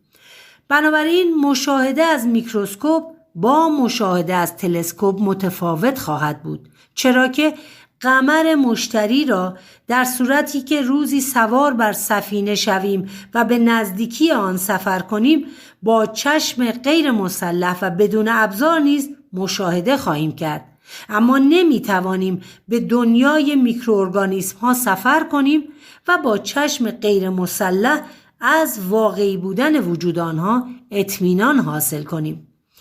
البته تمایز میان مشاهده پذیر و مشاهده ناپذیر صرفاً محدود به دو ابزار مشاهداتی تلسکوپ و میکروسکوپ نیست. نظیر همین بحث‌ها را میتوان به دوربین‌های مداربسته، دوربین‌های شکاری و دوربین‌های دید در شب نیز تکرار کرد. نقدهای بسیاری نیز به دیدگاه ون فراسن مطرح شده و طبیعتاً فیلسوفان علم بسیاری زیر بار این نگاه ضد واقع‌گرایانه او نرفتند. در نقد دیدگاه ون فراسن مثلا میتوان یک سیاره فراخورشیدی را مثال زد که به قدری به ستاره خود نزدیک است که امکان نزدیک شدن به آن نه امروز و نه در آینده هرگز وجود نخواهد داشت. یا سیاهچاله در حال بلعیدن یک ستاره را میتوان مثال زد که اساساً نزدیک شدن به آن و مشاهده آن با چشم غیر مسلح به لحاظ فیزیکی ممکن نیست. مشاهده اما گاهی معیاری برای ارزیابی یک فرضیه است، فرضیه‌ای که ظاهراً خوب کار می‌کند و وجود چیزی در عالم واقع را پیشنهاد می‌دهد. اگر دانشمندان فرضیه‌ای را جدی بگیرند ممکن است دهه‌ها زمان بگذارند و از ابزارهای مشاهداتی گوناگونی برای آشکارسازی شیء موجود پیشنهادی استفاده کنند. یک مثال مشهور در تاریخ علم فرضیه وجود نمسیس است. فرضیه‌ای که میگفت خورشید در مدار خود در کهکشان راه شیری تنها نیست و بلکه بخشی از یک سیستم دوتایی ستاره‌ای است. ستاره‌ای که البته با وجود پیشرفت‌های عظیم فناوری‌های رصدی آشکار نشد و حتی کاوشگر نقشه‌بردار فروسرخ میدان وسیع وایز نیز نشانی از آن نیافت و در حد یک فرضیه شکست خورده باقی ماند. پاورقی کاوشگر نقشه‌بردار فروسرخ میدان وسیع و مأموریت تلسکوپ فضایی فروسرخ ناسا که در دسامبر 2009 شروع شد. هرچند بسیاری از دانشمندان به خصوص از سال 2011 به این سو فرضیه وجود نمسیس را مردود می‌دانند، اما یک مطالعه سال 2017 استیون استالر اخترفیزیکدان دانشگاه کالیفرنیا نشان می‌دهد که احتمالاً میلیاردها سال پیش ستاره همزاد خورشید یعنی نمسیس وجود داشته، اما خورشید را ترک کرده و راهی اعماق کهکشان راه شیری شده است. دیوید راوب در کتاب مسئله نمسیس، داستان مرگ دایناسورها و راه‌های علم با بررسی پیشینه زیستشناسی فرضیه نمسیس به این موضوع می‌پردازد که چرا و چگونه به این نتیجه رسیده که تناوب انقراض روی زمین 26 میلیون سال است. در همین زمینه ریچارد مولر نیز کتابی نوشته با عنوان نمسیس ستاره مرگ، داستان انقلاب علمی و در آن با جزئیات بیشتری توضیح می‌دهد که او چگونه فرضیه نمسیس را بسط و توسعه داده است. ادامه. اما همه چیزهای مشاهده نشده سرنوشتی مانند نمسیس ندارند. زمانی که شیمیدانان دهه 1930 ساختار مولکول فتالوسیانین را بررسی می‌کردند، با اندازه‌گیری‌های پراش پرتو ایکس و با بررسی توزیع ماده در مولکول و همچنین خطوط همچگالی تلاش می‌کردند درکی از ساختار واقعی این مولکول پیدا کنند. در آن زمان ابزار بهتری برای مشاهده وجود نداشت و بهترین تصوری که دانشمندان از ساختار مولکولی فتالوسیانین در ذهن می‌پروراندند تصویری بود که شیمیدانان دهه 30 میلادی با استفاده از پرتو ایکس از ساختار مولکولی فتالوسیانین داشتند. اما اینک با گذشت حدود یک قرن میتوان درک ملموستری از ساختار مولکول‌ها پیدا کرد و آن هم توسط تصویری که دانشمندان در سال 2014 با استفاده از میکروسکوپ تونلی روبشی از نحوه آرایش اتم‌ها و ساختار مولکولی فتالوسیانین به دست آوردند. ادامه. امروزه میکروسکوپ تونلی روبشی STM وجود چیزهایی را آشکار می کند که پیش از این با ابزارهای آشکارساز ساده‌تر آشکارسازی یا مشاهده می شد. چه بسا در آینده با پیشرفت تکنولوژی هایی که امروز نمی توانیم تصور کنیم، میکروسکوپ تونلی روبشی که تصویر ساختار مولکولی فتالوسیانین را آشکار کرده نیز یک ابزار ساده و ابتدایی محسوب شود. مناقشات فکری بین فیلسوفان علم درباره مرز میان مشاهده پذیر و مشاهده ناپذیر به اینجا ختم نمی شود و استدلال‌های بسیاری به سود و یا علیه هر کدام از دیدگاه‌هایی که در این بخش به آن اشاره کردیم وجود دارد. هدف اصلی این فصل آن بود که بدانیم نه تنها بر سر این موضوع که علم با مسئله آغاز می شود یا با مشاهده اختلاف نظر وجود دارد، بلکه فیلسوفان علم حتی بر سر اینکه مشاهده چیست نیز با هم توافق ندارند. فایل 8 از کتاب مروری بر مسائل فلسفه علم مدرن، سوزن در انبار کاه، نویسنده عرفان کسرایی، گویش زرین، پخش فایل صوتی کتابخانه اینترنتی آوای بوف. avayaboof.com.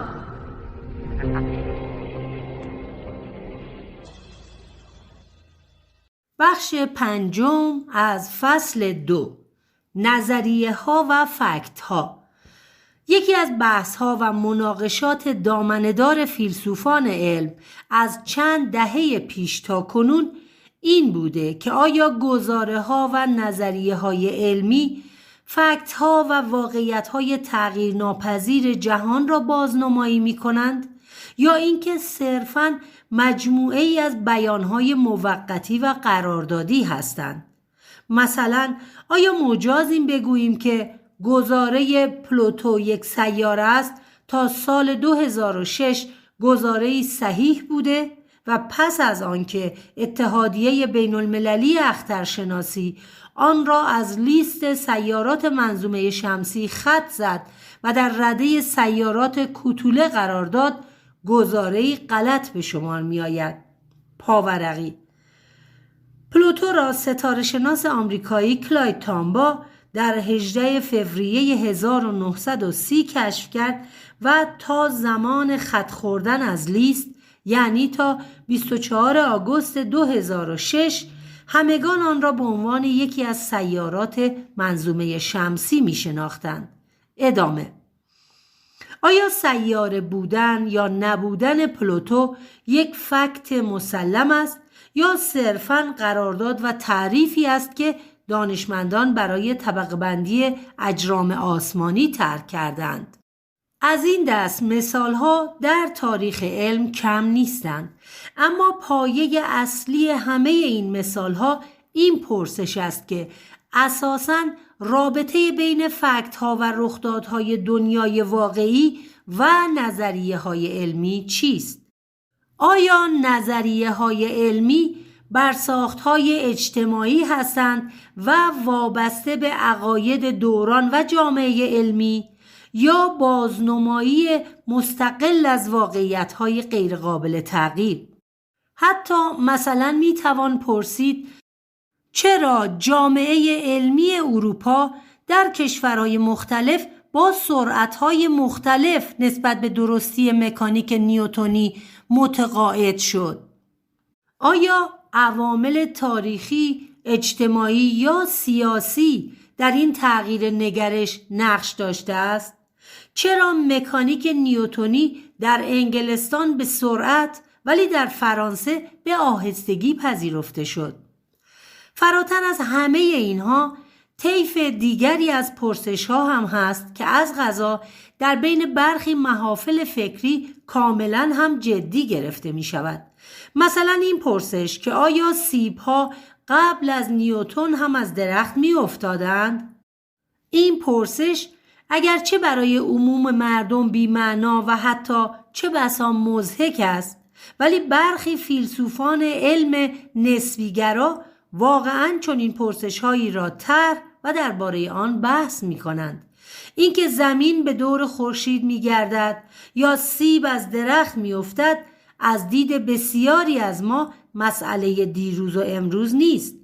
برای بسیاری از ما بدیهی است که زمین در دوران سقراط، افلاطون و ارسطو، در زمان ساخت اهرام مصر و یا در زمان قتل جولیوس سزار نیز به دور خورشید میچرخیده است و سیب‌ها در زمان سنت آگوستین نیز مانند زمان نیوتن و پس از آن از درخت به زمین میافتادند. اما این گروه از فیلسوفان علم میپرسند چطور ممکن است مثلا آتش سوزی بزرگ لندن در 1666 واقعیت داشته باشد، در حالی که برای آتش سوزی وجود اکسیژن لازم است و اکسیژن را هم شیمیدان فرانسوی آنتوان لاوازیه تازه بیش از 1 قرن پس از آن کشف کرده است. پاورقی: این پرسش که اکسیژن را چه کسی کشف کرده یکی از مثالهای آموزنده تاریخ علم است و با دنبال کردن خط سیر تاریخی کشف اکسیژن می توان دریافت که کشف یک فرایند اساساً تدریجی است.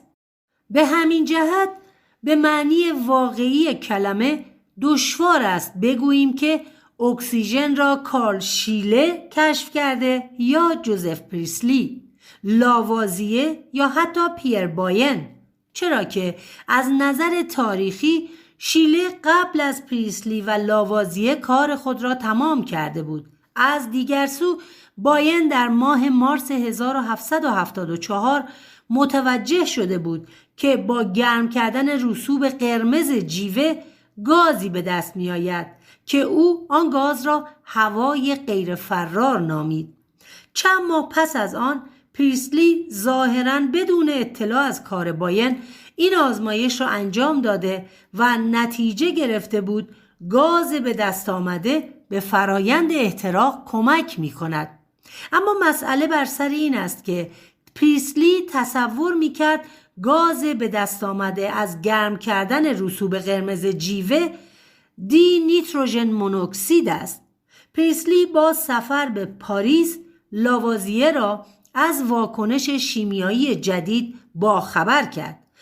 لاوازیه نیز در سال 1775 این آزمایش را شخصاً و با روشی بهتر نسبت به آنچه که پریسلی انجام داده بود تکرار کرد و دریافت که گاز حاصل از این واکنش نه آنطور که باین می گفت هوای غیر فرار است و نه آنگونه که پریسلی نتیجه گرفته بود هوای نیترینه.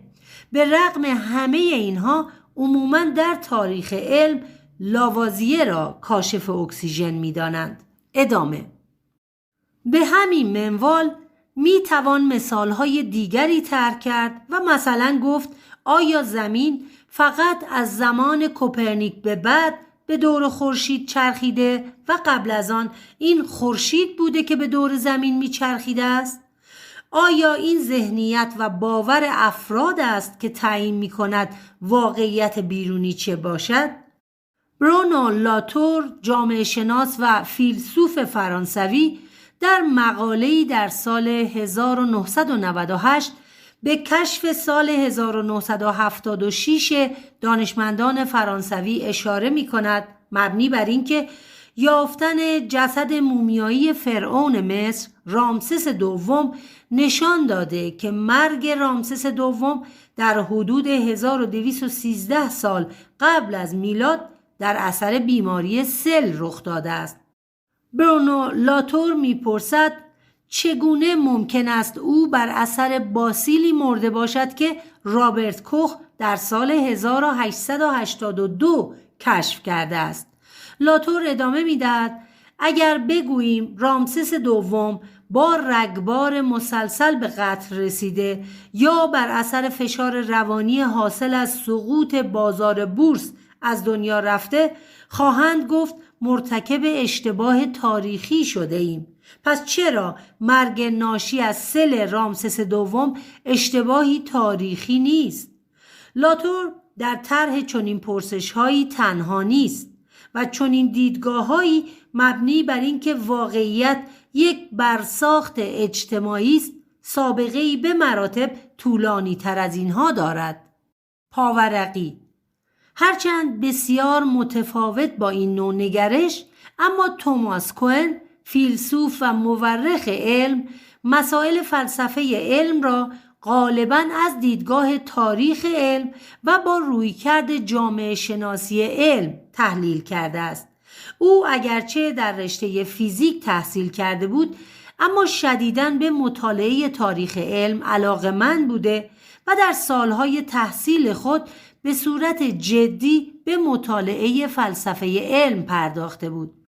اهمیت توماس کوئن از این جهت است که او برخلاف دو دیدگاه رایج در فلسفه علم، یعنی پوزیتیویسم حلقه وین و ابطالگرایی پوپر که هر دو رویکردی تکاملی و انباشتی به مقوله علم داشتند، علم را غیر انباشتی تلقی کرده و با تعریف مفهومی به نام پارادایم علمی میگوید برای فهم نظریه های علمی باید زمینه اجتماعی آن نظریه را نیز در نظر گرفت.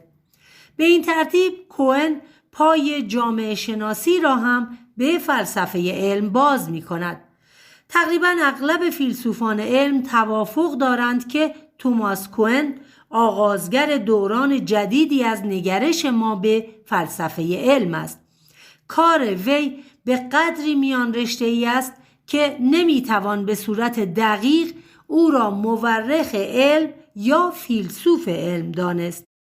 مهمترین اثر توماس کوئن ساختار انقلاب‌های علمی است که در سال 1962 منتشر شد و طی بیش از 50 سال گذشته یکی از پرنفوذترین آثار فلسفه علم به شمار می رفته است. روزنامه گاردین این کتاب را در فهرست 100 کتاب پرنفوذ قرن 20 جای داده است. ایده اصلی توماس کوئن این است که بخش اصلی فعالیت علمی، به تعبیر او علم متعارف، در قالب سرمشق‌ها رخ می‌دهد. به بیان دیگر این سرمشق‌ها یا پارادایم‌ها هستند که معیارها و روال تجربی آزمایش‌ها و به طور کلی مسائل مورد مطالعه را مشخص می‌کنند. از این منظر ظهور فیزیک جدید با گالیله و نیوتن به نوعی گسست از تفکر ارسطویی محسوب می شود و نه تکمیل آن. یا در قرن 20 باز به همین منوال نسبیت انیشتین یا مکانیک کوانتومی سرمشق یا پارادایم نیوتنی را تکمیل نکرده بلکه از اساس تغییر داده است. یا در زیست شناسی عبور از لامارک به ژنتیک مدرن و الی آخر. ادامه. چون این دیدگاه‌هایی اگرچه طیف وسیعی از نقطه نظرات را در بر می‌گیرد که ممکن است در پاره جزئیات با هم تفاوت داشته باشند، اما مبنای اصلی آن این است که این نظریه ها و ذهنیت عمومی است که واقعیت ها را می‌سازد و نه برعکس. بر اساس این دیدگاه وقتی که نظریه ها تغییر می‌کنند، امور واقع یا همون فکت ها نیز به موازات آن تغییر می کنند، چرا که امور واقع چیزی جز برساخت‌های اجتماعی نیستند. این دیدگاه البته به وضوح با حس شهودی ما در تضاد است. بعید است کیهانشناسان تصور کنند که همجوشی هسته‌ای در خورشید تازه از سال 1919 که ارنست رادرفورد آن را توضیح داد شروع شده است. به عکس فیزیکدانان کاملا از این دیدگاه متقاعد شدند که همجوشی هسته‌ای در خورشید میلیاردها سال پیش از آن که حتی انسانی روی زمین وجود داشته باشد و جامعه، زبان و برساختهای اجتماعی شکل گرفته باشند نیز اتفاق می افتاده و به نظر می رسد برساخت اجتماعی دانستن واقعیت‌های فیزیکی با عقلانیت و درک رایج دانشمندان از علم ناسازگار است. توماس کوئن بر این باور بود که شناخت بشر از جهان به مرور زمان اصطلاحاً تکمیل نشده و هرگز اینطور نبوده که فهم بشر اولیه قطعه به قطعه تکمیل شود و دانسته های ما از جهان آهسته آهسته روی هم انباشته شوند، بلکه ما در تاریخ علم مدام با تغییر پارادایم ها و نگرش ها طرفیم. توضیحات کوئن به خودی خود با وقایع تاریخ علم و درک عمومی ما از تحولات علمی تاریخ بشر ناسازگار نیست. طبیعتاً ما امروز جهان هستی را به شکلی می‌بینیم که مثلا یک فیزیکدان ارسطویی یونان باستان نمی‌دید. صورت‌های فلکی، حرکات ستارگان دوردست یا گردش خورشید از دید ما بسیار با آنچه که یک طبیعت شناس هم عصر با تالس می‌دیده تفاوت دارد. این ایده که انسان معیار فهم جهان است نیز قابل درک است. به درستی میتوان پرسید چه کسی گفته که خورشید باید معیار و مرکز منظومه شمسی باشد و چرا حتما باید فرض کنیم که خورشید ثابت و زمین به دور آن میگردد؟ چرا نباید برای مثال فرض کنیم که زمین ثابت است و این خورشید است که به دور زمین میچرخد؟ چرا ما بین هیئت بطلمیوسی و نجوم کوپرنیکی دومی را انتخاب می کنیم؟ چون این پرسش هایی بخش بزرگی از مجادلات بین فیلسوفان علم دهه‌های اخیر را تشکیل داده و آنها را به دو گروه عمده تقسیم کرده است. گروهی که معتقدند جهان واقعی جایی بیرون از ذهن، جامعه و نظریه‌های علمی کار خود را می‌کند و حتی میلیاردها سال پیش از پیدایش فرهنگ، زبان و مغز انسان جریان داشته است و گروه دیگری که بر این باور است واقعیت برای جامعه انسانی پیش از کوپرنیک این بوده که خورشید به دور زمین می‌چرخد و برای جامعه انسانی پس از کوپرنیک این بوده که زمین به دور خورشید میچرخد. توماس کوهن برای توضیح مقصود خود به مسئله مشهور توهم خرگوش اردک اشاره می کند که در زمان مشاهده آن مغز انسان می تواند به صورت جداگانه دو درک مختلف از یک شکل واحد داشته باشد. در این صفحه از کتاب تصویر کله اردکی است که اگر از سمت نوک اردک به آن نگاه کنیم شبیه کله اردک، ولی اگر از سمت مخالف به آن نگاه کنیم شبیه کله خرگوش است. پاورقی. تصویر توهم خرگوش اردک باز می‌گردد به کارهای روانکاو آمریکایی جوزف جاسرو که بر این باور بود ادراک ما از تصویر صرفاً به آنچه می‌بینیم بستگی ندارد. در ابتدای کار احتمالاً زمانی طول می‌کشد که بتوانیم هر دو حالت ممکن را درک کنیم، اما وقتی که از هر دو شکل آگاهی پیدا کردیم می‌توانیم به سادگی دیدگاهمان را تغییر دهیم. اگر دلمان بخواهد می‌توانیم شکل را به صورت خرگوش ببینیم و اگر هم دلمان بخواهد اردک. تصویری که جوزف جاسرو انتخاب کرده بود طرحی بود که در سال 1892 در یک نشریه آلمانی تنز منتشر شده بود. در سال 1993 دو روانکاو به نامهای پیتر براگر و سوزان براگر در همین زمینه به نتیجه جالبی رسیدند. این دو پژوهشگر در مقاله خود با عنوان The Easter Bunny in October Is it disguised as a dog؟ نتیجه یک بررسی را منتشر کردند که در آن این شکل را در موقعیت‌های زمانی مختلفی به کودکان نشان دادند و از آنها خواستند توضیح دهند که چه چیزی در تصویر می‌بینند. به صورت معناداری در روزهای عید پاک، نماد عید پاک خرگوش است. غالباً تصویر خرگوش گزارش شد، در حالی که کودکان در ماه اکتبر گزارش کردند که در تصویر یک اردک می‌بینند. این موضوع یعنی تأثیر انتظار انگیزشی در ادراک، موضوع و سرفصل پژوهشی مهمی برای روانشناسان است. ادامه.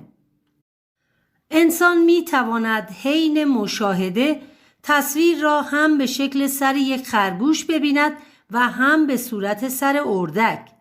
توهم خرگوش اردک تنها مثال از این دست نیست و این درک دوگانه حتی در ادراک شنیداری نیز وجود دارد. نمونه آن فایل صوتی ادای کلمه است که برخی آن را یانی و برخی لورل میشنوند.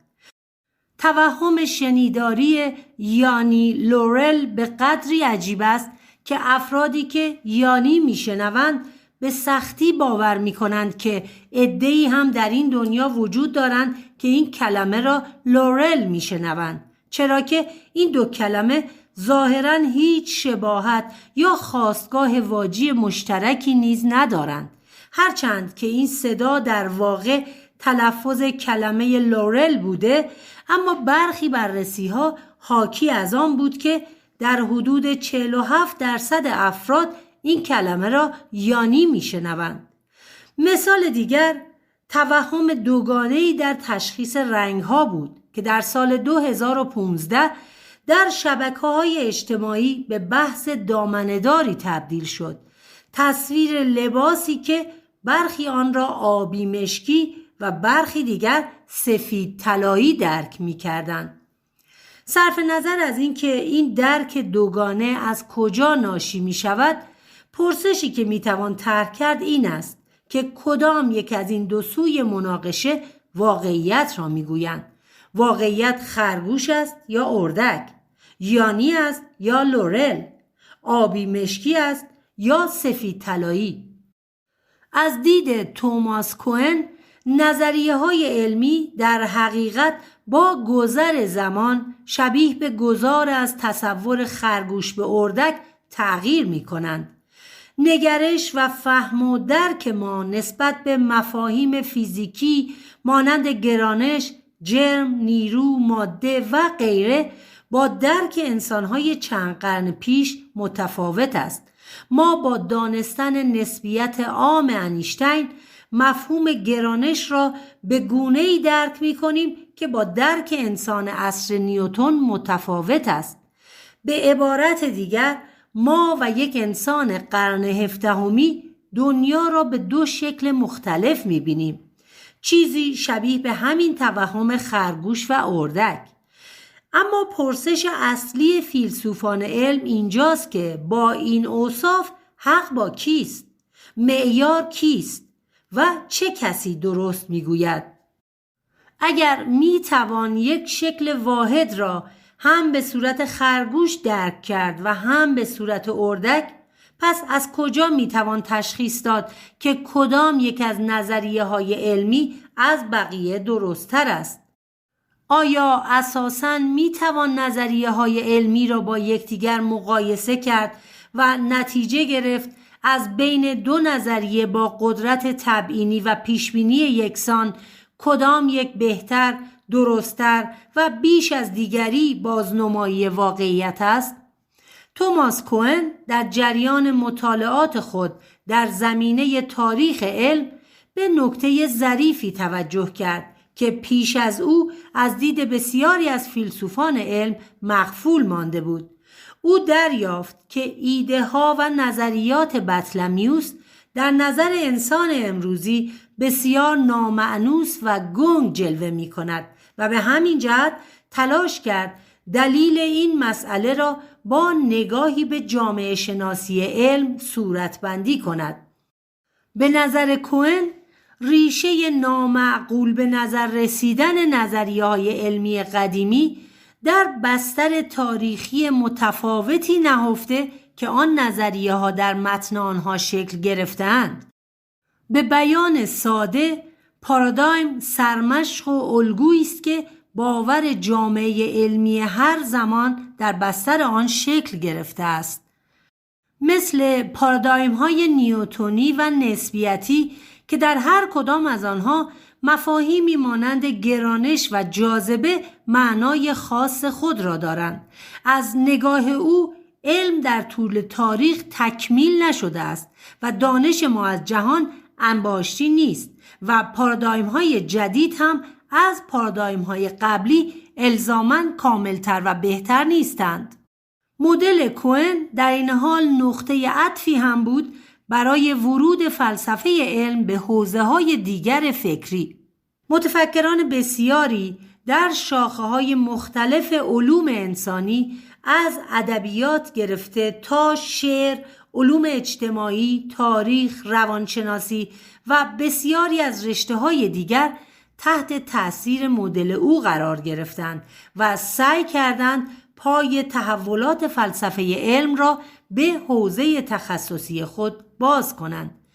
به تدریج مفاهیمی مانند قیاس ناپذیری پاورقی.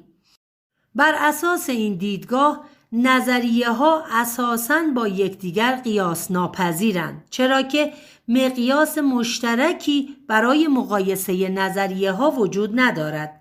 برای مثال مفهوم جرم در دیدگاه نیوتن با مفهوم جرم در دیدگاه انیشتین تفاوت می کند و از این رو نمی توان دو نظریه نیوتنی و نسبیت را با یکدیگر مقایسه کرد. گزاره جرم شیء به سرعت آن بستگی دارد بر اساس نظریه انیشتین درست و از دیدگاه نظریه نیوتن نادرست است. بنا به دیدگاه قیاس ناپذیری کوهن در حقیقت اختلافی واقعی میان نیوتن و انیشتین وجود ندارد، چرا که این گزاره برای هر یک از آنها در معنای متفاوت به کار رفته است. ادامه. به تدریج مفاهیمی مانند قیاس ناپذیری که در بستر تحولات فلسفه علم شکل گرفته به حوزه‌های خارج از آن نیز وارد شد و به تعبیر لری لودان در کتاب علم و نسبیت گرایی برخی افراد نتایجی را از فلسفه علم دزدیده و آن را برای بهره‌گیری به سود آرمان‌های سیاسی و اجتماعی خود به کار بردند. بسیاری از متفکران معاصر مسحور این دیدگاه شدند و باز هم به تعبیر لودان ایده مهم بودن امور واقع و شواهد تجربی جای خود را به این ایده داد که همه چیز به علایق و چشماندازهای سابجکتیو یا ذهنی خلاصه می شود. پاورقی. آلن سوکان و ژان بریکمون در کتاب مشهور خود به نام چرندیات پست مدرن، سوء استفاده روشنفکران پست مدرن از علم به تفصیل به این موضوع پرداختند. ادامه. اینکه گذار از فیزیک نیوتنی به فیزیک نسبیتی انیشتین تکمیل علم نبوده و صرفاً چیزی مانند تبدیل و تحول از درک خرگوش به اردک بوده، مسئله است که گروهی از فیلسوفان علم آن را رد می کنند و برخی آن را حتی خطری برای عقلانیت در معرفت شناسی می دانند. به عبارت دیگر خطر نسبی گرایی معرفت شناختی که به زعم آنها بعدها با ظهور پول فایرابند جدیتر هم شد. پاورقی. پول فایرابند نفوذ گسترده اندیشه نسبی گرایی در بخش‌هایی از علوم انسانی و علوم اجتماعی دانشگاهی تنها تحت تأثیر ایده‌های توماس کوهن نبوده است. کتاب علیه روش پول فایرابند که در سال 1975 منتشر شده نیز به گمان بسیاری نقش مهمی در این تحول فکری ایفا کرده است. به طور کلی نسبی گرایی را می توان اینگونه خلاصه کرد: هر نوع فلسفه‌ای که مدعی شود معیار صدق و کذب گزاره‌ها افراد و گروه‌های اجتماعی هستند. فایرابند میگوید همه روش شناسی ها محدودیت های خود را دارند و تنها قاعده‌ای که بر جا میماند این است که همه چیز مجاز است. البته اظهار نظر فایرابند تحلیل ها و تفسیرهای فراوان در پی داشته و خود او نیز تلاش بسیاری کرده تا مقصود خود از این عبارت را واضح کند. ادامه پاورقی. دیوید استاو، فیلسوف علم فقید استرالیایی، در کتاب خود با عنوان پوپر و پس از او می نویسد: امروز بسیار بیش از 50 سال قبل می دانیم. 50 سال قبل هم بسیار بیشتر از سال 1580 می دانستیم. بنابراین دانش در طول 400 سال گذشته به شدت انباشته شده یا رشد کرده است. همگان به خوبی از این واقعیت آگاهند. نویسنده‌ای که موضعش او را به انکار این واقعیت سوق داده قطعاً از دید فیلسوفانی که آثارش را خواندند به چیزی اعتقاد دارد که غیر قابل پذیرش است. ادامه: در تمامی مناقشات فیلسوفان علم درباره واقعیت به طور کلی بحث بر سر این است که آیا برای مثال در توهم شنیداری یانی لورل نظریه لورل بازنمایی واقعیت است یا نظریه یانی؟ آیا راهی وجود دارد که بشود دریافت صدای واقعی که ضبط شده کدام یک بوده است، صرف نظر از اینکه ما آن را چگونه میشنویم؟ آیا واقعیت جایی بیرون از ذهن ما، مستقل از ذهن ما وجود دارد یا برساختی اجتماعی است؟ آیا این ماییم که تعیین می‌کنیم زمین به دور خورشید بچرخد یا خورشید به دور زمین؟ بخش ششم از فصل 2، اصل سادگی، نظریه‌های علمی زیر تیغ اوکام. در سراسر تاریخ علم نظریه‌های بسیاری را می‌توان یافت که برای مدت‌ها رقیب یکدیگر بودند و دانشمندان بنا به ملاحظاتی یکی را به سود دیگری کنار گذاشتند. شکی نیست که در این میان برخی نظریه‌ها به صورت مبنایی غلط بودند و چیزی شبیه به ماجرای نظریه فلوژیستون در توضیح و تبیین فرایند احتراق با کشف اکسیژن کنار زده شدند. اما گاهی حذف برخی نظریه ها در جریان رقابت به خاطر درستی یا نادرستی آن نظریه ها نبوده است و چه بسا نظریه های حذف شده نه تنها غلط نبودند بلکه از پس توضیح بسیاری پدیده ها نیز برمی آمدند. فلوژیستون وجود نداشت و حذف شد، اما در رقابت بین دو نظریه زمین مرکزی و خورشید مرکزی اساساً بحث درستی و غلطی مطرح نیست، چرا که هر دو نظریه قدرت پیشبینی مطلوبی داشتند و می توانستند به عنوان مثال وقوع خسوف یا کسوف را درست پیشبینی کنند. پاورقی در هیئت بطلمیوسی مبتنی بر فرض اولیه زمین مرکزی، حرکت سیارات با در نظر گرفتن افلاک تدویر پیش بینی میشد، اما با شناخت بیشتر اجرام سماوی مشخص شد که برای توجیه حرکت سیارات به قدری فلک تدویر روی فلک تدویر روی هم انباشته می شود که در پی آن نظریه زمین مرکزی بی نهایت بغرنج می شود. سخنی منسوب به آلفونس دهم پادشاه کاستیل 1252 تا 1284 وجود دارد که می گوید اگر آفریدگار به هنگام آفرینش از من مشورت می خواست می توانستم مشاور مفیدی باشم. ادامه: به عبارت دیگر بحث بر سر انتخاب نظریه درست و حذف نظریه غلط نیست.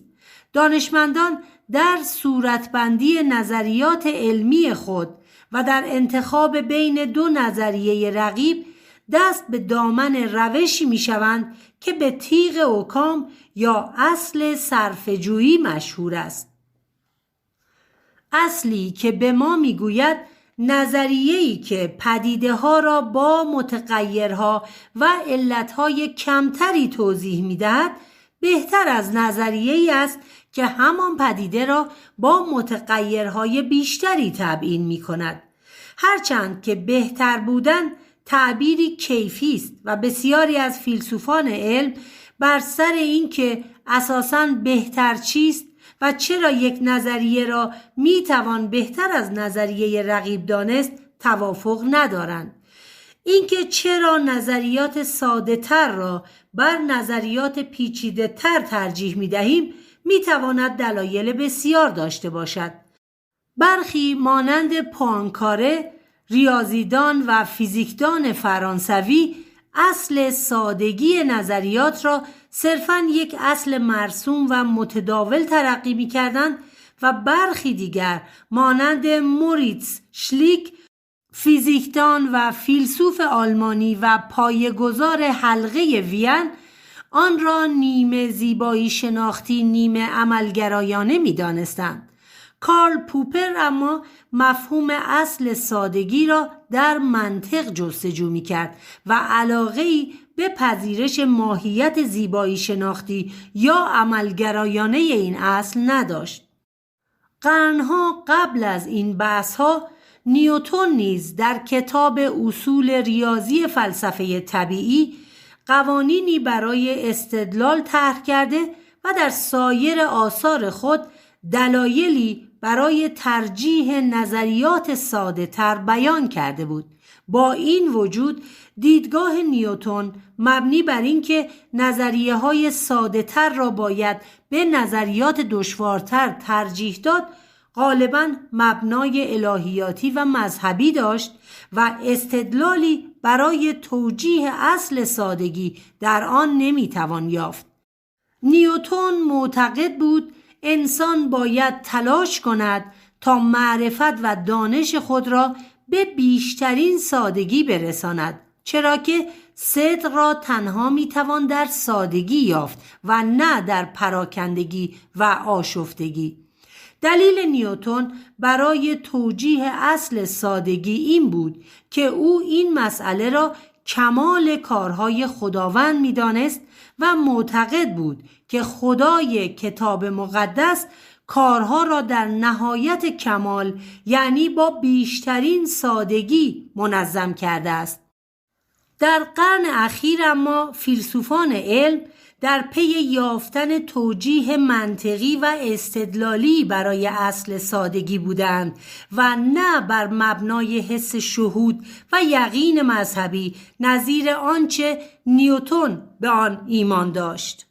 برخی فیلسوفان بر این باورند دست کم چند پارادایم برای توجیه اصل سادگی و آنچه که به تیغ اوکام مشهور شده است وجود دارد.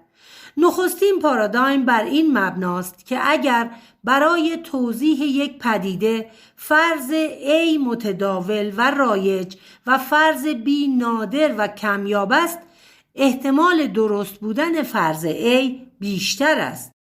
این همان چیزی است که به تعبیر الیوت سوبر به دانشجویان پزشکی توصیه می شود که اگر بیماری فرد را بتوان با بیماری بسیار رایج و متداول A توضیح داد و یا با بیماری بسیار نادر B، باید بیماری A را در تشخیص خود ذکر کنند. پاورقی.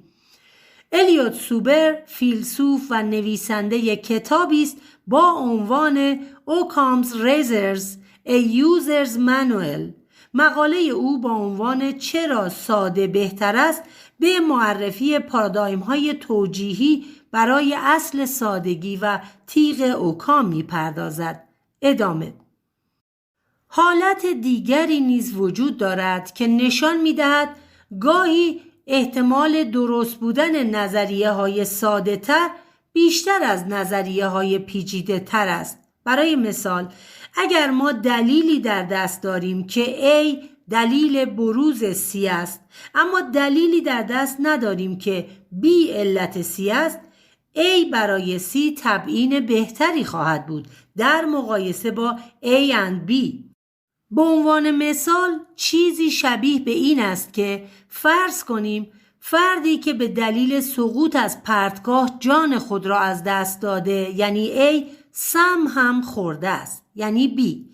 در چنین حالتی A and B یعنی افتادن از پرتگاه و خوردن سم ممکن است درست باشد، ولی تا زمانی که دلیل و گواهی برای سم خوردن مقتول در دست نیست باید توضیح A را بر A and B ترجیح دهیم.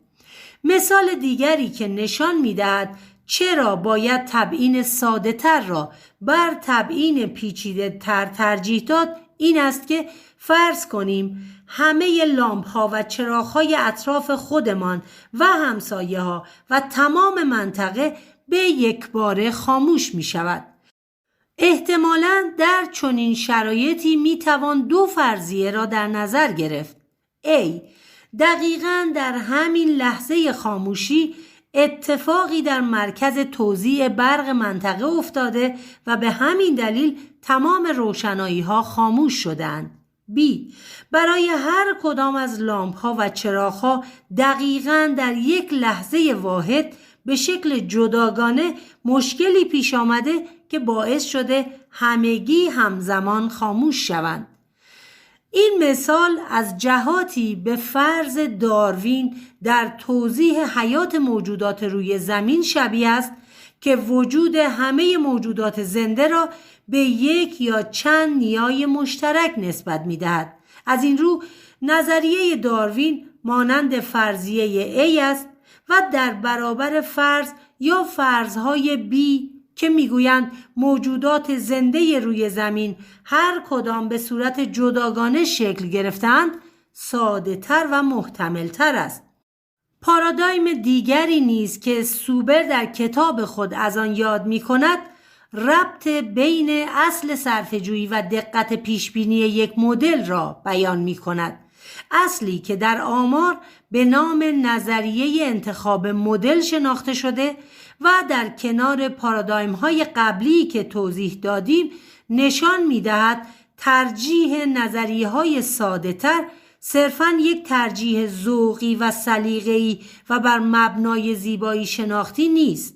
پاورقی مدل سلکشن تئوری قضیه‌ای که هیروتو آکاید صورتبندی کرده و نشان می‌دهد چگونه سادگی یک نظریه احتمال درستی آن را بالا می‌برد. با این وجود اصل سادگی و تیغ اوکام هیچ اثبات مشخصی ندارد و نباید تصور کرد که سادگی یک معیار اصلی و مبنایی نظریه‌های علمی است. اصطلاح تیغ اوکام که در این بخش از آن صحبت کردیم در واقع یک فرض فلسفی است که به زبان ساده بیان می‌دارد از بین چند فرضیه رقیب که یک پدیده را توضیح می‌دهند فرضیه انتخاب می‌شود که پیش‌فرض‌های کمتری دارد. بنابراین ترجیح می‌دهیم که نظریه‌هایی را انتخاب کنیم که فرضیه‌های کمتری دارند و در عین حال از قدرت تبیین و پیشبینی یکسانی برخوردارند. کلمه تیغ در اصطلاح تیغ اوکام تا حد زیادی مفهومی را که مد نظر است میرساند و در واقع به معنای در اختیار داشتن ابزاری برای تراشیدن پیش‌فرض‌های اضافی است. این مسئله که نظریات ساده تر قابل قبول ترند در اغلب شاخه‌های علم جدید نیز به شکل‌های مختلف پذیرفته شده است. بسیاری از نظریه‌های علمی امروز حتی اگر محتوای پیچیده‌ای داشته باشند و برای عموم قابل فهم نباشند، مانند نظریه نسبیت، عموماً به لحاظ فرمول بندی و شکل بیان ریاضی ظاهر بسیار ساده‌ای دارند. فراتر از اینها، اصل تیغ اوکام به لحاظ ریاضی نیز برای دانشمندان موجه است، چرا که افزودن هر فرضیه اضافی به نظریه طبیعتاً احتمال خطای بیشتری را به نظریه اضافه می کند و در صورتی که یک فرضیه به افزایش دقت در نظریه کمکی نکند تنها احتمال ارتکاب اشتباه در آن را بیشتر می کند.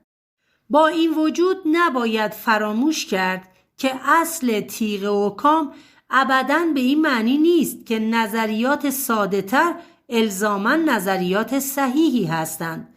در مقایسه بین دو نظریه ممکن است نظریه‌ای بهتر و دقیق‌تر ولی در این حال پیچیده تر باشد و گاهی ممکن است دانشمندان نظریه دشوارتر و پیچیده تر را به نظریه ساده تر ترجیح دهند. برخی فیلسوفان علم نگرانند که اصل تیغ اوکام دستخوش بدفهمی شود و روی حساب قاعده تیغ اوکام اصل سادگی به غنای محتوایی یک نظریه ارجحیت پیدا کند. نباید فراموش کرد که تیغ اوکام به هیچ عنوان متضمن آن نیست که ساده بودن برابر با صحیح بودن است، بلکه میگوید همه چیز باید تا جایی که ممکن است ساده شود. مبنای اصلی تیغ اوکام این نیست که ساده صحیح است، اما لازم است در نظر بگیریم که هرگاه در توضیح علت بروز یک پدیده دو نظریه مختلف در اختیار داشته باشیم، احتمال بروز اشتباه در نظریه پیچیده تر بیشتر خواهد بود. به زبان ساده تر تیغ اوکام میگوید زمانی که توضیح یک پدیده با پیش‌فرض‌های کمتر ممکن است، ترک کردن پیش‌فرض‌های بیشتر بیهوده است. پوپر در فصل 7 از کتاب منطق اکتشاف علمی می نویسد که پیروان ماخ و کیرشهوف می کوشیدند مفهوم ساده ترین توصیف هر پدیده را به جای تبیین علمی بنشانند. استدلال آنها این بوده که نظریه ها و تئوری ها از گزاره های شخصی ساده ترند، بنابراین برای توصیف جهان باید نظریه ها را ترجیح داد. پوپر در این کتاب به جنبه های زیبایی شناختی و عملگرایانه نظریه ها می پردازد و می گوید لفظ سادگی چند معنا دارد. مثلا نظریه شرودینگر از نظر روش شناسی بسیار ساده است، ولی از جهات دیگر می توان به درستی گفت که پیچیده است.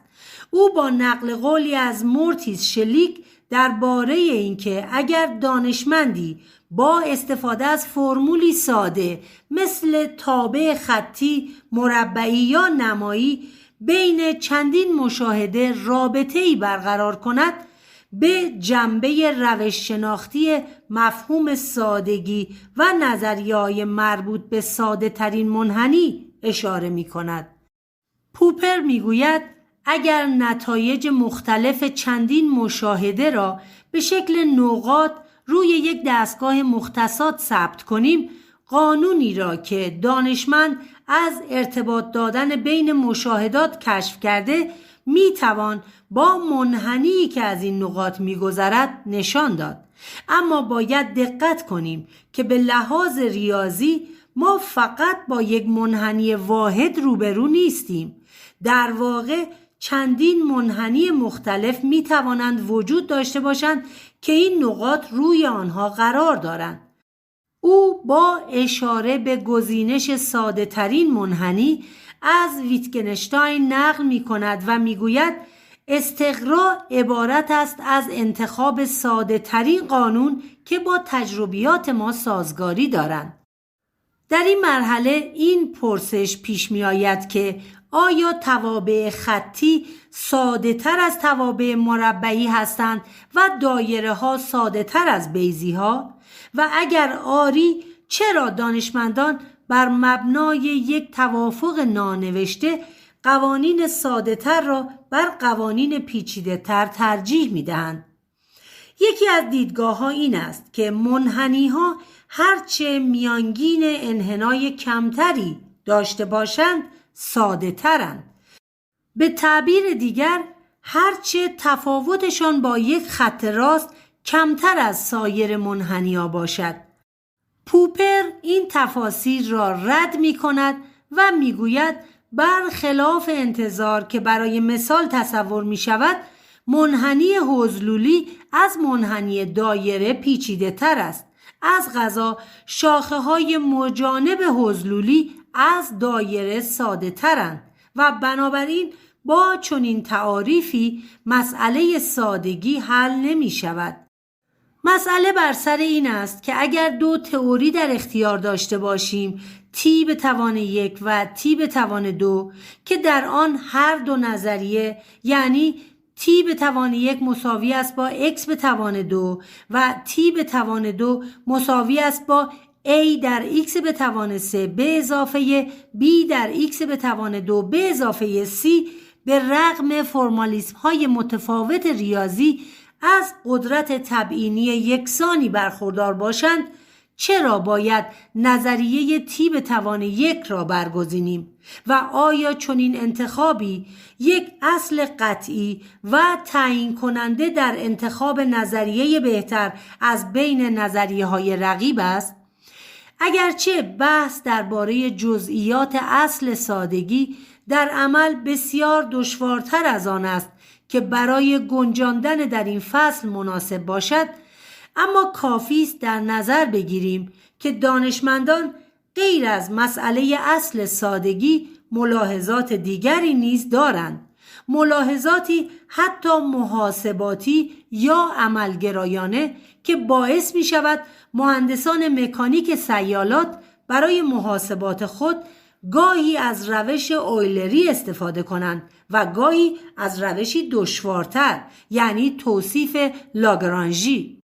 پاورقی.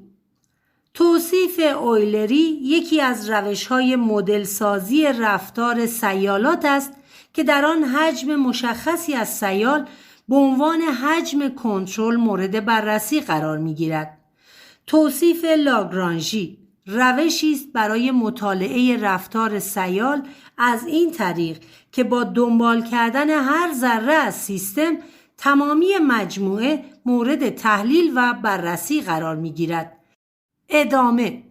مثال دیگر، 2 صورتبندی مکانیک ماتریسی ورنر هایزنبرگ و مکانیک موجی اروین شرودینگر از مکانیک کوانتومی است که فیزیکدانان در بکارگیری هر کدام از این دو ملاحظاتی غیر از اصل سادگی را به کار میبرند. پوپر در همین فصل، یعنی فصل 7 از کتاب خود، راهی را پیشنهاد می کند که به باور او با کمک آن تمامی مسائل معرفت شناختی که از جدل بر سر مفهوم اصل سادگی ناشی شدند حل می شود. ابطال پذیری.